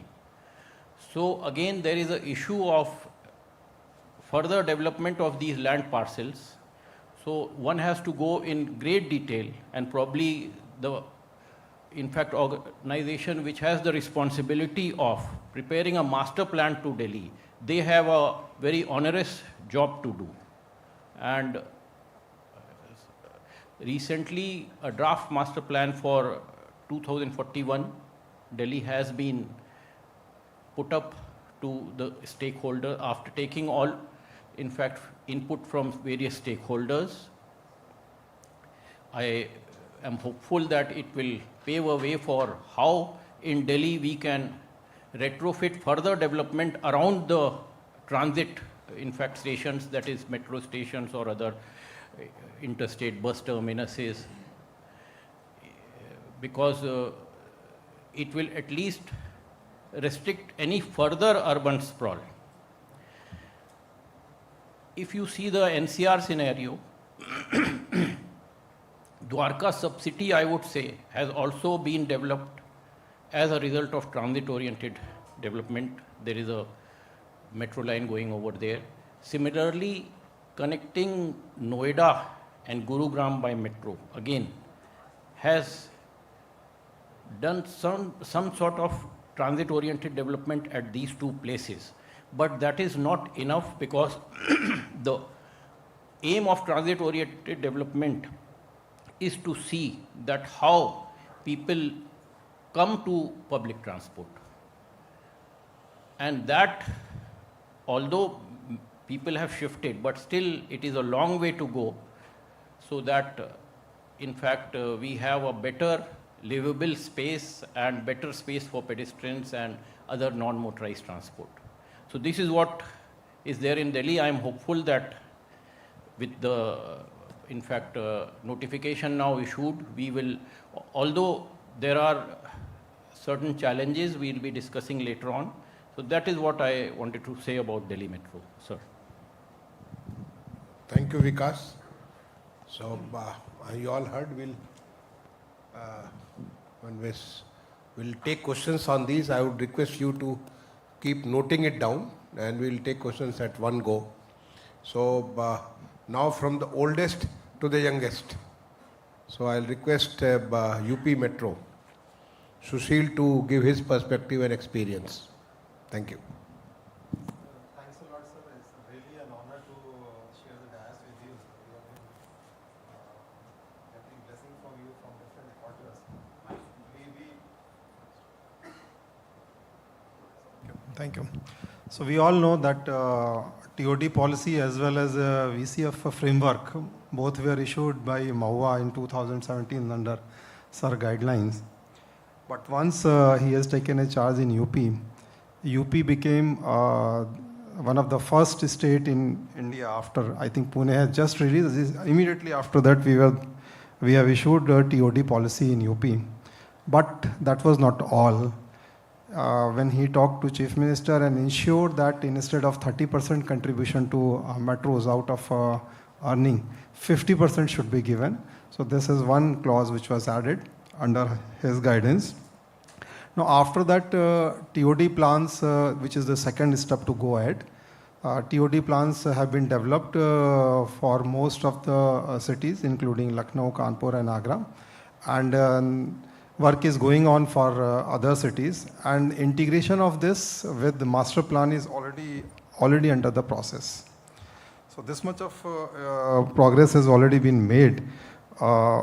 Meanwhile, the software modifications so that the earning can be earmarked, all those work is going on in parallel. There are a long road to go, and many of those activities are required to be done in parallel. So next step will be influential zone identification, or as we call it, CDA identification, and then making a plan to develop that particular area by individual stakeholders. So that work has to be done. So for which a micro planning is required to be done. And statutory framework which are required to be modified, work has already started in UP. Few of the things has been done. Say for example, merging of plots and change of land use. A lot of work is going on parallelly in this direction. Just a few days back, an ordinance has also been issued by government of UP for creation of a specific fund for this very purpose. So a lot of work is going on, and I can very easily say that as far as the metro organizations are concerned, perhaps UP is making the highest progress as far as provisions are concerned under TOD policy. Meanwhile, government is already planning to have a owners and development associations, so that not only all the stakeholders, like all ELBs, authorities, municipality corporations, and metros, along with the private holders, can come under the common umbrella and make a fruitful discussion and start investigation in that direction. So UP is moving in that direction. Now, if I come to the remaining portion of it, which is covered under TOD, like multimodal integration. So UP Metro received the Best Metro Award last year, mainly because of the very, very close connection we have. Like from airport, we are hardly 90 meters away. From ISBT in Lucknow, we are connected through a ramp which is only 20 meters. And similar connection is there with the Lucknow railway stations. So because of those efforts, MMI is a very role model kind of thing, I will say. Now we are trying to replicate same thing for Kanpur and Agra also. We have been working very cohesively with the Agra railway divisions, so that the metro can go just on the top of the platform number 1 of Agra stations. So a lot of work is going on in other field of this. But one biggest thanks, in fact, I would like to give to Sir, that UP Metro become the first in India to get 86 acres of land from CG City for land development, which will be a big boon for non-fare box earning and to be self-sufficient in the field of any metro operations. And meanwhile, UP Metro is also taking few more initiatives. We have changed the design and layout of our metro stations. We have reduced metro depots. And right now we have carved out around 11 to 12 acres of land, which we are now planning to go for a commercialization shortly. So it has been a good learning over the periods, and many new things have been done. And we are sure that under the guidance of Sir, we will be able to move even faster to complete rest of the activities and to achieve the end goal of TOD policy. Thank you, sir. Thank you, Sushil. So now I'll just switch the gear. We'll move to the Rail Land Development Authority to Dudeja. So when he has been associated with me, in fact, I was part of that committee which was handling the transformation of the rail stations and all that. So over to Judea Sahab. What is the railways thinking on this when we are transforming the railway station? Are you also trying to get the value out of it? Thank you very much, sir. First of all, I am grateful that I have been invited to this forum and sharing dais with you, sir. Before I talk about TOD, I will just like to say what RLDA is doing and what we are thinking of station development. RLDA is an authority which was constituted for commercial development of surplus railway land across the country. And as you know, we have got railway land in almost all the major cities of the country and in mostly in the prime locations. So far as stations are concerned, our stations traditionally they came up out of the city areas, and with a period of time, cities developed along both the sides of the stations, and station as such became a barrier between two parts of the city. So as of now, when we go to the various stations, we find very inconvenient to cross the station and to integrate the two parts of the city. So Government of India has taken up this task and to redevelop these stations with primary objective of integrating the different parts of the city across the station and rejuvenating the surroundings of the station. We are having old townships, old colonies spread in very single-story, double-storied kind of structures near the stations, and which are in very bad and dilapidated condition. So as a part of station development, we are trying to create infrastructure which will support commercial development all around the city center as a new city center at the station.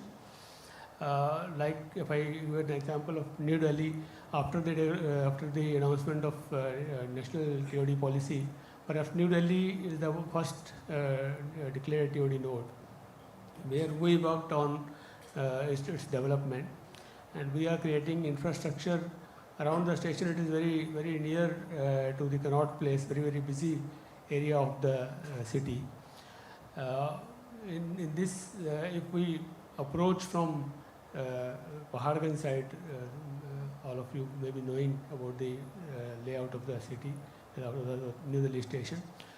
It is very difficult to approach Paharganj side, New Delhi, and there is no space where buses can stop there, where people can easily enter the station. So we are creating an elevated road infrastructure which will facilitate the passengers from different parts of the city to reach the station without touching the Connaught Place.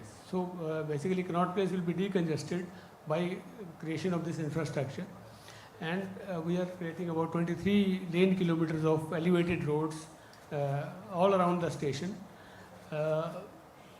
And with that, we have planned for commercial development of the entire area. We have made detailed studies in a radius of 800 meters radius influence zone, and with that in mind, we are planning to create infrastructure in our first go itself. We are creating this station by EPC mode with railway's own funding, and FAR of 3.55 will be achieved in this area as a TOD zone. So this is the background for how railway is thinking about station development, and we are on the same lines. We are doing master planning of stations across the country, and we have already awarded EPC contracts for about 50 stations, which will create basic infrastructure for the stations. So it is slightly different from metro lines and metro stations, because they are generally either underground or elevated. Stations where we are working, they are brownfield projects. More brown, I would say. Even metro is also brownfield, but our stations are more brownfield than any other development. We have to work, we have to do our development while the trains are running, while the passengers are being handled. And a station like in Mumbai CSMT, where about 12 lakh passengers are handled every day, that is also being developed in a similar scheme.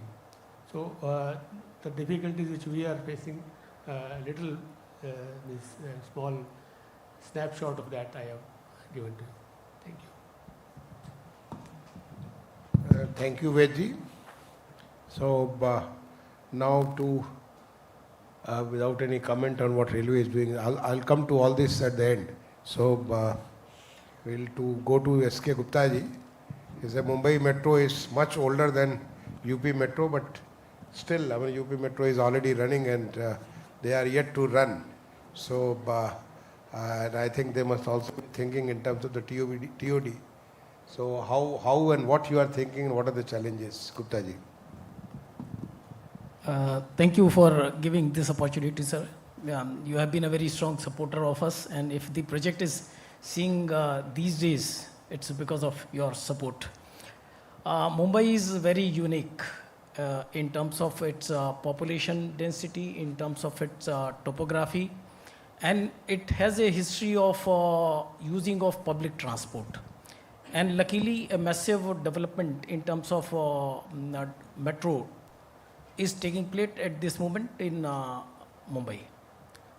We are doing one of the line, which is a 33.5 kilometer fully underground line, which is north-south, which is primary direction of traffic, and will give immense benefit to the Mumbaikars.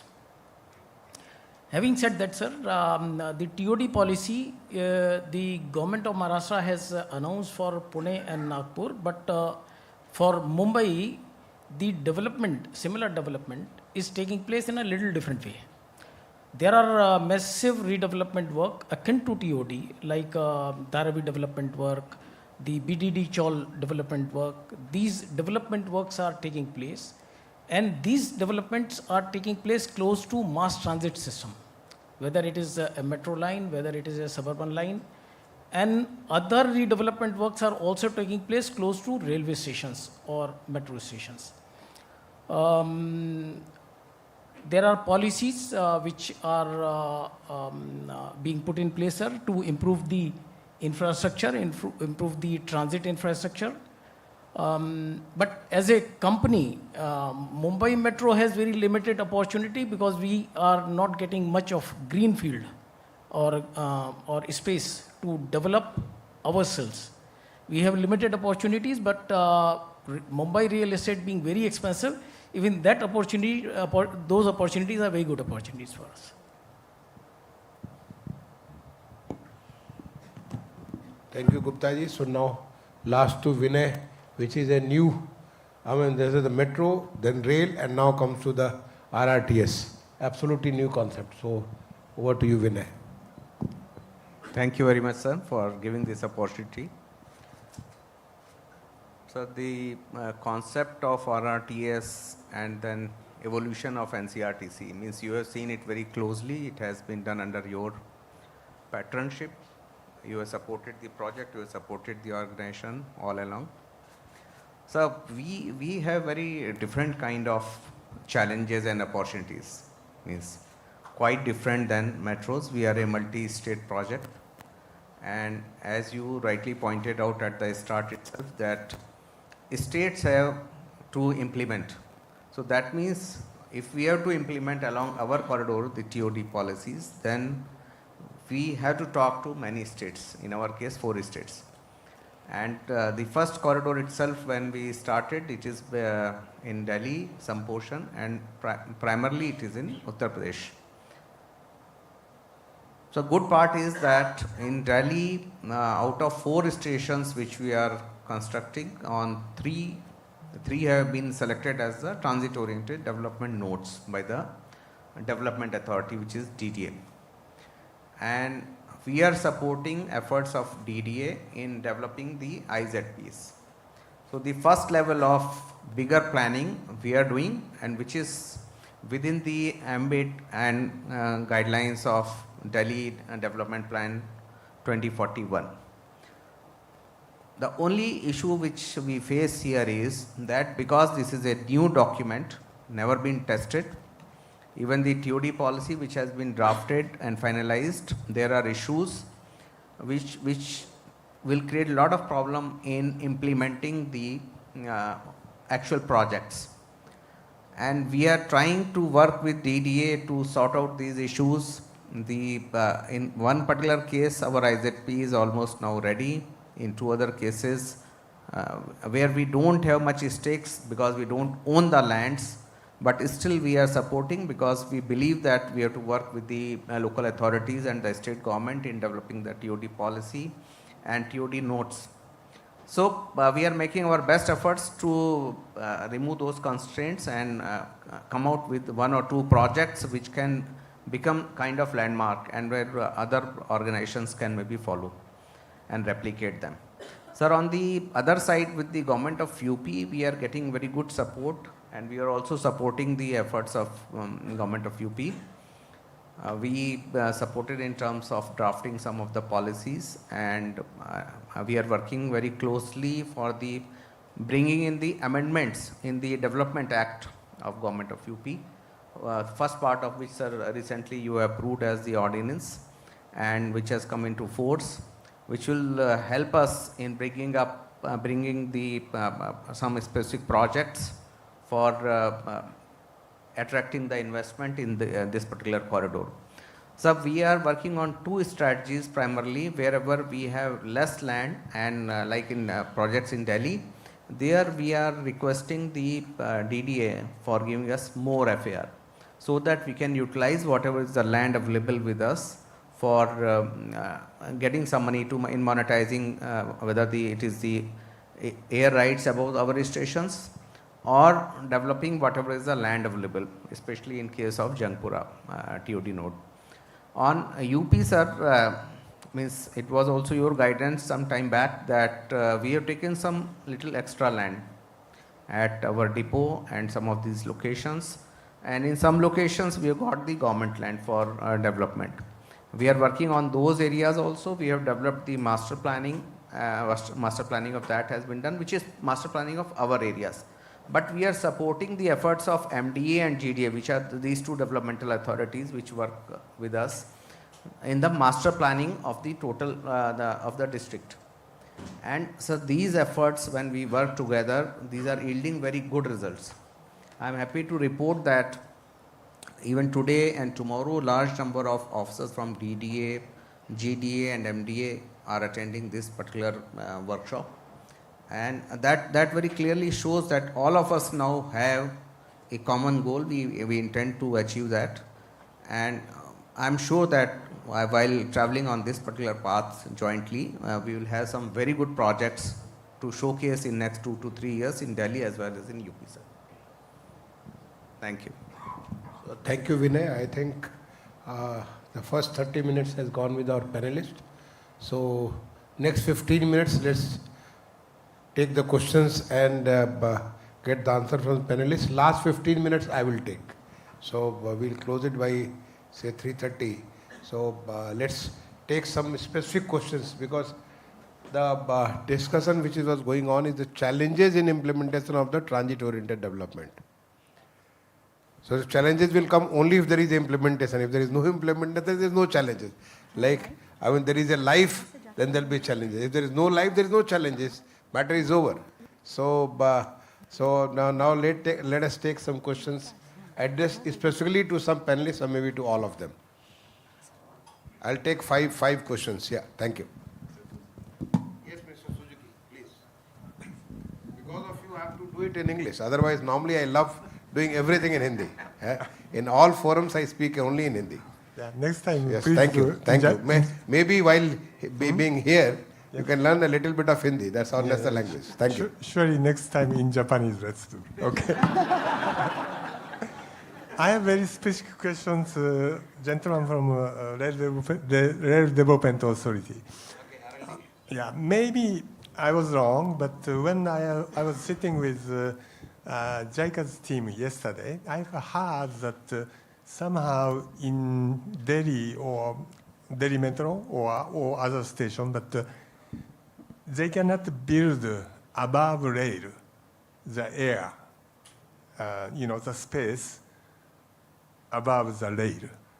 Is it, first of all, this regulation, Delhi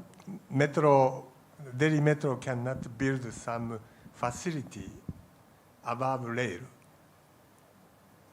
Number one, I would like to confirm this is regulation. If yes, why you cannot change this regulation? This is my question. Let me give you an answer. I mean, before that, because none of them are here. Already in Nagpur Metro, at the 0 mile, which is considered as the center of gravity for the whole country, the country which is known as Bharat, the whole Bharat's center of gravity is in the Nagpur. At that 0 mile station, they are making some 24-storied building. 24-storied building there, and it has been funded by the state. It is going to come as a very massive commercial space. I think by now it must have been completed because things had started while I was secretary. I do not know because I don't have Brajesh Dixit here to confirm, and I have not seen it for the last 1.5 years. So the answer is right there. And I don't think DMRC has any of such building. Maybe RLDA. We have constructed, sir, one hotel in Gandhinagar. I'm coming to Gujarat that. government. I'm coming to that. On the RLDA, I mean, not RLDA, it used to be station development, this thing. So we have Mr. Rathod here. He has made possible Gandhinagar railway station. It's a multi-storied hotel complex right on the railway line. So now the examples are there. There may be many more examples which I am not aware of because I've been out of the necessary. Vidhan Bhavan, in Mumbai, Vidhan Bhavan, we'll Vidhan develop. Bhavan on the? In Mumbai, Vidhan Bhavan station, we will have a towards South Mumbai. No, but Vidhan we'll have. There is a, what he's saying. Above is station. There any, no. His question is there any construction above the rail line? Yes. In Vidhan Bhavan station, we'll have a massive area which will be developed. It is being approved by the government. We are also constructing, sir, 3 levels of. Upcoming. 3 levels of development. So now the examples are there and many more are coming up. So we do have partially at Supreme Court station, sir. It is above the rail line, one of the platforms. No, but not using for the commercial purposes. The kind of development like in MTR, if you go to the MTR, the Hong Kong Metro's headquarter, it is 40 plus, I do not remember because I had visited that headquarter. So there is a 40 plus storied building there, and part of it is hotel, part of it is offices, part of it is residential. So they have all in one. It's a huge complex. And that kind of thing I have seen elsewhere also. But first such building came up in that 0 mile station in Nagpur, but many more to come. My Sushil was reminding me that I have already allowed that because I totally endorse that. So I have allowed in Uttar Pradesh, so a lot of new buildings will come. Thank you very much. So I think, Mr. Suski, you asked about regulation. So there is no regulation which stops us from constructing. Only thing it's maybe a cost consideration because constructing over the tracks is always a very, very costly affair. So, and when we are working on a brownfield station, it becomes more difficult to construct things over the station. Thank you very much. Thank you. Next question, anyone?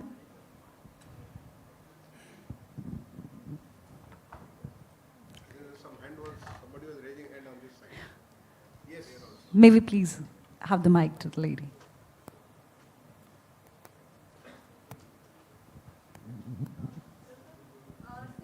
Can you use the mic, please?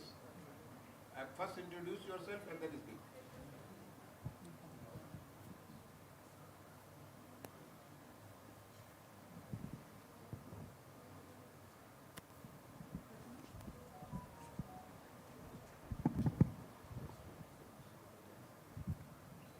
So this is Snehil from Hindustan Times.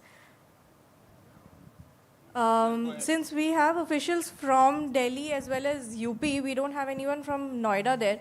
But a basic connectivity, since we're talking about TOD, there is already a basic connectivity issue between Noida and Delhi Metro.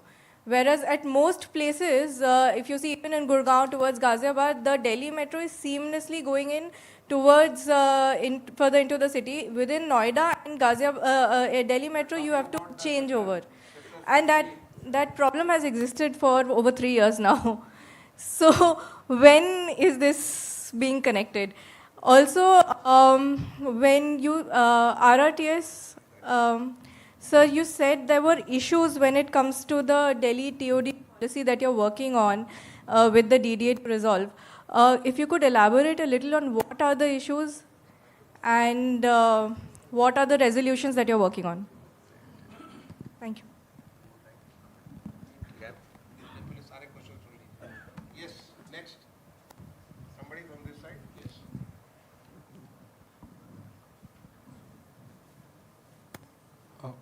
Hello, sir. I'm Ryan Sequera. I had a question generally for everyone on the panel. So, what we are seeing in a lot of TODs, at least in the conversations, it's not necessarily that they have been executed like that. They tend to be high density development happening next to transit, which we call transit adjacent development. And in that, there is not necessarily a symbiotic relationship between the transit and the development itself. The people who live there are not completely dependent on the transit. It's more geared as a real estate project to make money with a lot of parking, large footprint apartments, which kind of keep a lot of people who would otherwise be in the affordable spectrum outside. So in your respective systems, when you're coming up with TOD projects and TOD plans, how are you ensuring that it doesn't become a transit adjacent development and actually remains a transit oriented development? Anyone else?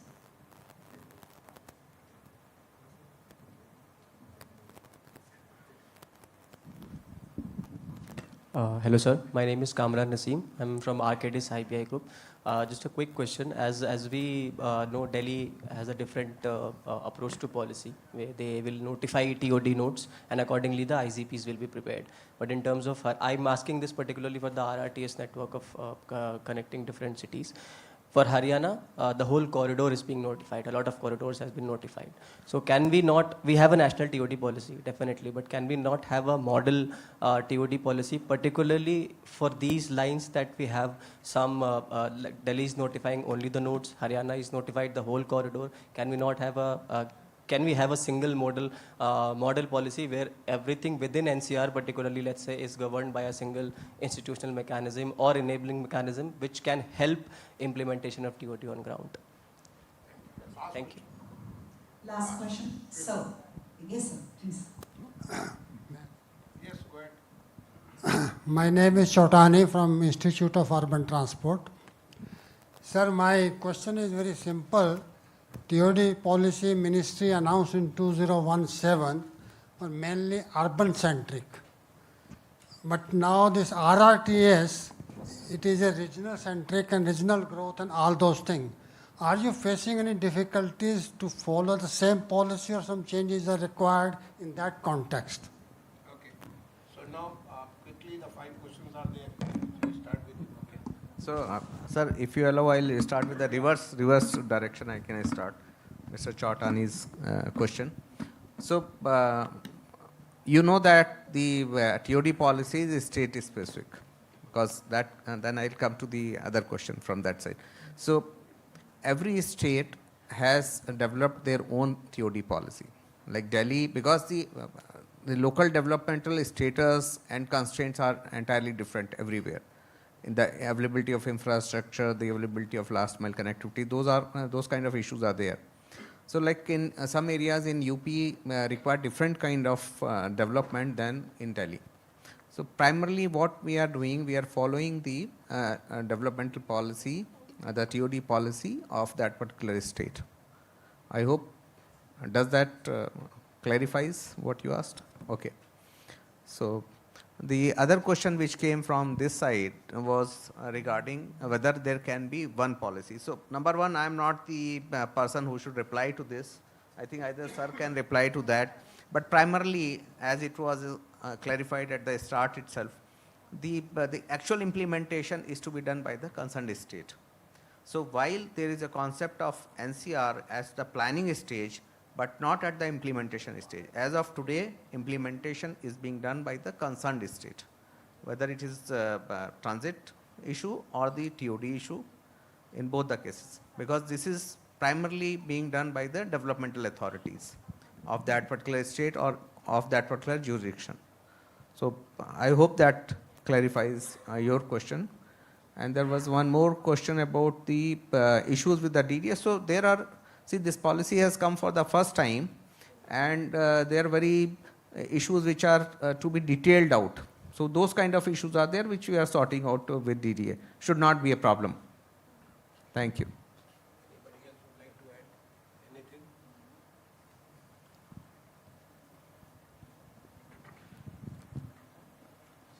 Mr. Chotani, he has already told you there is one difference which I heard right now, like the influence zone, which DDA has taken as 800, there they have already been permitted, I believe, 1.8 kilometers. 1.5, but that is in Haryana and UP, not in Delhi. Not in Delhi. So this is what is the difference.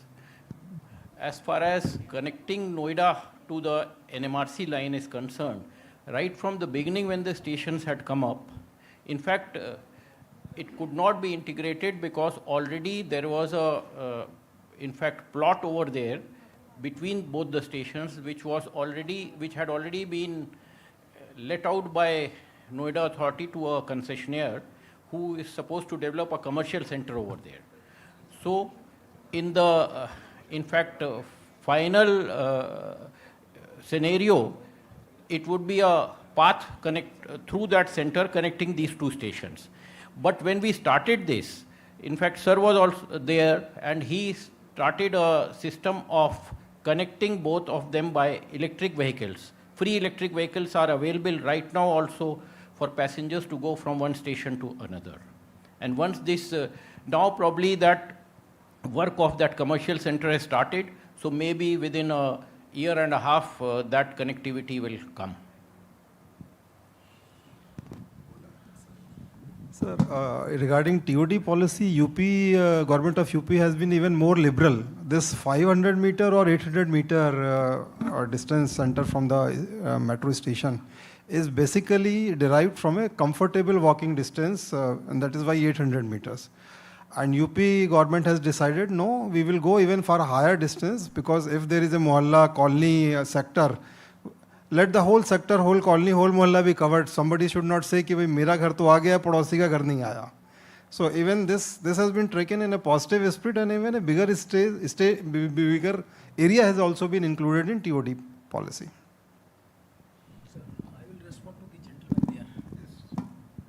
So gentleman over there raised a very valid point. It should not become a transit adjacent development. And there are limitations in access to these stations in Mumbai. The footpaths are occupied by different between hawkers and public. There are problems of improper signage or absence of signage. There are absence of public utilities.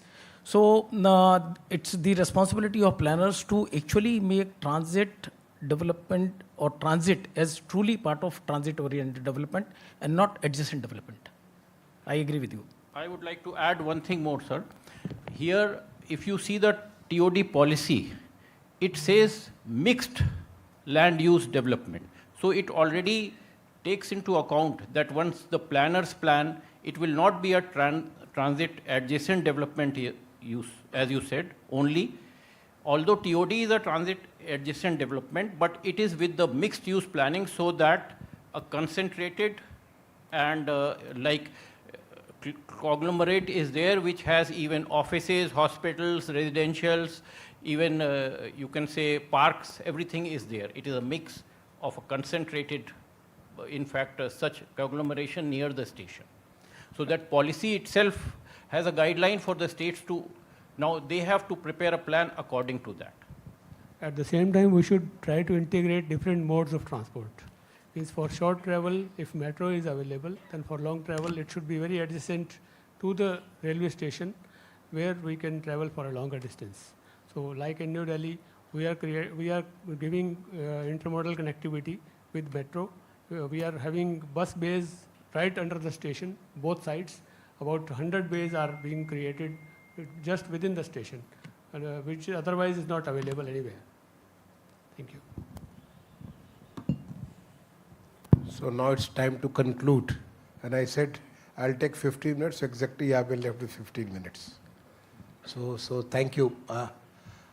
Before I start, I would like to first explain what the TOD means. We should be very clear. TOD does not mean intermodal connectivity, like the lady from Hindustan Times mentioned. As already explained by Vikas, we had already made an arrangement. There was a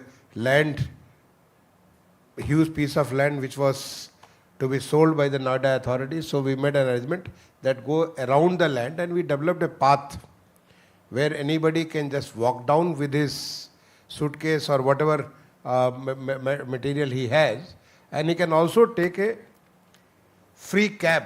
This is an electrical vehicle from one station to another station. It just takes few minutes, maybe 5 minutes, maybe 7-8 minutes to walk, and 5 minutes to go by the electrical vehicle. That is all. It's not far distance. But ultimately we had decided that once this plot is getting developed, we'll cut across, because from one station, DMRC station to the Noida station, there can be a direct connection. There could be a direct connectivity, which we will do at some point of time when it is being developed. But this is intermodal connection. This is not TOD, transit oriented. We must distinguish that the concept. Transit oriented development is a urban planning concept. Because earlier, when we were planning a city, we were not even bothered. How to place, in fact, the whole concept of urban planning has transformed over the years. And now they are trying to, the latest concept in the urban planning is we make the cities fully self-contained. So that all your requirements are there right next door. You don't have to go far away. When you develop a colony, you develop a place, a habitat, a human habitat in the urban area, then all your requirements are met right there. Maybe for few, you have to move out. You have to move away. So now the concept is that of the mixed development. It's a place where you have all the things available right there. Now transit-oriented development picks up from there, this urban planning concept, that you have a rapid transit system. It could be MRTS, it could be BRTS, it could be RRTS. Any of the rapid transit system. So you can cover from one place to the another place, a big marketplace to another big marketplace in shortest possible time. So you get all your requirement done within the small area, and for something which is not available on the in the routine manner, you take the transit path and you go to that big place and come back. So this way, what you are addressing is the issue of congestion. You are reducing the total transit in the city. When you are reducing the congestion, you are reducing the transit in the city, you are also reducing the pollution. You are improving the quality of life of the citizens. See, the whole concept of this common central secretariat, which Honorable Prime Minister has mooted in the year 2014 itself when he came as the Prime Minister, which I had the privilege of conceptualizing and getting that on ground, and when you go and someday it will be possible. All this central secretariat to come together, the idea was when all of them come together, then people don't have to move from here and there, because when I was Joint Secretary in the Ministry of Mines, we had 3 buildings, and this, for us itself there was a lot of transit. And every transit means you are congesting the city.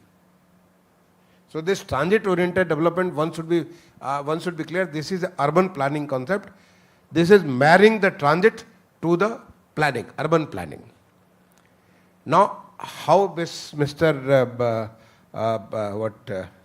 Chotani, what Chotani says, urban and rural. No, the moment this RRTS is moving from Delhi to Meerut, it will create many urban areas. What is urban? Urban is, the difference between rural and urban is a kind of all your activities, the people, the forces which are engaged in the economic development or economic activity, they all come together. And in a small space, you are able to create more values. In the rural areas, maybe more space, you are not able to create that much of value. That is why this is why the cities are called the engines of economic growth. So when RRTS is moving, they are creating the stations Only the concept may change. But the fundamental concept is they have to create a city where it is a fully livable city catering to all our human requirements. And if the need be, they can move from one place to another place in a fast manner using the RRTs. They can come to Delhi, come back to their city, and they can have all the regular requirements right there. If this concept is very clear, I think this policy, which was circulated by Ministry of Housing and Urban Affairs in 2017, it gives so much of so many flexibility to the states to come out with their own mode. I mean, you can have one maybe just around the station, maybe for the RRTS, because the distance between one station to another station is almost like 3 to 10 kilometers. So then you can have, say, a ring of, say, 500 meters, another ring of 1,000 meters, and that 1,000-meter ring can be a self-contained city itself, and it can be walkable. It will be a beautiful city with a high storied, with a high FAR. I mean, I'm a proponent of a very high FAR. If you go for high FAR, you cut down on the cost of the infrastructure drastically. You can reduce the cost of the properties drastically. You can improve the quality of life. People will have more water, more green, more walkable and playable areas, and more exercisable area than when the cities are very flat. So this is the concept which was rooted there. They can go around maybe the first ring of 500, another ring of 1,000, and there can be different kind of densities for that. But when you speak in the context of metro, the metros per se are normally the distance between one station to another station is 700 to 1100 meters. Normally one can walk, say, around 500 to 6 meters very fast. So this can be as much like, rather than having a ring, they can have a corridor itself, because if you take a ring of 500 meters, which is normally walkable distance, then it is all connected. One station to another station is all connected. So this is the concept of transit-oriented development. Now it is for the states to develop their own policy. As Sushil rightly pointed it out, UP has come out with, because we have understood the essence of the whole transit-oriented development, we don't bound down by a specific thing. It is specific to the context. For the RRTS, it is going to be different. For a MRTS, it is going to be different. If you have a BRTS, it will be very different. But the fundamental concept remains the same. It is a human habitat which has everything possible. Only for few needs, you may take the transit path and go to one station to another station. In fact, I have seen across the globe, I mean, the different places I have been, as I mentioned to you, MTR's headquarters. This is a head office building. It's almost, I think, remember, 42 or 44 stories building. It's a huge complex. I mean, think of it, is the whole station is, just as the gentleman, Mr. Suzuki was mentioning, this has got everything. It has got a hotel, it has got residence, it has got everything. Binay was mentioning about their, from the place in Ghaziabad where they are starting the metro. I had requested them to develop a whole city. I mean, it's just a matter of time. Because you are connected to Delhi, you are connected to Ghaziabad, you are connected to Meerut, you are connected to so many places. Then people who are living there, they just take the RRTS and go to any place, and all their requirements, all their needs can be done, and today the cost is very less. This was also my learning from Hong Kong Metro when I was visiting, that whenever they are taking any new line, first thing they will acquire some 400, 500 acres of land, and the MTR become the owner, and they will get some private developer, they will develop the whole new city, so they get the captive market, the captive people who can use this for their jobs, but in the later time, most of the jobs will be created right there. So this is the concept of transit-oriented development, and once you are clear about the concept, I think all the states can go for it. This, they can, I mean, like the UP has come out with policy, all of them will come with policies. Like for Binay, I gave this, I mean, when I was the secretary Mahua, I gave them this Jangpura thing. Jangpura can be a beautiful urban habitat. It's a railway station which is right next to it. Jangpura, our station which connects to the whole world of the, I mean, Bombay, Delhi, all these places. There is a railway line.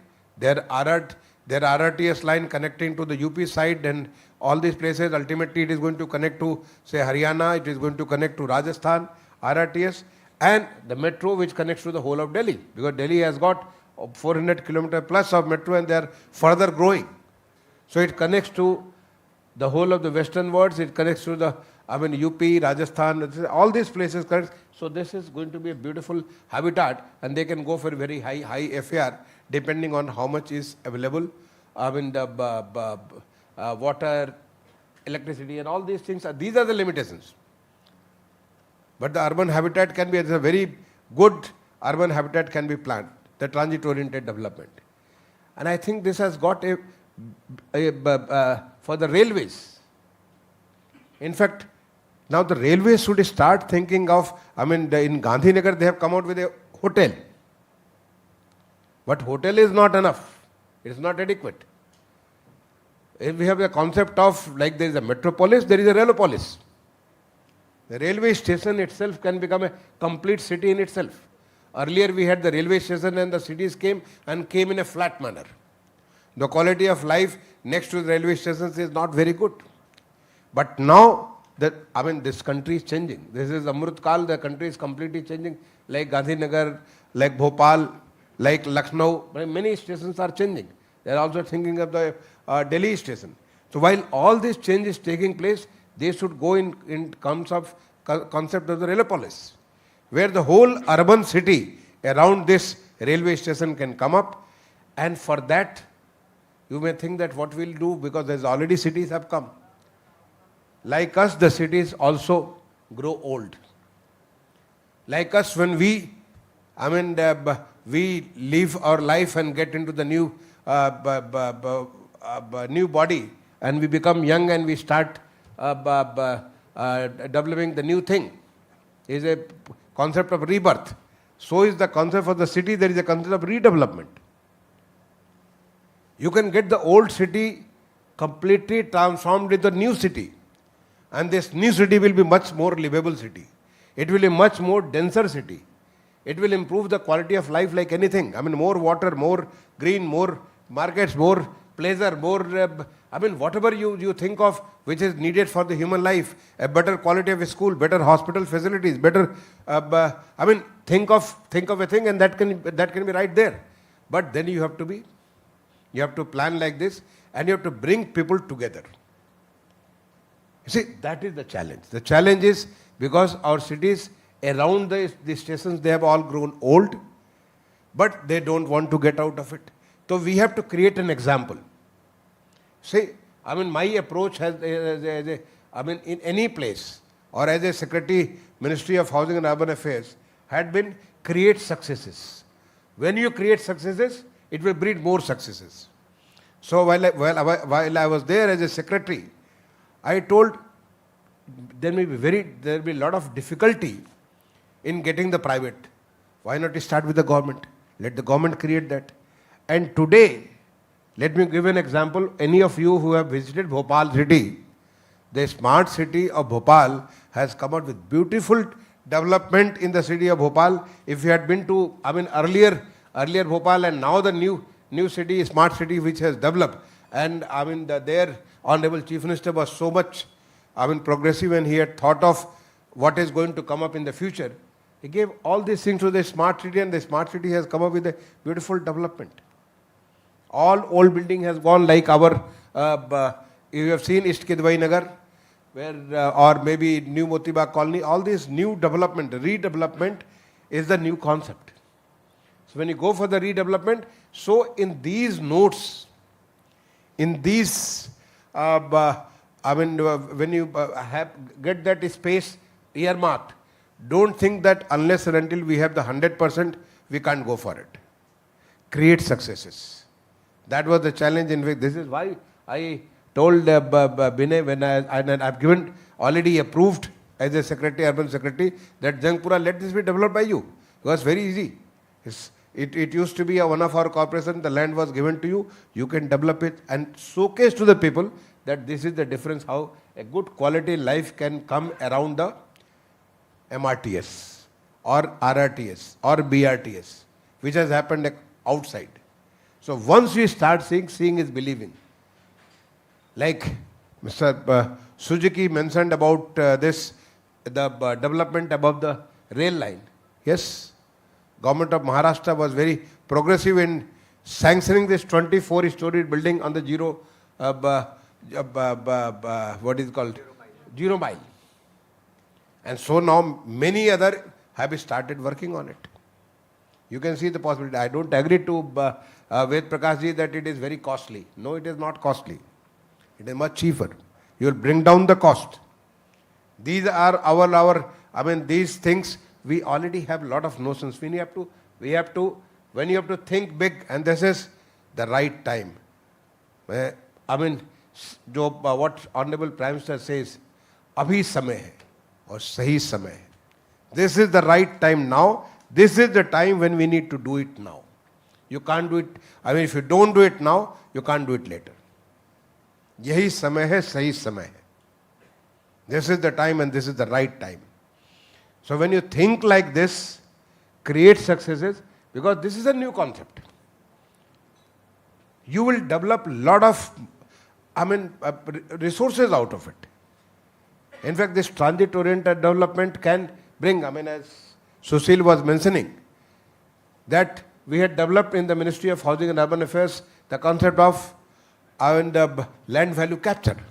There are many instruments through which the land value can be captured. Otherwise, you develop and somebody else gains from your development.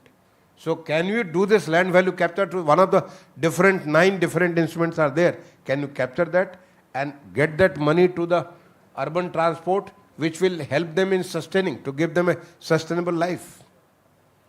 Otherwise, urban transport across the globe, it is not a sustainable business. It is not something which is a profit-making business, because it is investment into the economic activities of the city. Lot of development, lot of gains are there, which are not measurable directly. They are all indirect benefits. Think of it, if the DMRC had not been there, the year 23 would have been a hell for the citizens of Delhi.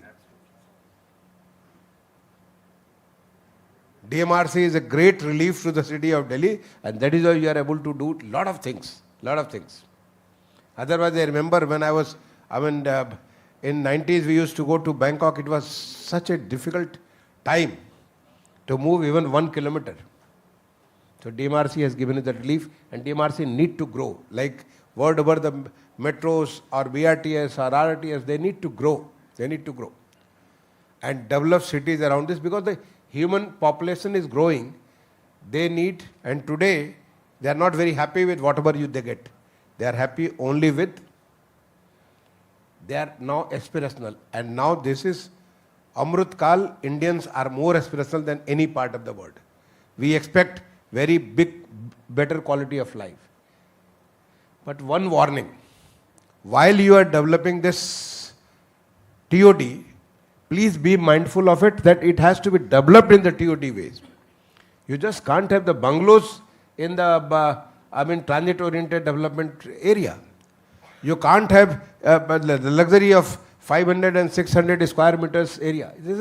You need a good quality of life for the young professionals, but those who are coming for the businesses. So you need to develop in that. That's what I said. TOD is not a concept of the transport. TOD is a concept of urban planning. And this concept of urban planning has matured a lot, because it has a lot of things, lot of development across the globe, and it has started seeing its benefits within the country, within our country also. We need to learn from each other and create small successes. Have the master plan be ready, so that it is all integrated. Ultimately, it has to come in that manner. That is the master plan. That let that master plan for the whole area be developed. Say if is a station, so around the station, that master plan be there. But don't touch everybody. Let others start seeking that I would also like. They will come together. They will all pool. And they know that if they are currently living in a house which is only, say, 40 square meters house in Delhi, and if they are going to get 100 square meters without any additional spending, just by pooling the resources and using the higher FAR or the higher FSI, everybody will come around. They would like to come around and they would like to contribute towards this. So you will find this new development, and I think India is right now, yahi samay hai, sahi samay hai. This is the right time when such kind of development can take place to improve the quality of life. Ultimately, that is the objective of the whole development. We are developing so that we create ease of living, we create better quality of living, so that people can contribute very positively towards economic development. The targets set by our Honorable Prime Minister is by 2047, we will be developed countries. And I have a full confidence we will be developed countries much earlier than that. Because the way things are happening, and the cities need to take that challenge, the states need to take that idea, take that concept and move ahead to provide its citizens a better quality of life so that they can start contributing more economically in all kinds of activities in the cities. And cities, which are the engines of economic growth, they become the engines of much higher quality, engines of which can take things much faster, like the engines of Boeing and not of that of the bullock cart. So I would like to conclude here. It was a very interesting, it is an interesting session, and it is showing the path for the future. And we are the one, it's a question of whether you want to be on the side of doing what is needed for the country, or you are still thinking what to do, how to do. Already instruments are there, we need to implement that. Thank you. Thank you so much, sir. It was a very insightful session. Thank you to all the panelists for your time, and I'm sure your curiosities have found the answers. I would request MD NCRTC to present a memento to the Chief Secretary, Government of UP, as a token of our gratitude for his invaluable insight and gracing us with his presence.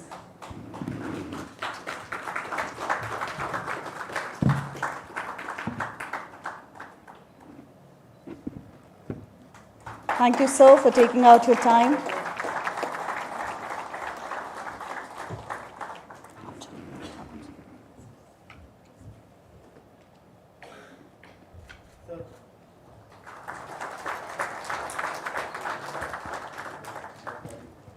I would now request the Director of Systems, NCRTC, Mr. Navneet Kaushik, to present mementos to all the panelists as a token of our appreciation for their time and presence here.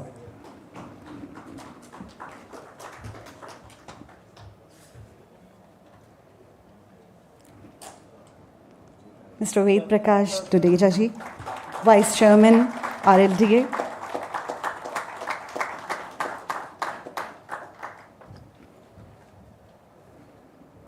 Mr. Vikas Kumar, Managing Director, DMRC.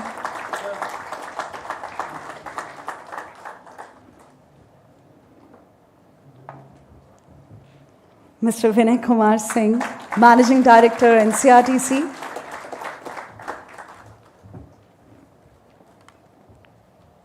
Mr. Sushil Kumar, Managing Director, UPMRC.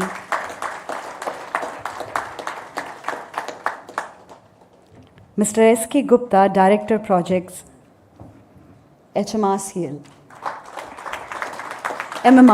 sorry.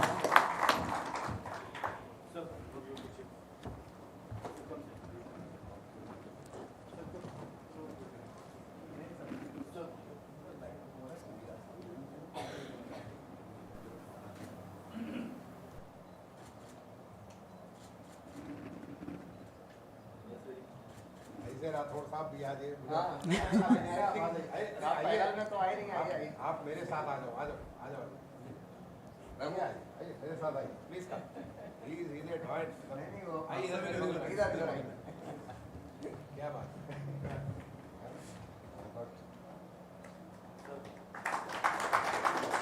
A big round of applause, please. Let's be not miser in our applauses.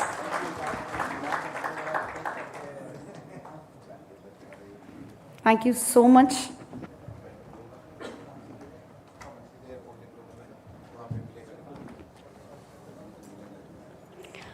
NCRTC has planned a field trip for all the guests tomorrow after the workshop. There will be an arrangement of traveler bus at the hotel, which will, all the interested guests could give their names for the field trip, and they'll get a chance to see the sites of RRTS as well as to travel in the RRTS train. So all the guests who are interested for the site visit, for this field trip, there is a number on the screen. You can contact the person, and tomorrow after the workshop at 2 o'clock, we'll assemble here in the lobby for this field trip.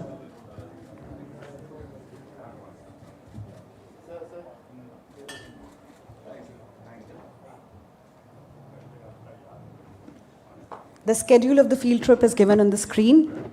Interested guests can please contact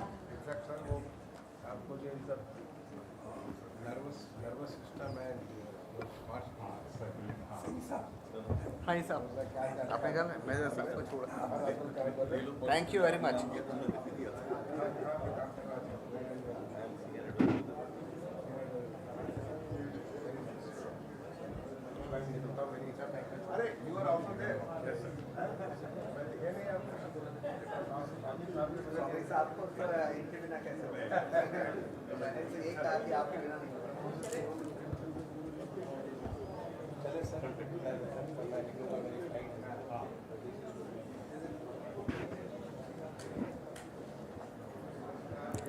I would request all the guests to please settle down.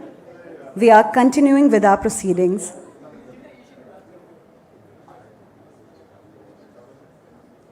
We are continuing with our proceedings immediately after.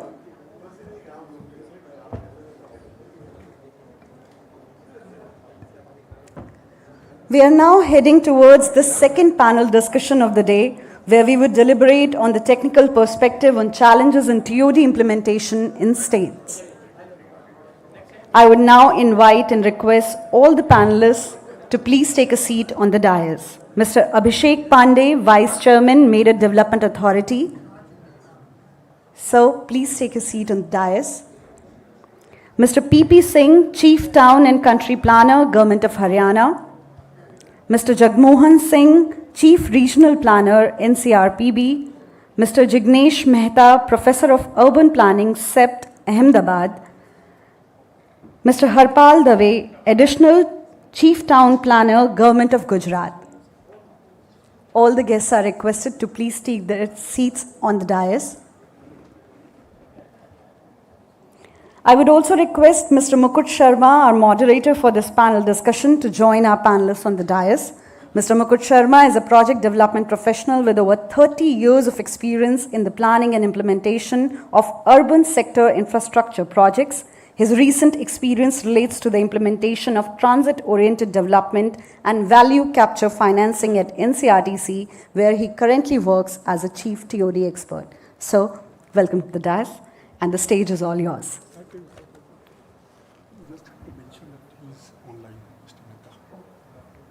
Mr. Mehta will be joining us online, so may we please connect him on the screens. Hello.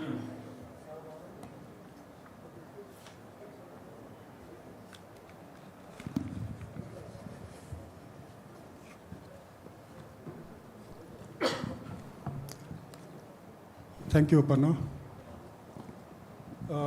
Mr. Mehta, are you online? Yes. Yeah. Can you hear me? Yeah, we can. Thank you. So I would like to welcome everyone on the panel here and Mr. Mehta.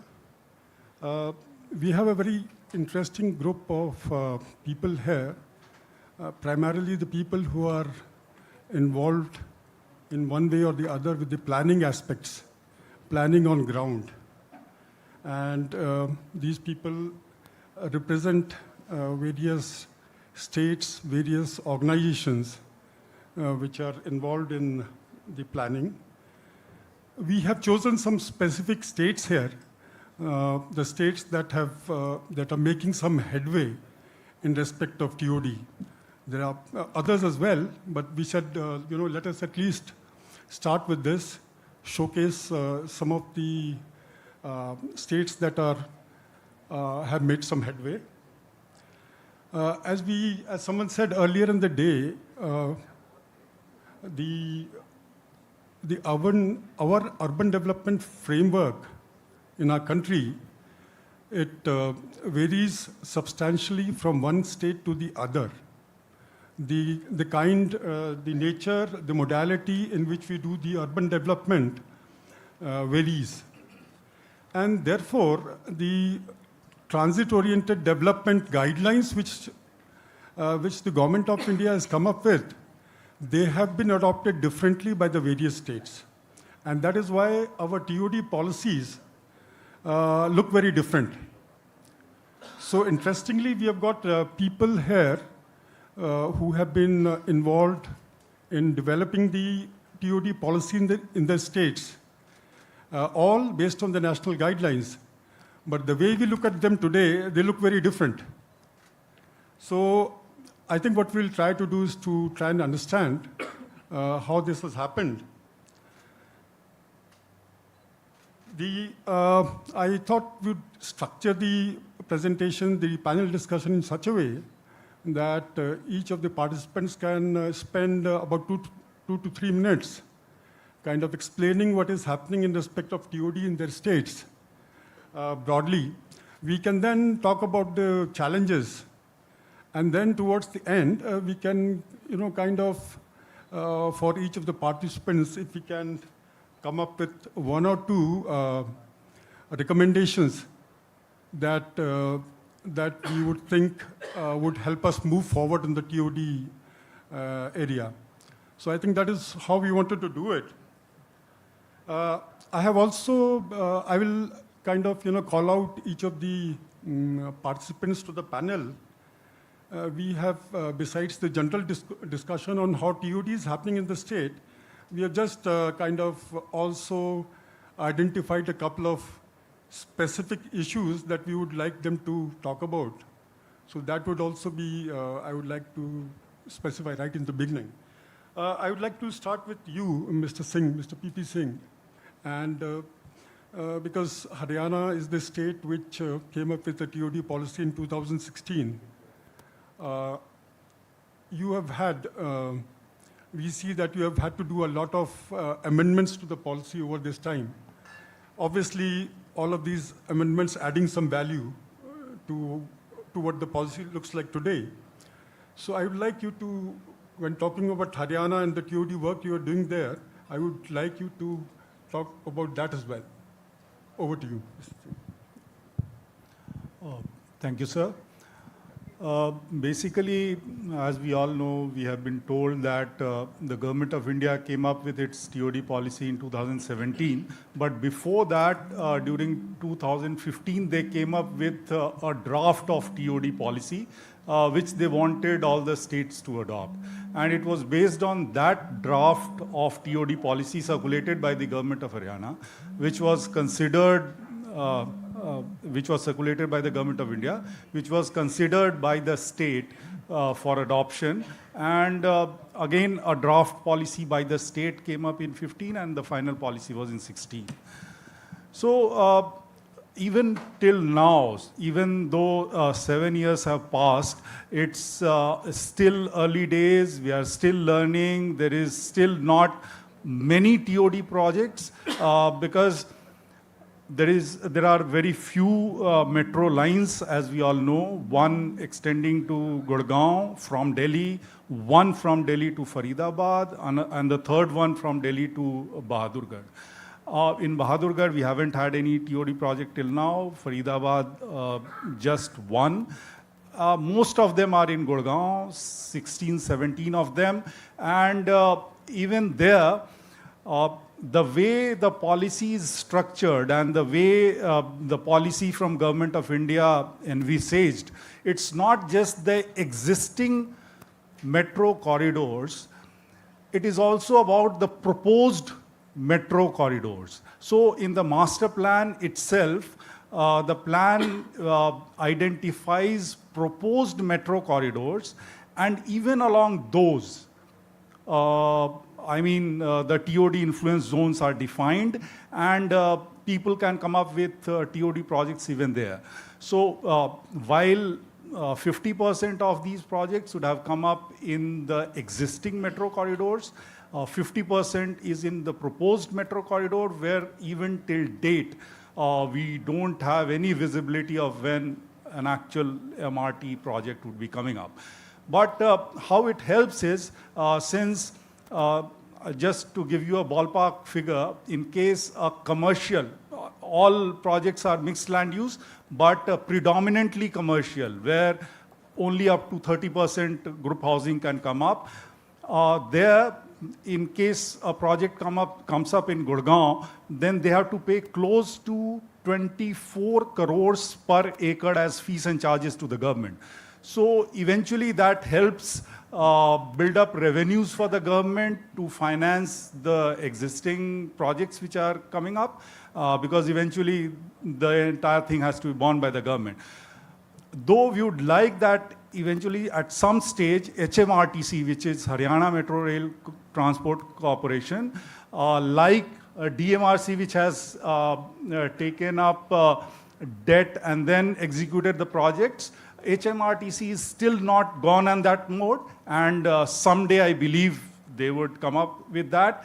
Regarding the changes, frequent changes that have taken place in the policy, it has been a learning process. Most of those are clarifications, but few of them are changes, like the entire fees and charges earlier were to be paid before the project would commence. Now it has been put into installments. Since there were projects coming up on existing, where the projects were already existing and the additional FAR was to be utilized, the ground coverage had to be increased, and similar sort of things, but mostly it was pertaining to the standard operating procedures that need to be adopted, how we take first conceptual plans, see if the projects are feasible or not, and then move ahead. So most of these changes are procedural changes, the procedural clarifications, and a few of them changes as well. So that's it. Thank you. Thank you, Mr. Singh. Mr. Dave, can I come to you next, please? Thank you.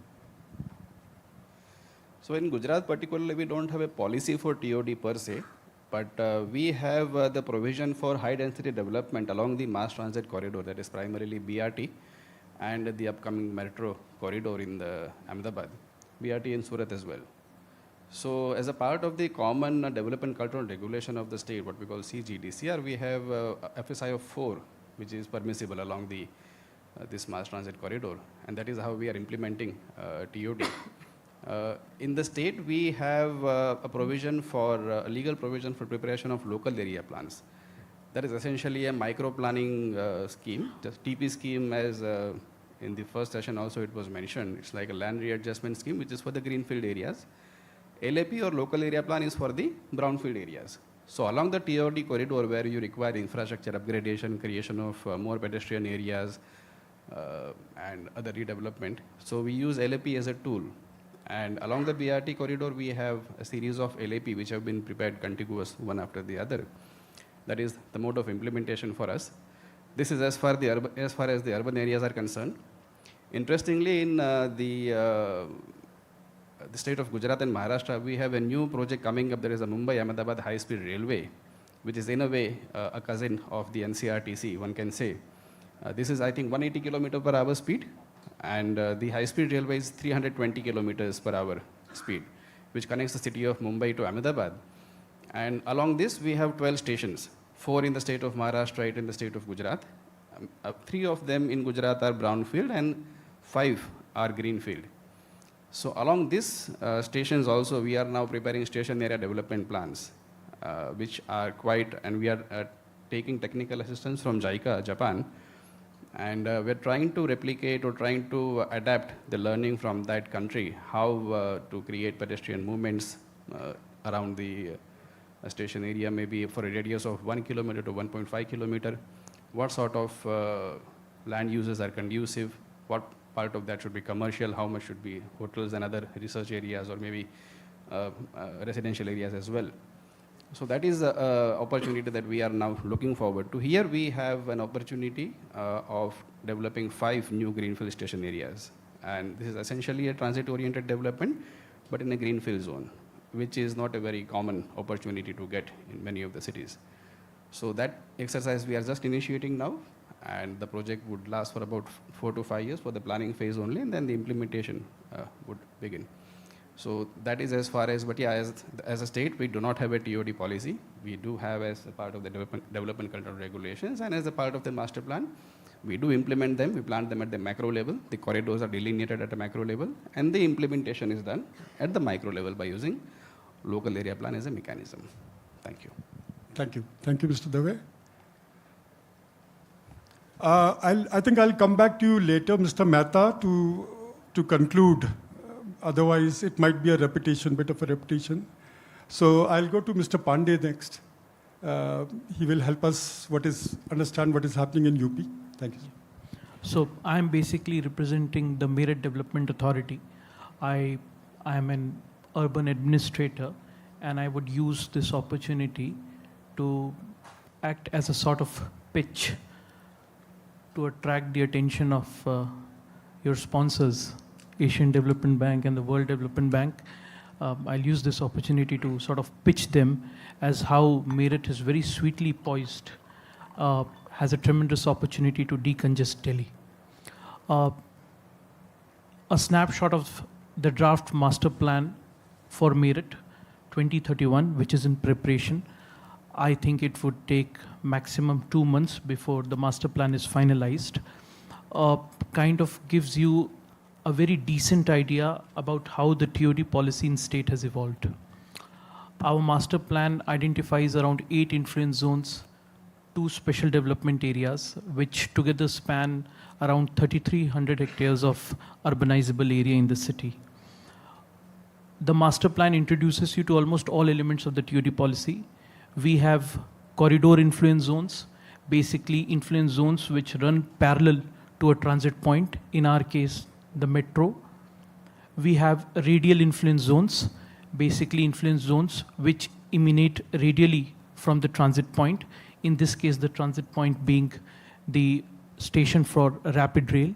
And we have identified 2 huge land chunks as areas having potential for high development, which in our case we refer to as special development area. Incidentally, we got lucky in the sense that this whole transit-oriented development planning and the advent of rapid rail transport system in Meerut coincidentally sort of coincided with the preparation of master plan. So during the course of previous discussion, a gentleman referred to TOD being ultimately reduced to transit adjacent development. I believe this opportunity that our city has, that our master plan is in preparation while we are thinking about TOD, allows us to demarcate and rationalize land use in and around the transit point, which might in a way elevate the problem of development just happening coincidentally around transit point, and instead feeding the transit line, in this case the RRTS, actually being the catalyst for development and feeding into the population that resides around it. There are certain other points that I jotted down about how our state has proactively moved to bring in a new integrated township policy, which arrived last month, because, and that particularly excites us because as a development authority, our primary responsibility is to cater for affordable housing. Maybe later during the course of this discussion, I would want to, just highlight some of the features that this new policy brings into picture.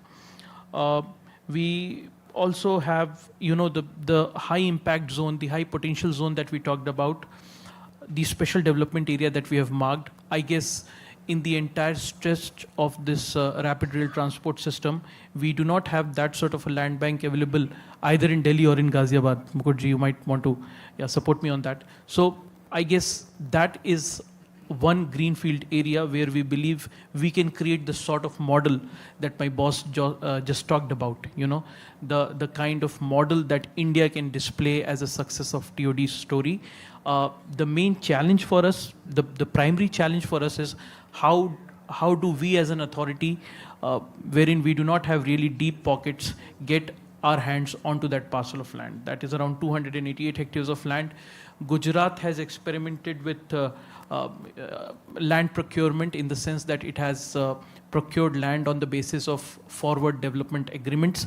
That has not been done in Uttar Pradesh so far. So how do we finance land if we pay the money all at once?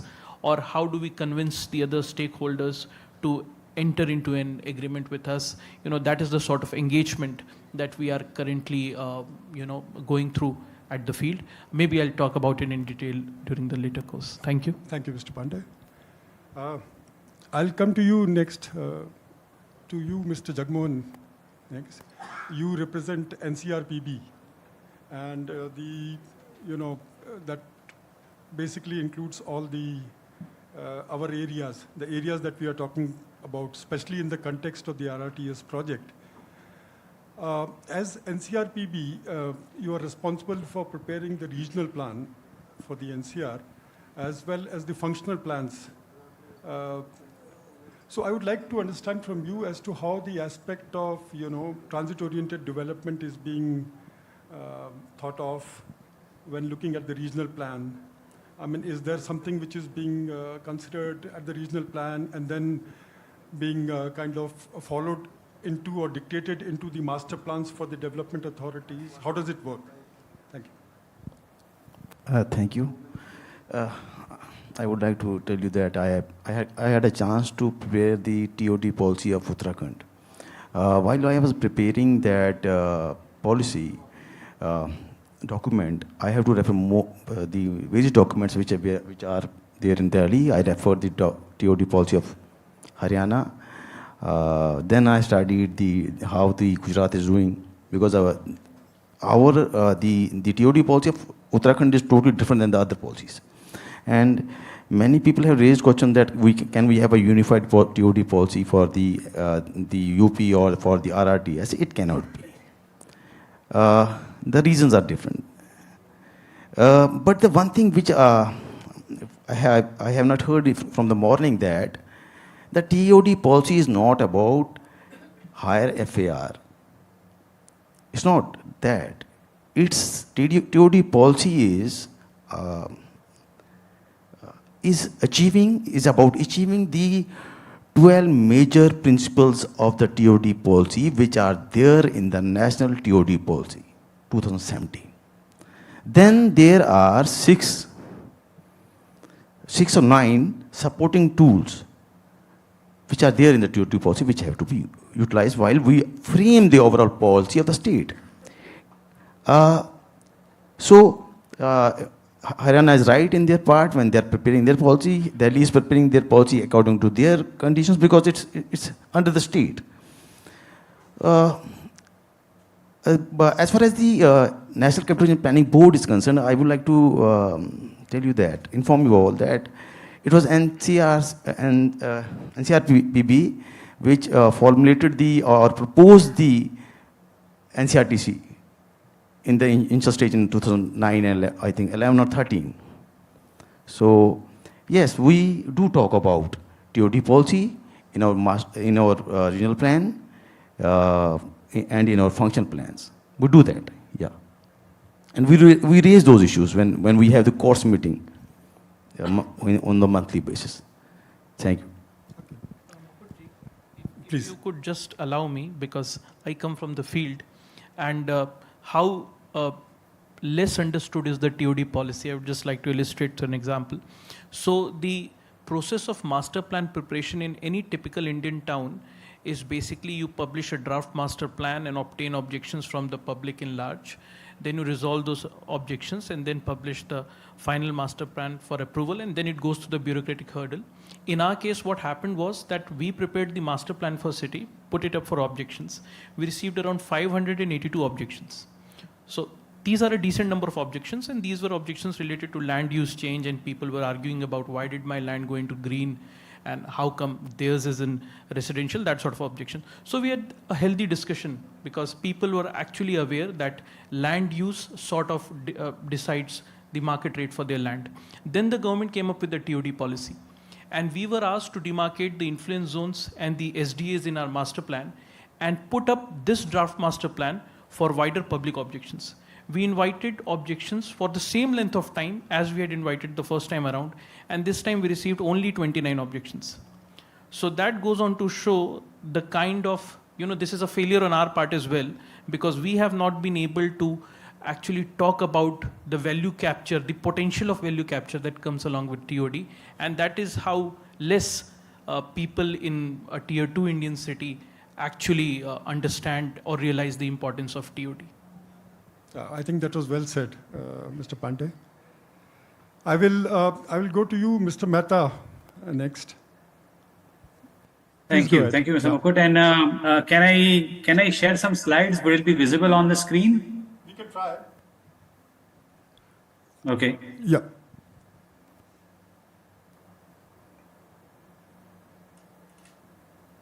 Just give me 1 second.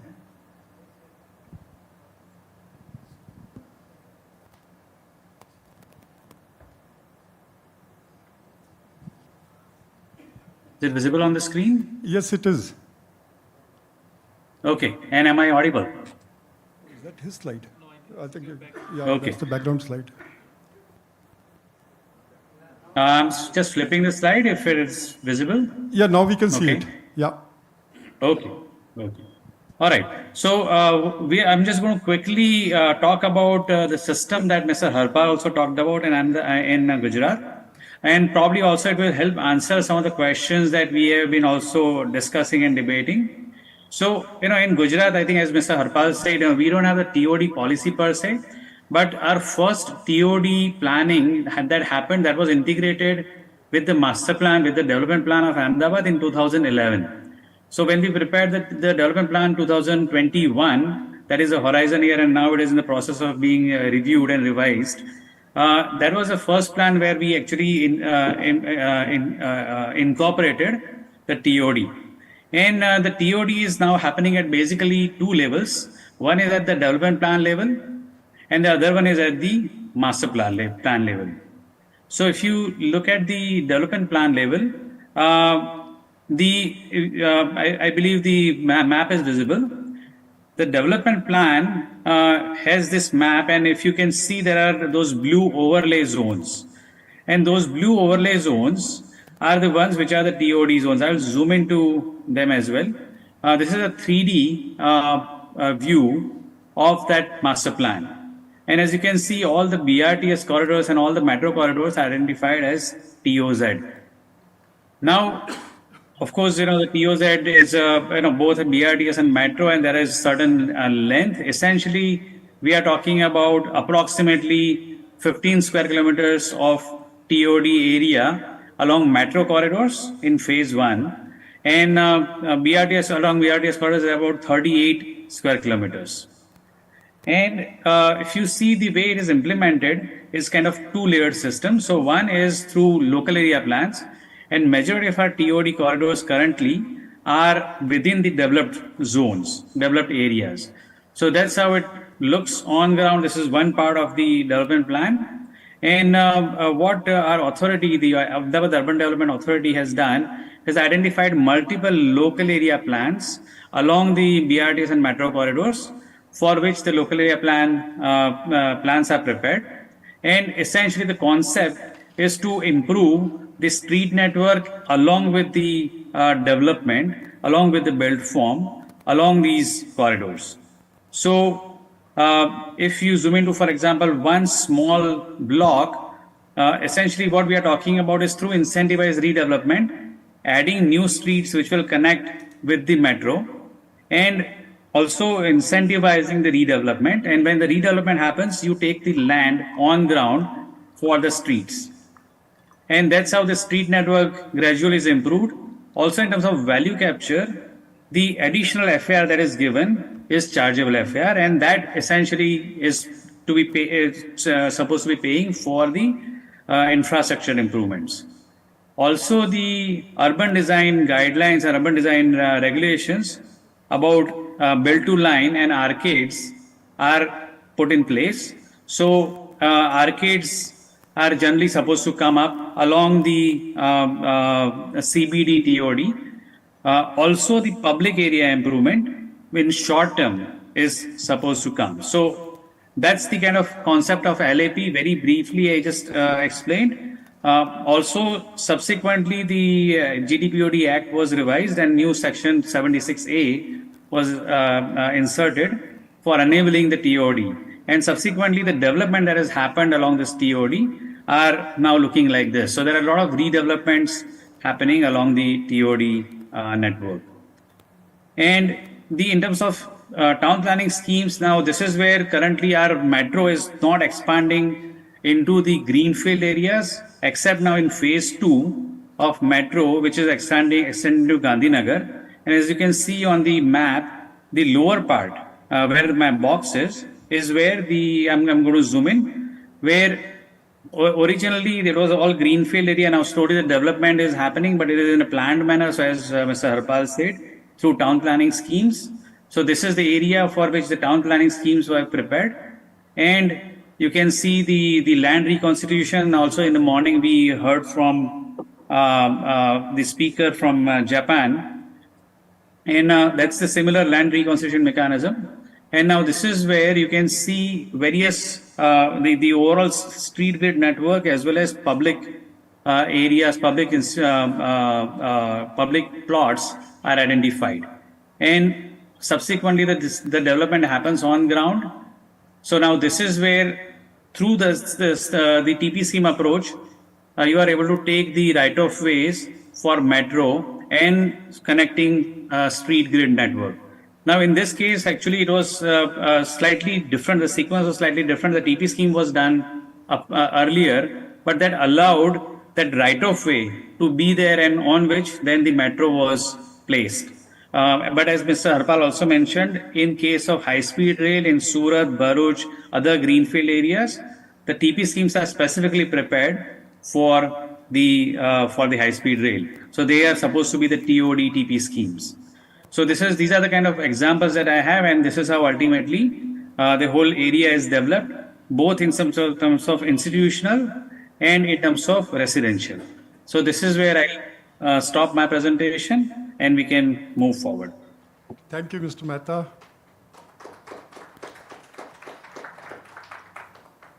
So what I would like to do now is to give a couple of minutes to each of our speakers to basically kind of, summarize as to what they see as the way forward. Main challenges that we need to take care of as we move on a path of TOD. So I'll just, please keep it at 2 minutes, because then we have to leave some time for the questions. In Haryana, as we see it, the focus has to move to actual implementation of the TOD of the metro corridors, since they are already planned and there has been quite some time, and the moment we start planning actual metro corridor on these along these routes, the TOD developments would escalate further, and the institutions responsible for that need to be basically geared up for such development. Thank you. Thank you. Mr. Dave? In Gujarat, as we are already implementing TOD projects, as shown by Mr. Jignesh Mehta, the next thing that we can attempt or we should attempt is integrating urban design with urban planning. Right now we are doing urban planning, we are delineating TOD corridors, we are giving higher FSI, buildings are coming up, but the finer aspects of urban design which actually makes that area more user friendly. A person walking by from the street and entering a public transport, how easy or how convenient that is for the user. Until unless that is the experience is a pleasant one, people would refrain from using the public transport. Until unless the public transport is used very well, very efficiently, the entire concept of TOD would collapse. Because people are not using the public transport, then higher FSI, where we have given, people will be using private modes of transport, which would lead to congestion, and we would have clogged roads all over. So the next logical step would be improve the micro planning mechanism and integrate urban design, urban planning, both of them there are concepts, there are possibilities of even improving integrating landscape architecture with the overall concept. So that is what we look forward. Thank you, Mr. Dave. Pandey sir?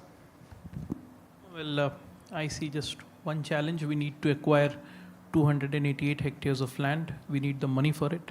As soon as we do it, I am pretty much sure that would emerge as a model, and that in itself would spur development along the lines of TOD in the brownfield areas, because the already congested parts of the city do not have access to a model as to what TOD means and what kind of value leverage it can bring onto the table. I believe if we in Meerut could develop one of the SDAs and find the right financing mechanism for it, we'll solve the problem. Thank you, Mr. Pandey. In my opinion, there are two major issues. One is the land acquisition, and second is the coordination. Then these two issues can be again divided. One is the issues which are within the cities or within the states. When within the city, we are talking within the cities, then we are talking about different authorities. But there are issues will arise again when we are talking about RRTS or metro passing going to another state. So it means then we have a different acts together, different laws together. So in my opinion, there should in the case of the cities where the projects are beyond their limits, a high-level committee should be there. There has to be a team. We should monitor that all the states are in coordination. It should not be that one state is doing one thing and another is doing another thing. So we have to make sure that a high-level committee is there, and it should look into the various, because one of the delegates said that it's very important to implement the project. The TOD can be implemented only if there is RRTS. And we have to see what are the reasons that RRTS projects are delayed. And one of the issue which is behind the wall is the shifting of utilities. We have to take major care of those, because when we are planning something, we are planning that in the ROW. And when we are talking about ROW, we will be hitting the utilities which are already there. So these are the three issues which I think: shifting of utilities, land acquisition, and coordination. And it can be done only when there is a high-level committee over there, which Suzuki sir has already said. Thank you. Thank you, Mr. Jagmohan Singh. Mr. Mehta, over to you. Yeah, no, I think I agree with all that is being said, and I think also Mr. Jagmohan, he also talked about how do we really plan the greenfield areas, especially along RRTS. Now, this is where there are two aspects. One is the land acquisition. That is where we need to have statutory tools in place in different cities and in different states, which is somewhat similar to land reconstitution and similar to local area plan for brownfield areas.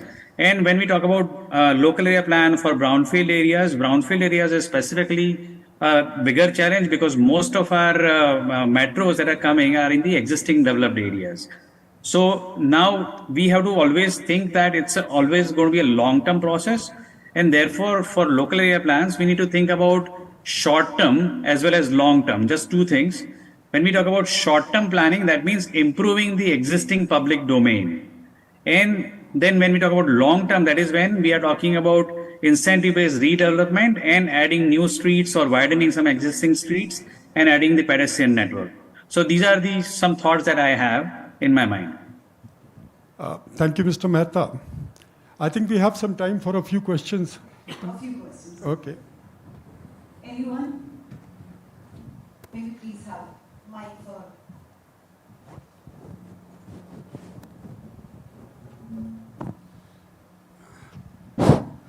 Thank you, sir.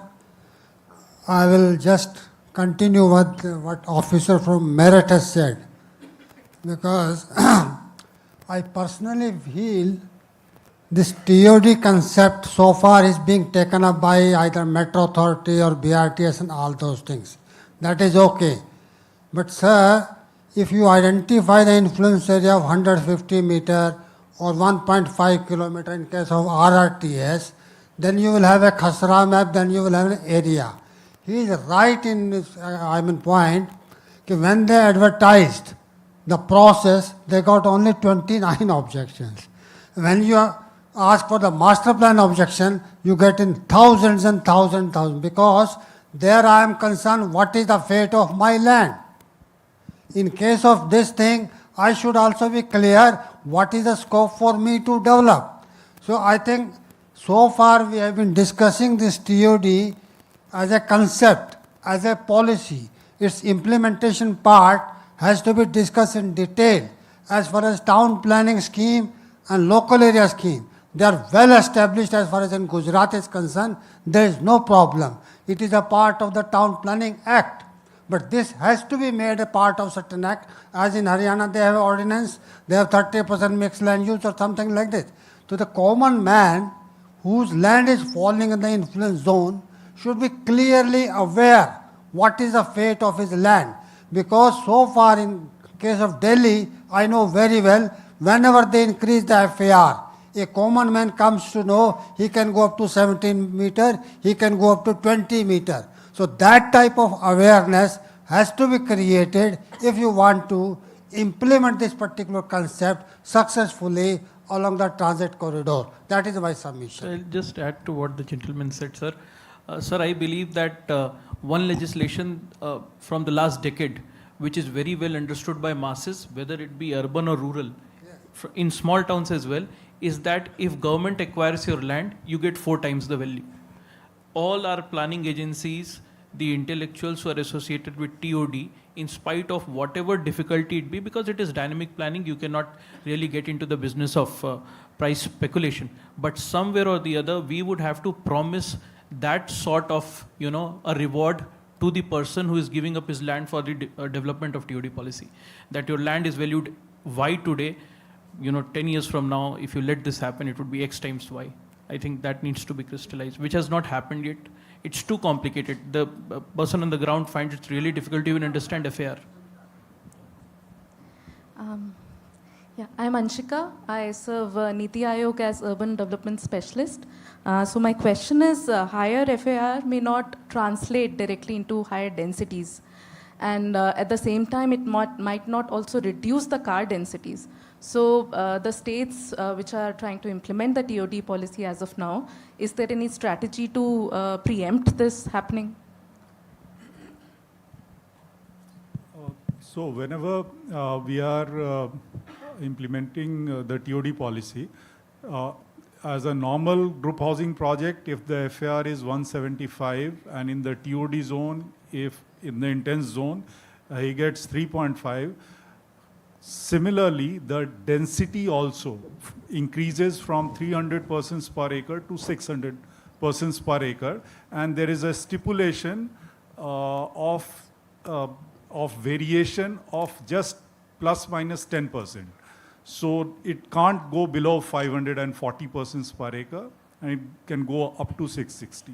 So that's taken care of. And regarding parking norms, there is in the policy itself, the normal, in a normal group housing, whatever the norm is, the parking requirement has been reduced, and it's mandated to be 50% of that in the TOD part of the project. Thank you. Anyone else?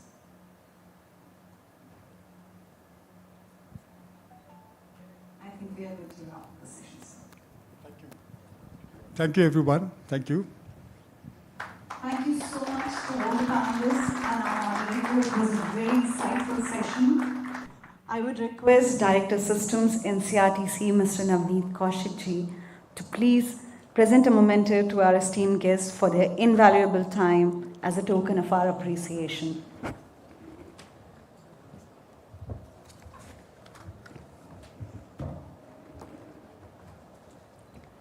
Let us please join a hand together for a big round of applause for all our panelists, please.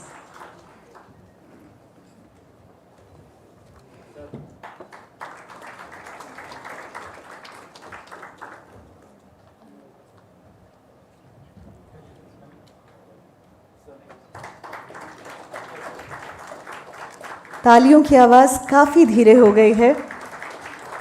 चिंता ना करें आप लोग, इसके बाद एक tea break है. You will be re-energized to come back and join this session. So, can we hear it for all our panelists, please? Thank you so much.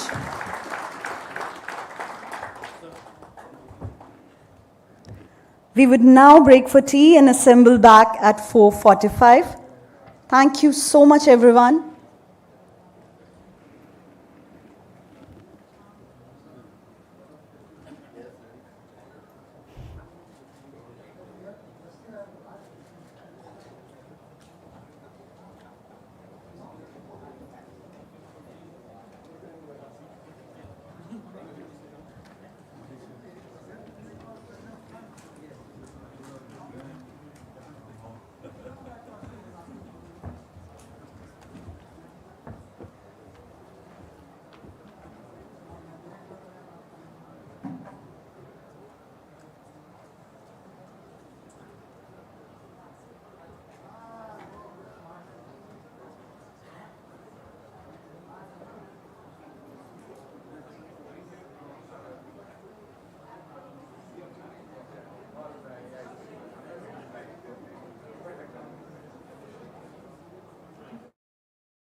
Another 2 minutes and then I begin.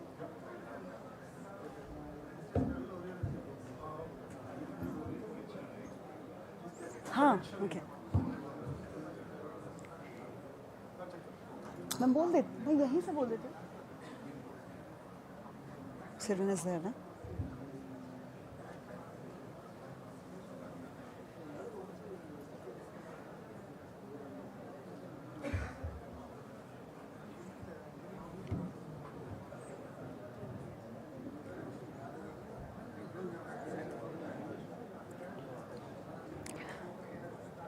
Welcome back.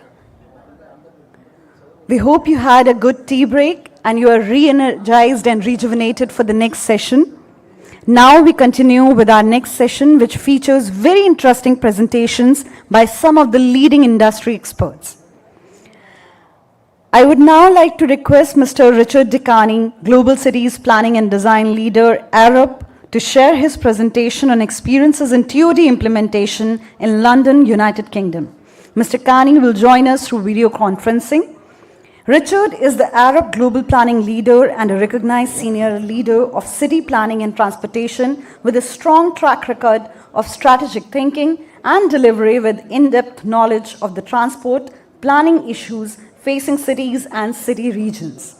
He brings together a unique combination of working at the highest level in city government with direct experience in leading and shaping many of the new transport and planning initiatives in London and UK over the past decade.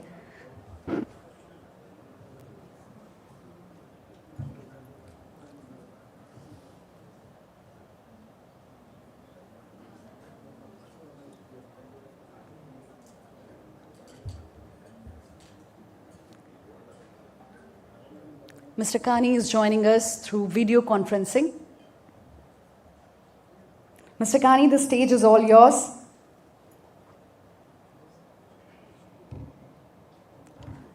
You are not audible, sir.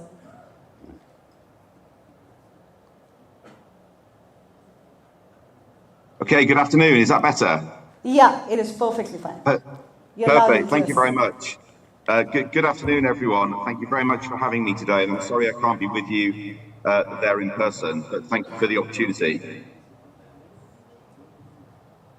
Just to build on the introduction. I'm sorry, the screen is frozen. Just bear with me 1 second.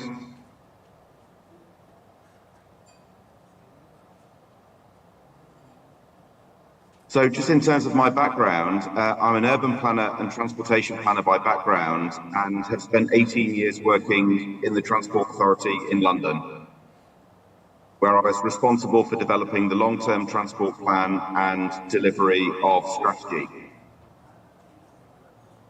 Just to introduce Arup as a company, we are a global consultancy headquartered in the UK. We work in over 140 countries and we have over 80 offices, including 4 now in India, which is fantastic and very exciting.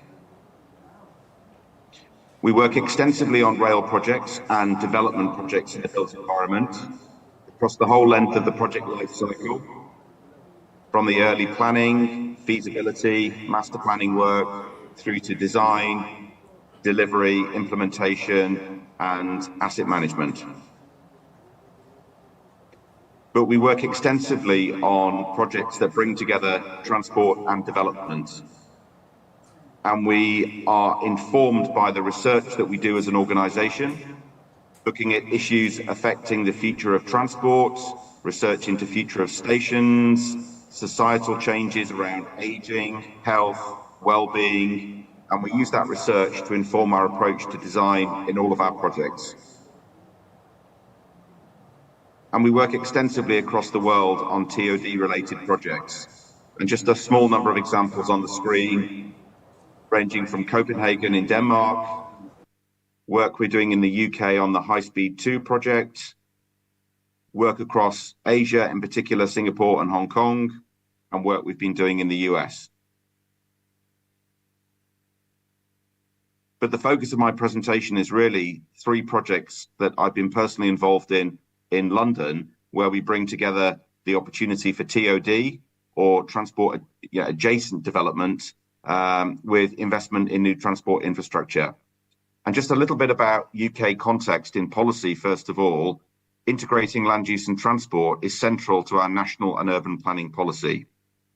The physical interface between transport systems and development often happens through planned integrated adjacent development as opposed to just building above stations. And that's due to a combination of economic, design and heritage reasons.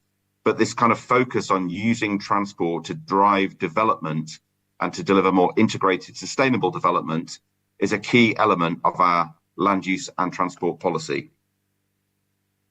I'm going to focus on London now and talk about 3 specific projects. And just a little bit of context on London, which is of course a very old city, but it's also a city that has started growing again in terms of population. So in 1997, it was a population of 7 million people. That's risen to 9 million people, and that's projected to grow to 11 million people by 2040.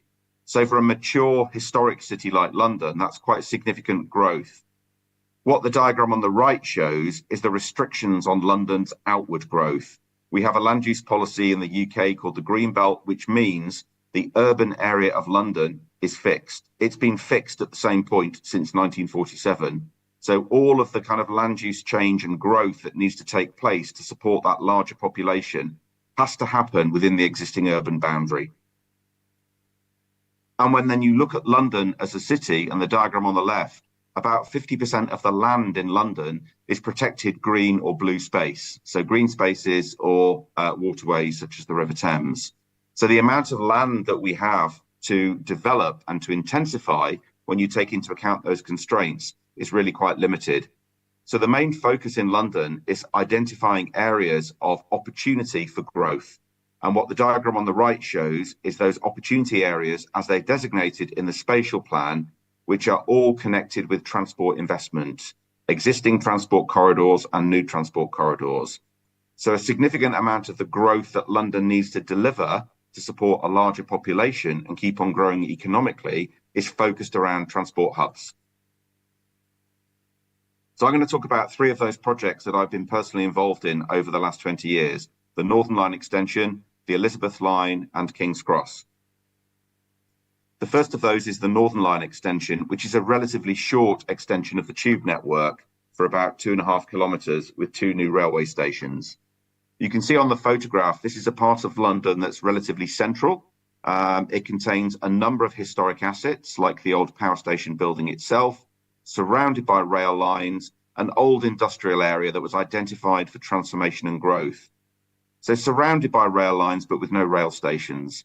So the key barrier here to unlocking that full growth potential was investing in the tube network to improve connectivity, accessibility, drive value, and in turn capture some of that value to pay back the cost of building the tube in the first place. So how did that happen? First of all, this was an area identified for major intensification and land use change. This came from policy, but it also came from the market and investors who are moving into the area. They could see the opportunity for value uplift. That included major global investors like the Malaysian Pension Fund and the US government that moved the US Embassy in the UK to this part of London. Speculative applications were coming forward in the absence of a single plan, and the biggest challenge was the lack of public transport connectivity. So in order to have that comprehensive plan that brought together the land use and the transport elements, a planning framework was produced, led by the Mayor. I led that on his behalf, working with the local authorities. And that plan included a development infrastructure funding study, which looked at the different scenarios for development, different scale, intensity, different land use types for development, looked at the costs and the values that would generate, but also looked at the transport components that would be necessary to support that. So from the very early days, we were assessing levels of development, density, values, and how we could capture that value to fund transport.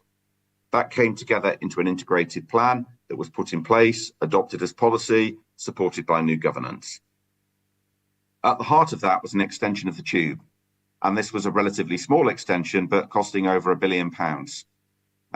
And the overall value of the development that was unlocked by the tube was significantly greater than the cost of building it. The challenge was around cash flow and financing and how to fund the upfront investment cost that would generate the value that could be captured over time to pay back that cost. So the way that was dealt with here was the creation of an enterprise zone, which was an area identified where growth would take place, and all future business taxes from that new development would be captured and hypothecated towards the cost of the underground tube extension after the loan is paid. So the way this worked in terms of cash flow, the mayor borrowed money from government to build the cost of the railway upfront. The government allowed the mayor to establish the enterprise zone and gave him access to 30 years worth of tax income, so tax incremental financing. After the loan is paid back, all the tax income reverts back to central government. The mayor takes the risk on the income in the first place, which flows from development, because the mayor is ultimately in control of planning powers. So a relatively simple model where development and new development, which generates taxes, was being used to capture value over a 30-year period to pay the cost of building a new tube line with two new stations. The ultimate effect of that is 16,000 new homes, 24,000 new jobs, which has a significant economic benefit to the UK economy, and the cost of the tube extension just over £1 billion. 2 new stations as a focal point for development. So this is commercial development paying over time for the cost of transport infrastructure. And when you look at what's happened, the tube extension opened 2 years ago, on time, on budget. The development that is happening around it is on track. And the development is a combination of new build, you can see from the images, the new development, a mixture of residential, commercial, office, retail, leisure uses, but it also includes the major restoration of the old power station building, which is a protected building, and that's the building that's owned by the Malaysian Pension Fund. And there you can see the overall kind of render. Half of that development is now in place, so it's about halfway through the development cycle, and the property taxes that are being generated are ahead of where they were forecast to be at this stage. And that's kind of taken place through a number of quite challenging kind of economic cycles, including the pandemic, but also a number of kind of property downturns. The second project I'm going to talk about is much larger in scale, which is our new tube line in London called the Elizabeth Line, or Crossrail, if you're old like me and been involved for a long time. So this is a new railway, significant in scale. It's about 120 kilometres end to end. And it pieces together railways to the west and the east of London with a new tunnel going through the central area. It's forecast to generate over 200 million journeys a year, running at 24 trains an hour, and adds 10% additional capacity to London's overall rail network, which is kind of huge.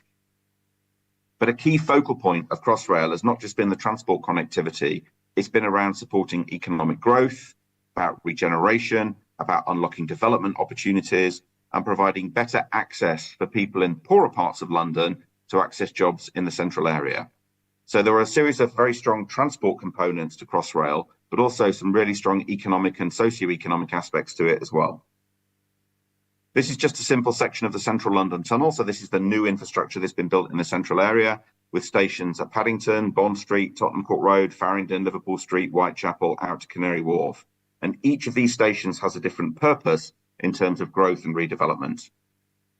It's been a collaboration across government, national government working with city government, transport working with regeneration, housing, the Treasury, but also working with the private sector developers who've taken forward development at some of these stations and as a result made major contributions to the cost of the project.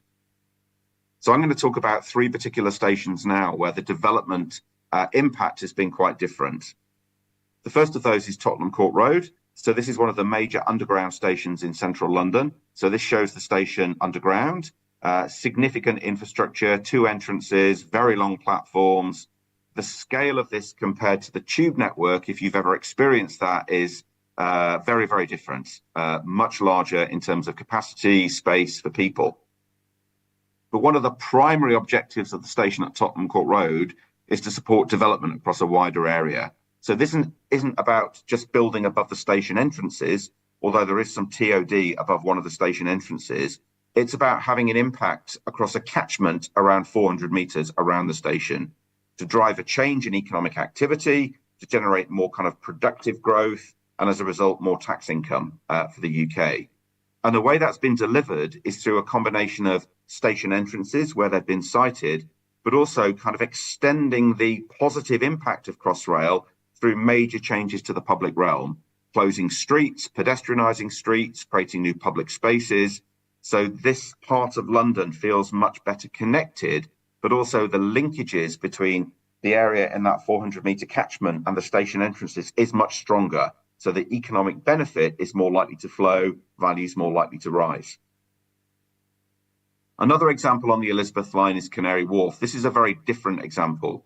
Canary Wharf is one of our major kind of regeneration areas to the east of London, former dockland areas, industrial land, now redeveloped into a major commercial district. And you can see that image on the left. That sort of strange kind of like, long building with a curved roof is the railway station. And you can see on the right the section. So this is an underground station built in the dock, and it has many layers of commercial, retail and leisure development and a major public space on the top. And you can see the scale of the development that's taking place kind of around this. So in this instance, the decision was to not develop tall buildings directly on top of the station, but to use the station as a real focal point to create a new place for retail, for leisure, public space, but to support the development of very tall buildings around the station itself. And this station was funded directly by Canary Wharf Group, so a private sector developer. They funded the station, they took the responsibility for designing and building the station, and built this ahead of the tube coming on stream. So this station was built around 5 years and open as a kind of building, a public space, about 5 years before the station opened as a transport hub. And the third example on the Elizabeth line is Woolwich. So this is one of the suburbs in outer London, where one of the primary objectives of the Elizabeth line is to support an increase in residential development, to allow intensification of residential development, increase in density. And you can see for the image on the top right, that's the level of development that's been built above the station entrance. So this is TOD directly above the infrastructure. And the way this was funded and delivered was the Crossrail, the Elizabeth line transport company, built the station box, and then that was fitted out through combinations from the developer, who made financial contributions arising from the values being generated above towards the fitting out of that station to bring it all together. So when you look at the Elizabeth line in totality, this is a £15 billion railway, thereabouts, in terms of cost. And the way that's been funded is roughly a third from central government, a third from the transport authorities who've borrowed money against future fare income, and about a third from commercial property. And the way that's been captured is through a property tax on properties of a certain scale with a rental value over £75,000. And that property tax doesn't just relate to those buildings in the immediate vicinity of the station, it relates to all buildings in London. And this is really recognising that the kind of economic contribution the Elizabeth line is making goes way beyond the immediate catchment of stations and benefits London as a whole. So this was a very sort of direct push the Mayor made at the time to get a London-wide contribution towards the Elizabeth line, and businesses were overall supportive of this, even though they weren't within direct proximity of a station. But the other element of the Elizabeth line is those direct property developer contributions, like the Canary Wharf example, where the scale of development that's been unlocked has created a rationale for those developers to make direct financial contributions to the cost of the railway. And my third example I want to focus on is quite different. It's about station-based regeneration. And this is King's Cross in central London. So this is one of our historic major London terminals. It's the two stations, actually, St Pancras and King's Cross, working as part of an integrated hub. And this provides connections across London. It provides connections to the north of England and Scotland. But it's also the terminus of the high-speed Eurostar line connecting London with Paris, Brussels and Amsterdam. And you can see here that the catalyst for King's Cross becoming a major development area was the decision to route that high-speed European line into St Pancras as a terminal. And 3 stations have been built on that line, each of which has a very strong development focus. King's Cross in central London, Stratford, which is where the London Olympics was, and Ebbsfleet in Kent, which is a major regeneration zone. So the routing of the railway, and Arup played a key part in helping to plan that, and the 3 stations that have been built on this high-speed line have all had a very strong development focus. That's been one of the primary objectives of this new transport scheme. So when you look at King's Cross, go back in time, this is an old photograph just after the war, black and white. This was a very industrial area, gasworks, railway sidings.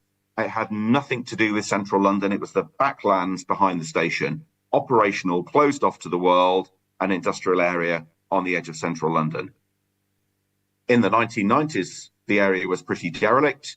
It was one of the lowest value parts of central London. It had a crime problem. It was a place you would not go to. Developers were not interested. It was the backlands behind the station still, with a lot of heritage assets, but a lot of derelict land. And you can sort of see that image there, I think portrays that very well. The sort of level of kind of dereliction sitting behind the station. So the decision to bring the European line into St Pancras meant the government had to do something about St Pancras and King's Cross. There was a major opportunity to redevelop this, to create value, but it needed the government to make an intervention. So what they did is they acquired the land into single public ownership, and they went out into the market and they secured a development partner to take on the responsibility of master planning and developing the area in that red boundary. And you can start to see on this image the kind of master plan taking shape, and some of the waterways that pass through this and the old heritage assets. And this is a 2022 version of that. Some of those buildings are now coming on stream. And here's some images to sort of show what's taken place. So this is the St Pancras station, one of our oldest stations. This is the Eurostar terminus. So this is a major transport hub, but also a major gateway to a new development zone as well. This is the King's Cross station that's adjacent to it. This is the new station entrance that's completely reorientated how people access trains, but how people move through the station to access those development lands to the rear. That's the front of the station. A major public space has been created. And the transformation with how this used to be is absolutely remarkable. And that's the rear of the station. So this is the kind of main gateway to the development area with new station entrances, kind of changing how people kind of orientate around central London, because they come out of the back of the station directly into the development area, as opposed to just coming out of the front. So just some statistics here and details. So this is the kind of master plan taking shape, and this is about 2/3 of the way through in terms of development. So a lot of development has already taken place. So 23 office buildings, a workforce of 35,000 people, 13 residential buildings, 500,000 square foot of kind of unique sort of retail, kind of leisure, and then significant cultural and educational uses as well. So this is a real mixed-use master plan where it brings together commercial, residential, retail, but with major educational institutions as well, which gives it a daytime population of students. It gives it significant footfall, vibrancy, and activity. And that's the final kind of view of the area. You can sort of see the 2 stations to the left, and then you can see how the area to the right of that, which is where the new developments have taken place, has been facilitated by those new entrances that have been constructed to the rear of the stations. And that's one of the photographs of how King's Cross is today, mixture of new development, heritage buildings, but all enabled by looking at the transport assets differently and thinking about how we can use transport to drive a change in land use, to generate value and activity, and create a new mixed commercial district for central London. So I'll stop there with those 3 examples. Thank you very much for your attention, and I'm happy to take questions. Thank you.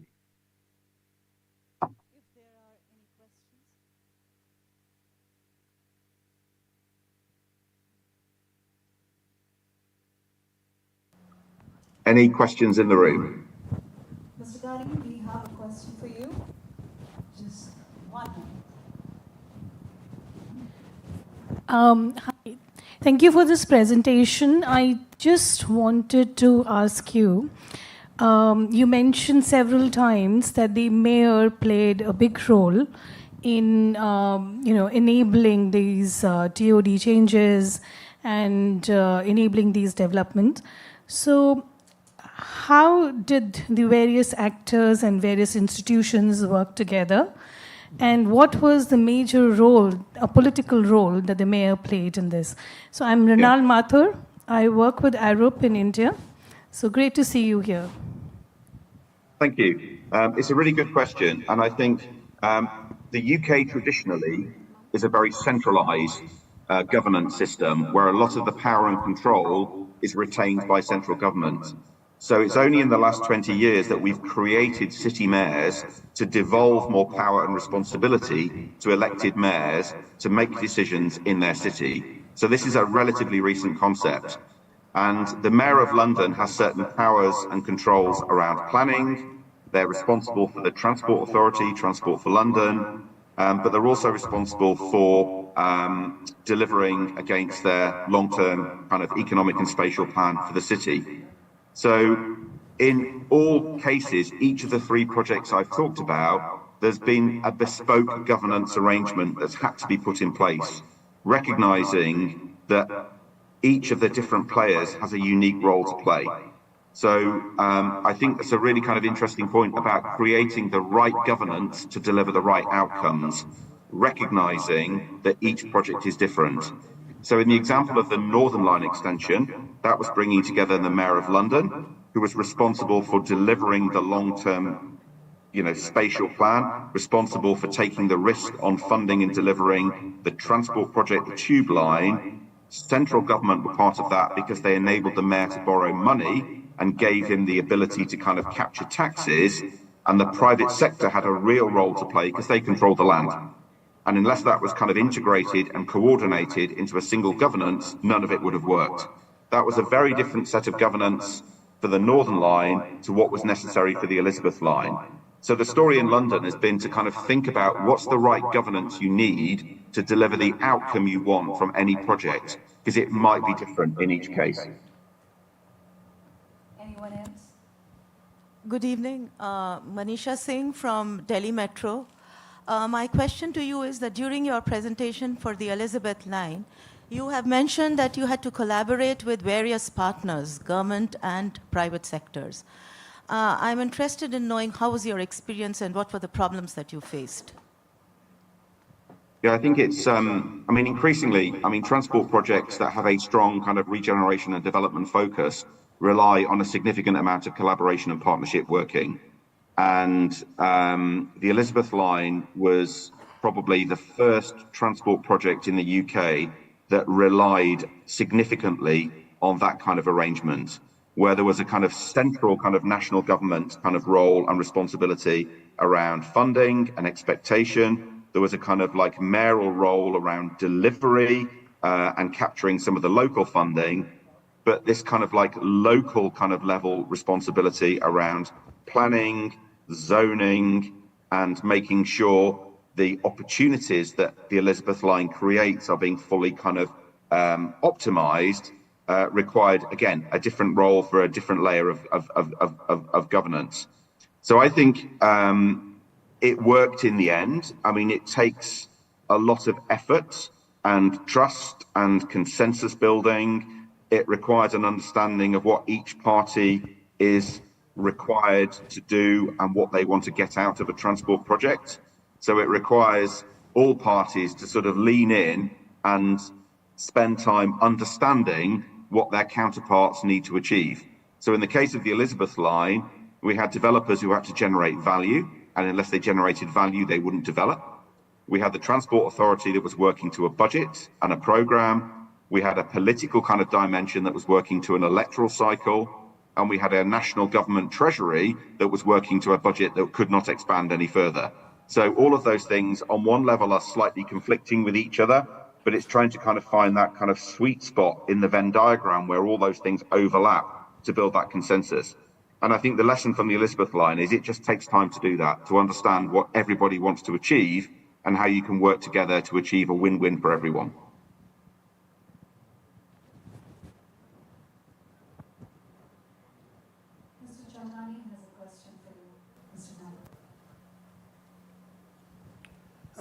Thank you very much. I think TFL, Transport for London, is the most quoted and noted example world over. I just want to know whether, like TFL, you have the same model in other cities of UK also? Yeah, it's a very good question, and we are in the process of creating transport authorities like TfL in other UK cities. Now, London is probably unique in the UK because it has such an extensive public transport system, in particular the tube, the rail, the bus network. Other UK cities don't have that level of public transport because they're smaller. But there is a process of creating new transport authorities in Birmingham, in Manchester, in other UK cities that has the same powers as TfL, mainly because the other UK cities now have their own mayors. So London had the first mayor, and then that system was kind of extended to the other regional cities.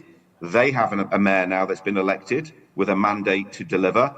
They see what's happening in London with the Transport Authority, and they see how effective that is, and they want to achieve the same thing.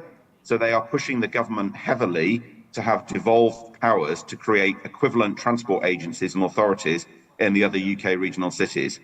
One of the fundamental challenges that we have in the UK is we have some differences in how public transport is regulated and operated, because we have a TfL kind of regulated bus network in London, but we have a privatised bus network in other UK cities, which means there's less control and regulation and over what can be specified. That is in the process of changing, but that's one of the real differences between the powers that London has and the powers that other cities like Birmingham and Manchester have. But I think it's very kind of you to be so complimentary about TfL. TfL is one of, it's probably one of the most integrated transport authorities in the world in terms of its responsibilities. It's got some unique advantages in terms of what it's inherited, but it's also done an incredibly good job at turning around what was an old, antiquated, historic transport system into something that's now kind of like world leading and also extending into other policy areas like road pricing, congestion management, all those things as well. Last question, if anyone has one. That would be all, Mr. Kani. Thank you so much for joining in. It was a very insightful and interesting session. Thank you so much. Thank you for having me. Have a good evening. Thank you.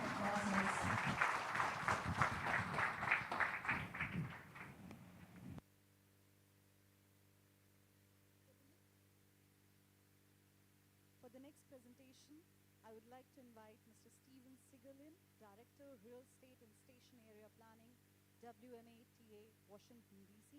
Mr. Sigerlin will also join us through video conferencing.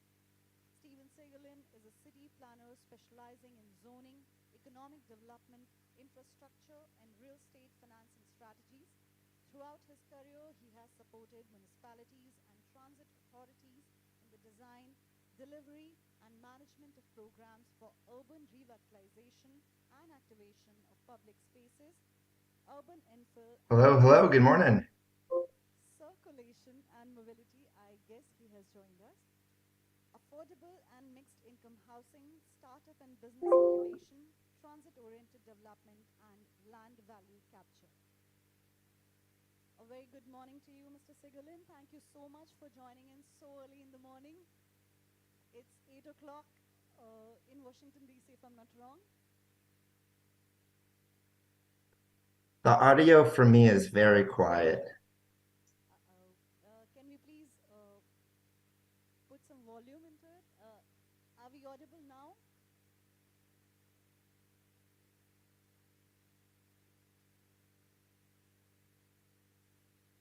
Could you try and say that again? I'm not sure I could hear you. A very good morning to you, and thank you for joining in. I know it's very early in the morning for you.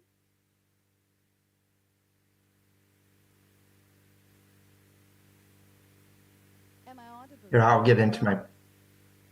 I'll start my presentation since I'm not sure that I can hear you all that well.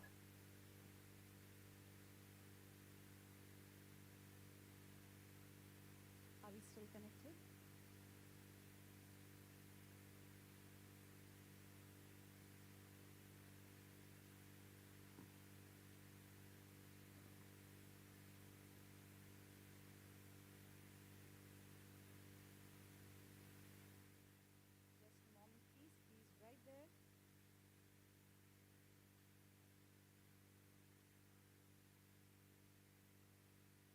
So my name is Steven Segerlin. I'm the Director of Real Estate Development and Station Area Planning in at the Washington, D.C.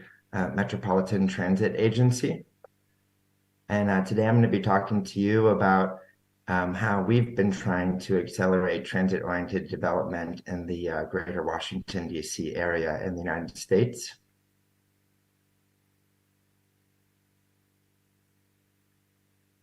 So one of the things that we've done to advance our initiatives for transit-oriented development was to create a strategic plan. Transit agencies in the United States actually use a term called joint development for transit-oriented development. This is when we undertake private investment in residential or commercial or industrial uses that is on a transit agency-owned property. We published this strategic plan in April of 2022. In the past year, we recently reached the 1-year anniversary of that strategic plan. And during this presentation, I'll give you some highlights of it, recapping the goals, and discuss some of the challenges that we have ahead and solutions that we believe to address those challenges. So our joint development strategic plan, our goal was try to accelerate the pace of development on a property, to try and align the interest of Metro, our transit agencies, with our jurisdictional partners, our state, local, and federal government. We wanted to prioritize future station opportunities. We have a large number of stations, and we regularly received feedback from our counterparts in the private sector that they wanted to understand where those investment opportunities were. And we wanted, so our goal was to communicate that so we could attract private investment. You can see on the right that we have a chart illustrating our growth of our joint development, our TOD portfolio, and that we have since 1978 been undertaking joint development. We've had good amount of growth up through the kind of early 2000s, but in the past decade or two, our pace has slowed. And so one of the reasons for creating this strategic plan was to find a way to pick that pace back up and make an ambitious goal for our next decade to do 20 new joint development or TOD agreements. That slowdown aside, our program is the most active joint development or TOD program in the United States.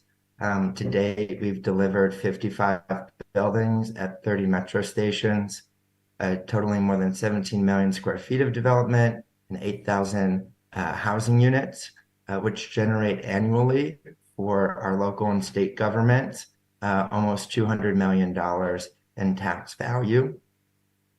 We see our future opportunities are at 40 stations, covers more than 31 million square feet of new development, 26,000 new housing units, and an additional $340 million of tax revenue. And the strategic plan that we created put together a lot of the analysis in order to identify these figures, and was a really critical communicating item for us as an agency to try and solicit future investment from our public partners, as many of these projects require significant investment. And Metro, of course, itself would also benefit by growing our ridership and fare revenues from the tenants of these developments. Regarding first-year achievements, since we published the strategic plan 1 year ago, we've delivered 4 new buildings, 1 residential building, and 3 office buildings. We've had 5 financial closings and groundbreakings for new development partners, new development projects. That additionally included some increased affordability in those projects, for the residential side through a partnership that we established with the Amazon Housing Equity Fund.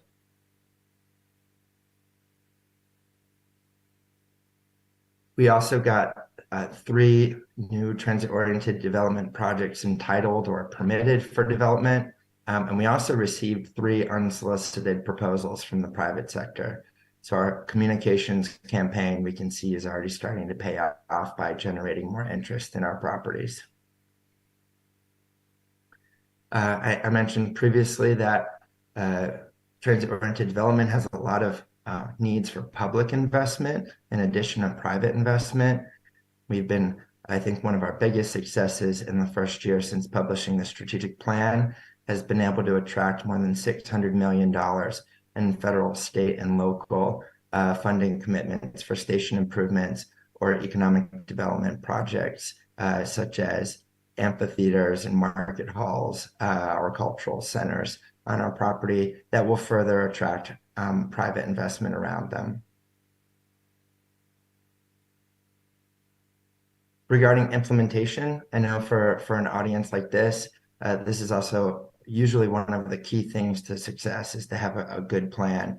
So we've been spending a lot of time as part of our strategic plan to evaluate every station's condition and identify what are the sort of planning, entitlement, or permitting activities that need to be undertaken. If there needs to be public engagement and feedback, which stations are those? Identifying stations with needs for investment or stations that are more early stage and require master planning or due diligence investigation. And I think this was also a key linchpin, having this answer portfolio-wide for our public agency partners helps them to focus on problems that we need support solving. As a transit agency, we don't control things like zoning, and we have limited capital resources to make investments, and those capital resources that we have are primarily for the bus or rail facilities themselves, and not the site and service improvements that are required to attract private investment. So kind of growing on that thought, wanted to highlight what Metro's historic approach to funding a joint development or TOD projects were. The portfolio that we've delivered to date, those 55 buildings, those projects were largely smaller infill parcels that either had lower requirements to construct transit facilities as part of them or no requirements at all. Because they were smaller sites, they also had limited needs for other site infrastructure such as utilities or street grid.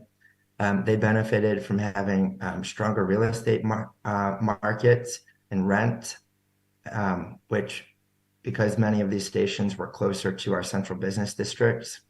And this condition of real estate markets is really key because the only source of investment that Metro can control is our land value, how much we can command from the private sector to pay for our land. And that's our investment source to pay for any of these site infrastructure costs. And so in the past, we have discounted our land value as a means for the private developer to fund that site infrastructure. Looking ahead, we see more challenges with the 40 stations that remain with development potential. There are larger, more complex properties of 5 to 50 plus acres. And because of their size, there's more significant needs for consolidating or replacing transit facilities or making major investments in utilities and street grid. In the past decade, there's also been a growing desire for affordable housing to be a component of these projects. But since affordable housing is of a lower rent than a market rate project, that creates another financial gap that needs to get covered. And many of these 40 stations that remain in our portfolio are in softer real estate markets because their location is more on the periphery of our region rather than closer to our central business district. So they have lower land value. And again, therefore, we are struggling with lower land value, yet higher costs. And so these projects cannot advance without an investment from other source. Could be private sector, could be public sector, but we have to generate that interest in these properties. So our strategic plan really has been a marketing tool for us to discuss what is that investment by our jurisdictional partners that are needed to advance projects. And we put together a look of our, one quick second,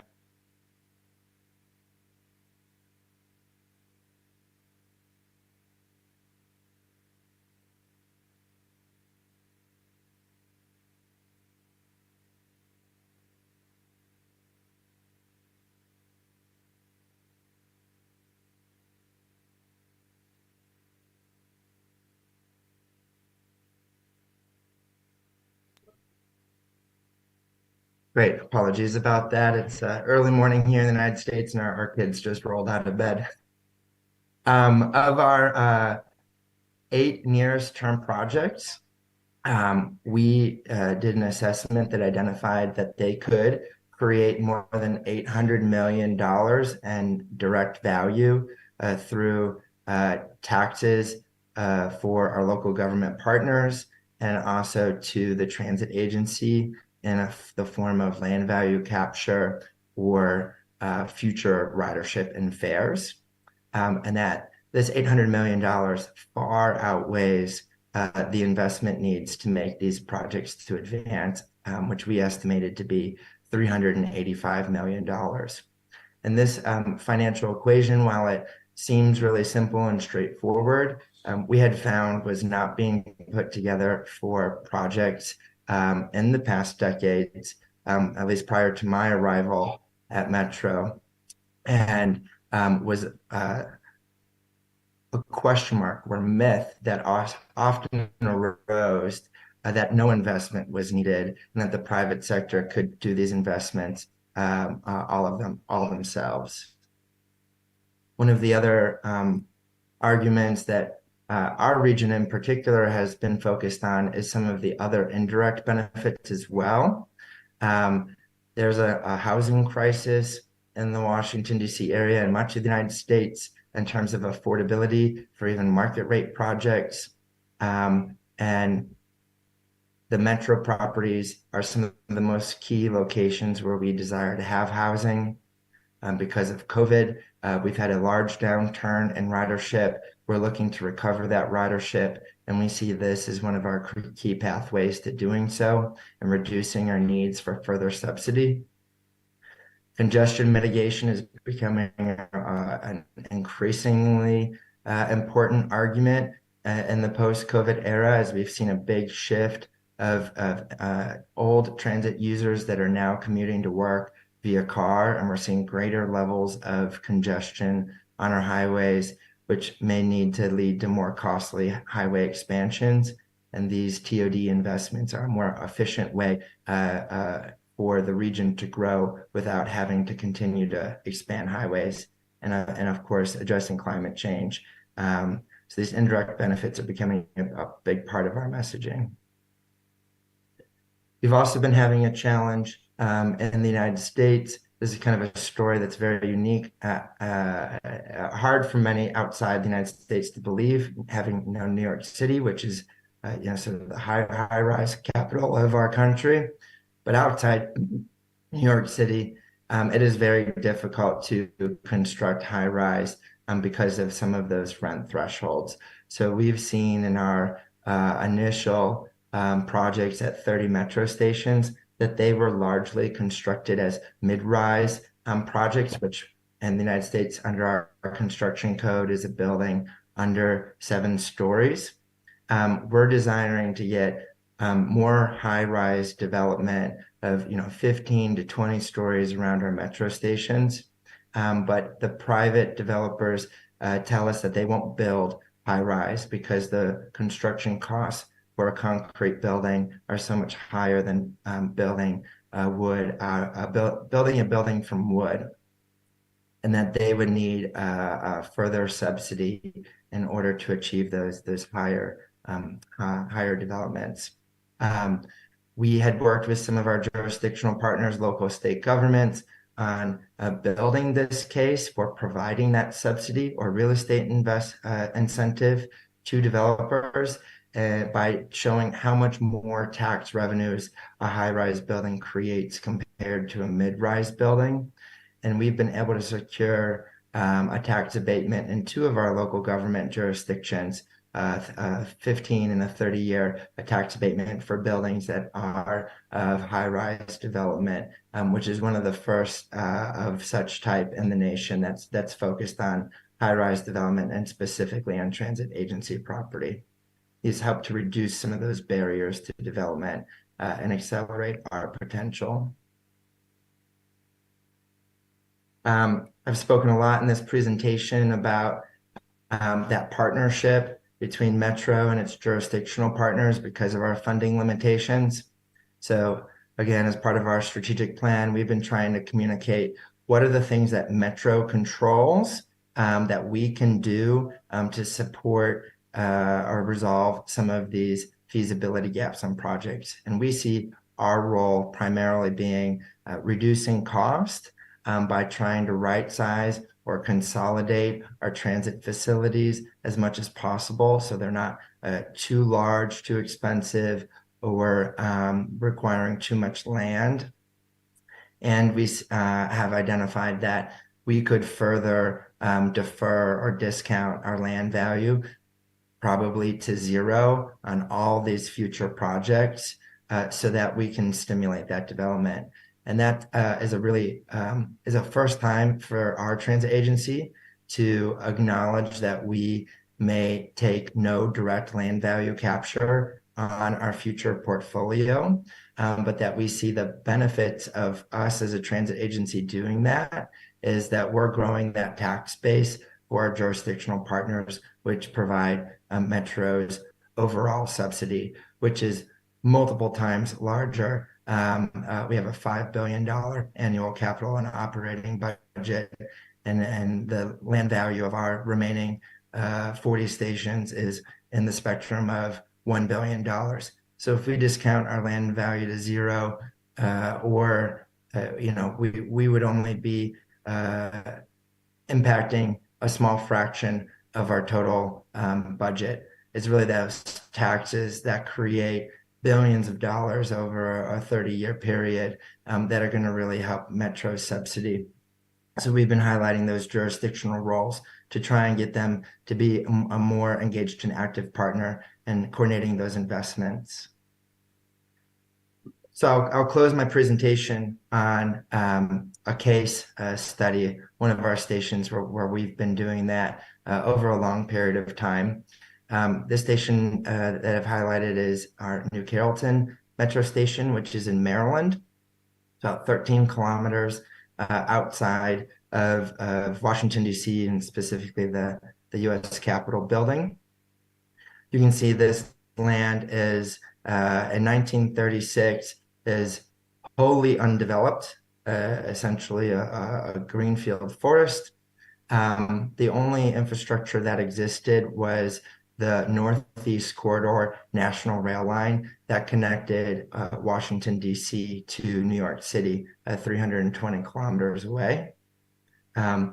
This was identified to become a future metro station, even way back in the 1930s.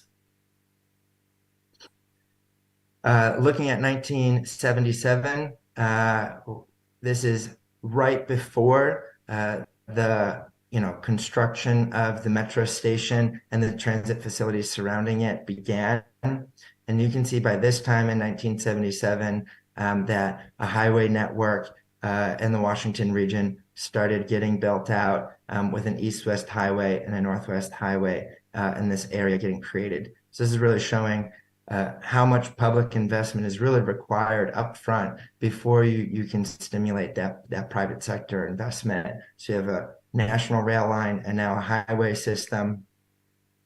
And then you can see by 1980 that we've built out the metro station, we've built out the rail yard that supports our services, we've built bus facilities and parking facilities around our metro station to try and attract that ridership.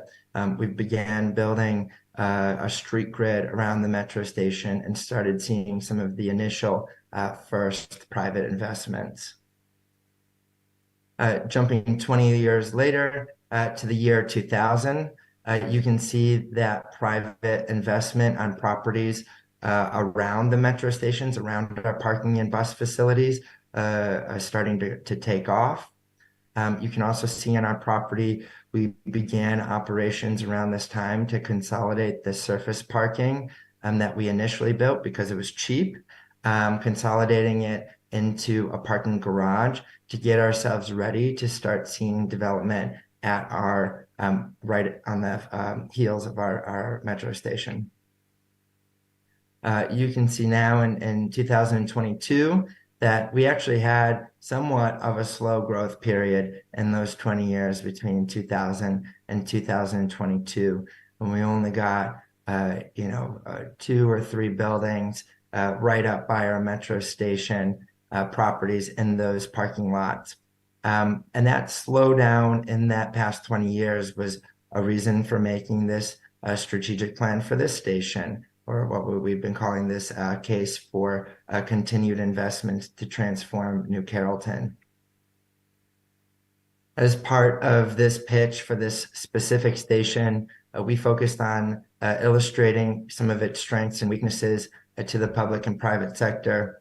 Some of its strengths included connectivity, its location really being at that intersection or crossroads that could become a future heart, connecting both the DC and surrounding cities.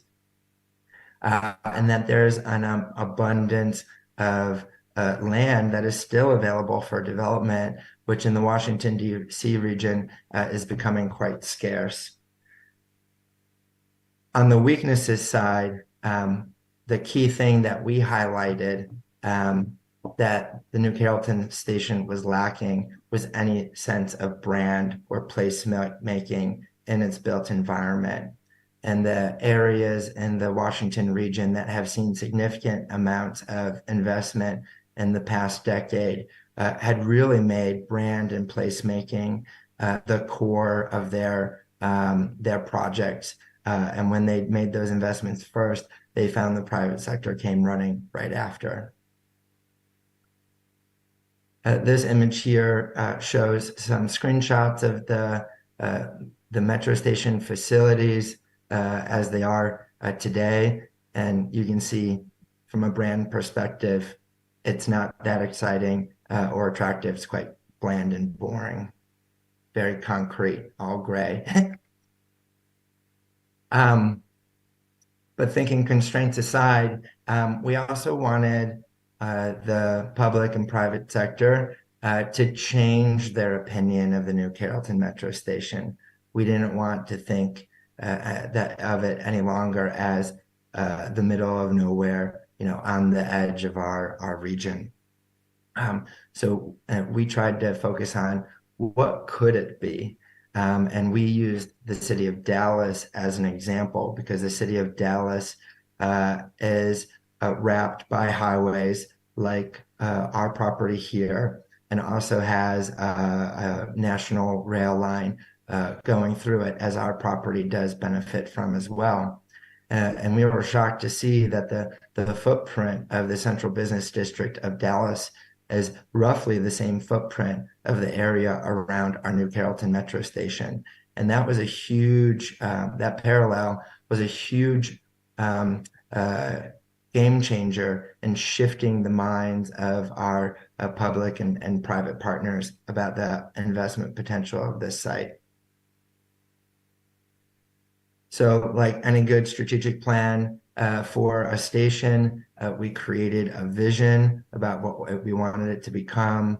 We thought about what it might look like at full build out, how it might not just be characterized as one specific area, but within the New Carrollton half mile, that it might have a series of excuse me, sub areas that might have different priorities from a tenant experience, either commercial or retail or sort of transit focused.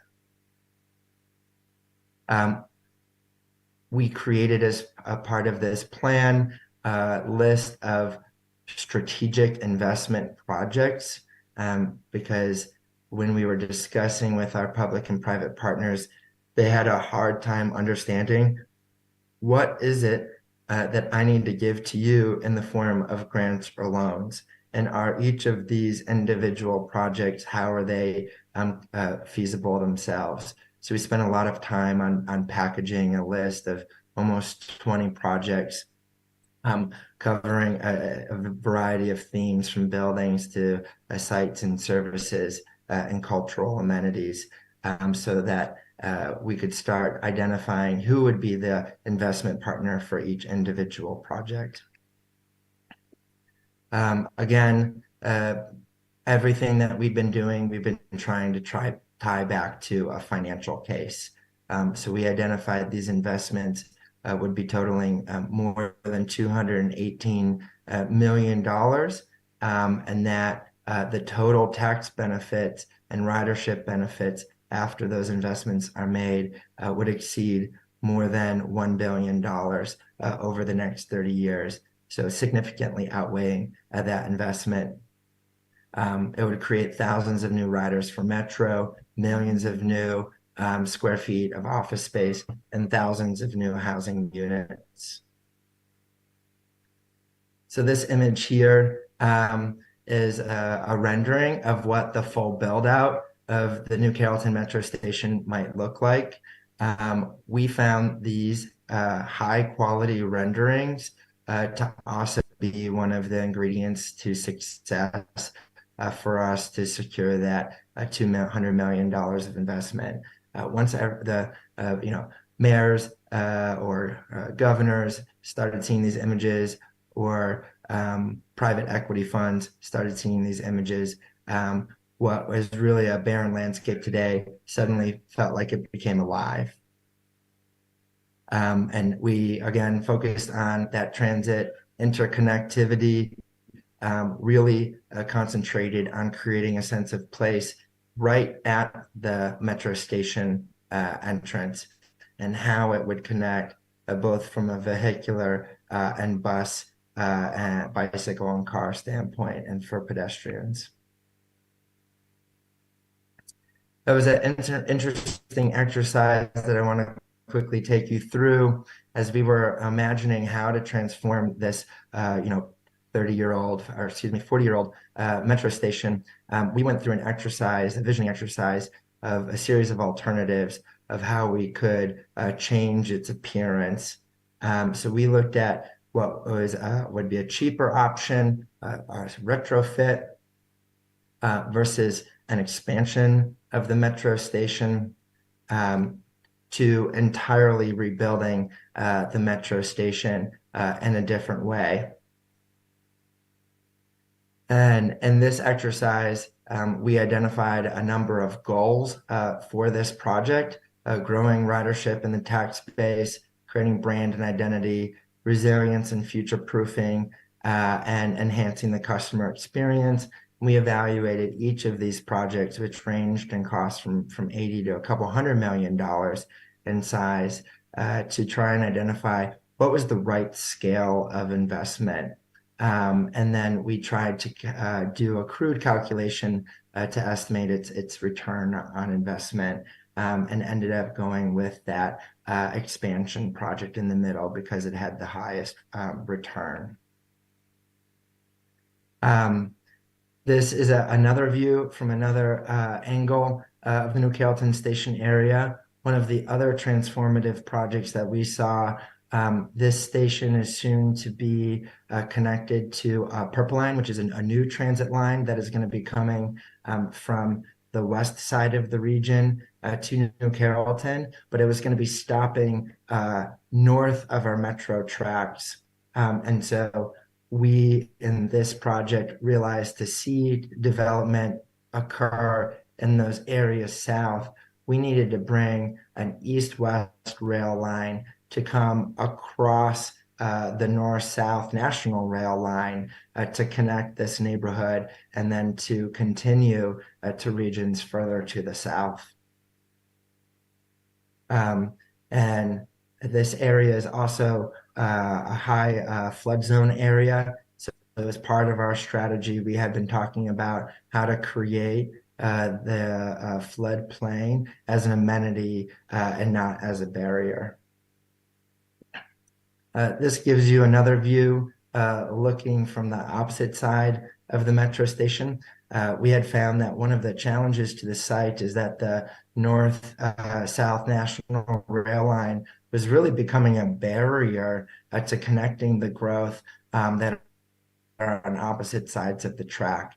And so we wanted to try and make the track be hidden so that you could see a more cohesive urban environment going from east to west. And again, as I mentioned, on the other side of the station, we've been focused on placemaking right at the station entrance. We've been trying to do the same thing too on this north side, and I'm also thinking about adding public amenities that make the train station an area that the public wants to hang out and linger and not just commute through and leave.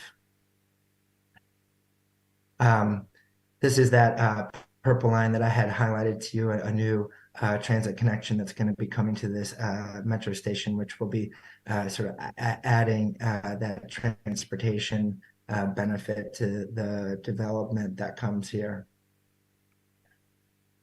And here's one more image just showing, again, that strategy with the floodplain and how to make it become a tool for economic development and attract private investment rather than to scare it away by creating recreation areas and also areas for retail that would be of higher quality than if it was just standalone. So I know I went through a lot of slides. I really appreciate your patience and apologies about the audio issues, and I'll hold for any questions. Thank you so much, Mr. Secretary. Am I audible to you now?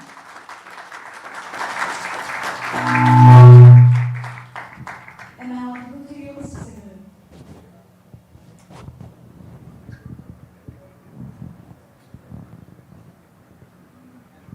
There seems to be some audio issue. Am I audible to you, Mr. Secretary? I can't hear you quite well. Unfortunately, then I won't be able to take up the questions from the audience, and this will be all for the session. It actually just got fixed. Okay, perfect then. Then do we have any questions for Mr. Segalan? Anyone in the audience?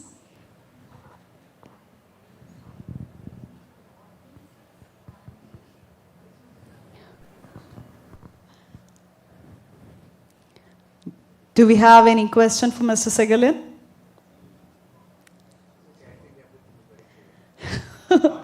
Everything seems to be very clear to our audience. It's been such an interesting session. I guess they got it all. Great. Thank you so much. You can go on the Metro website to download our joint development strategic plan. So it's a great resource, and we've seen other trade agencies in the United States now trying to replicate that strategic plan. Thank you so much, and thank you once again for joining in so early in the morning. It's been such an interesting session. Thank you. Thank you.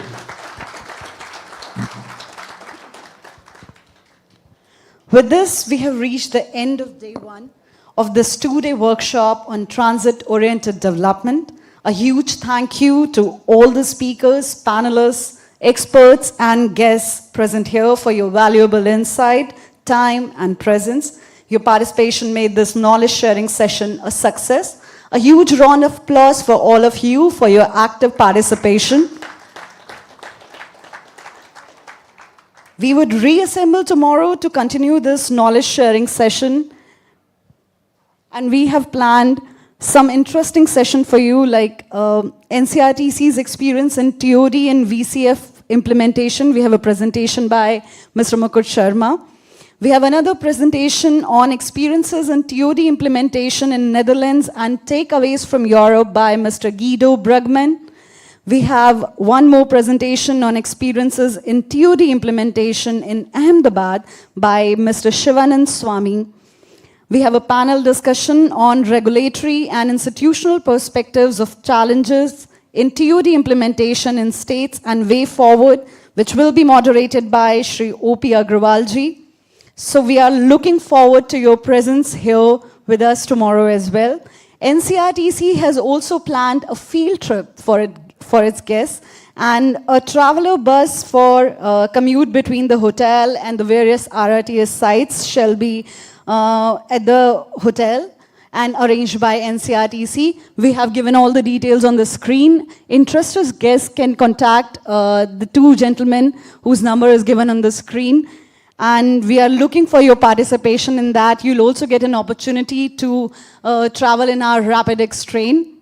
So I would thank you once again for your presence and your active participation. So do you want to add something to that? Aparna, I just want to thank you for managing the time so well today. Thank you. Thank you so much, sir.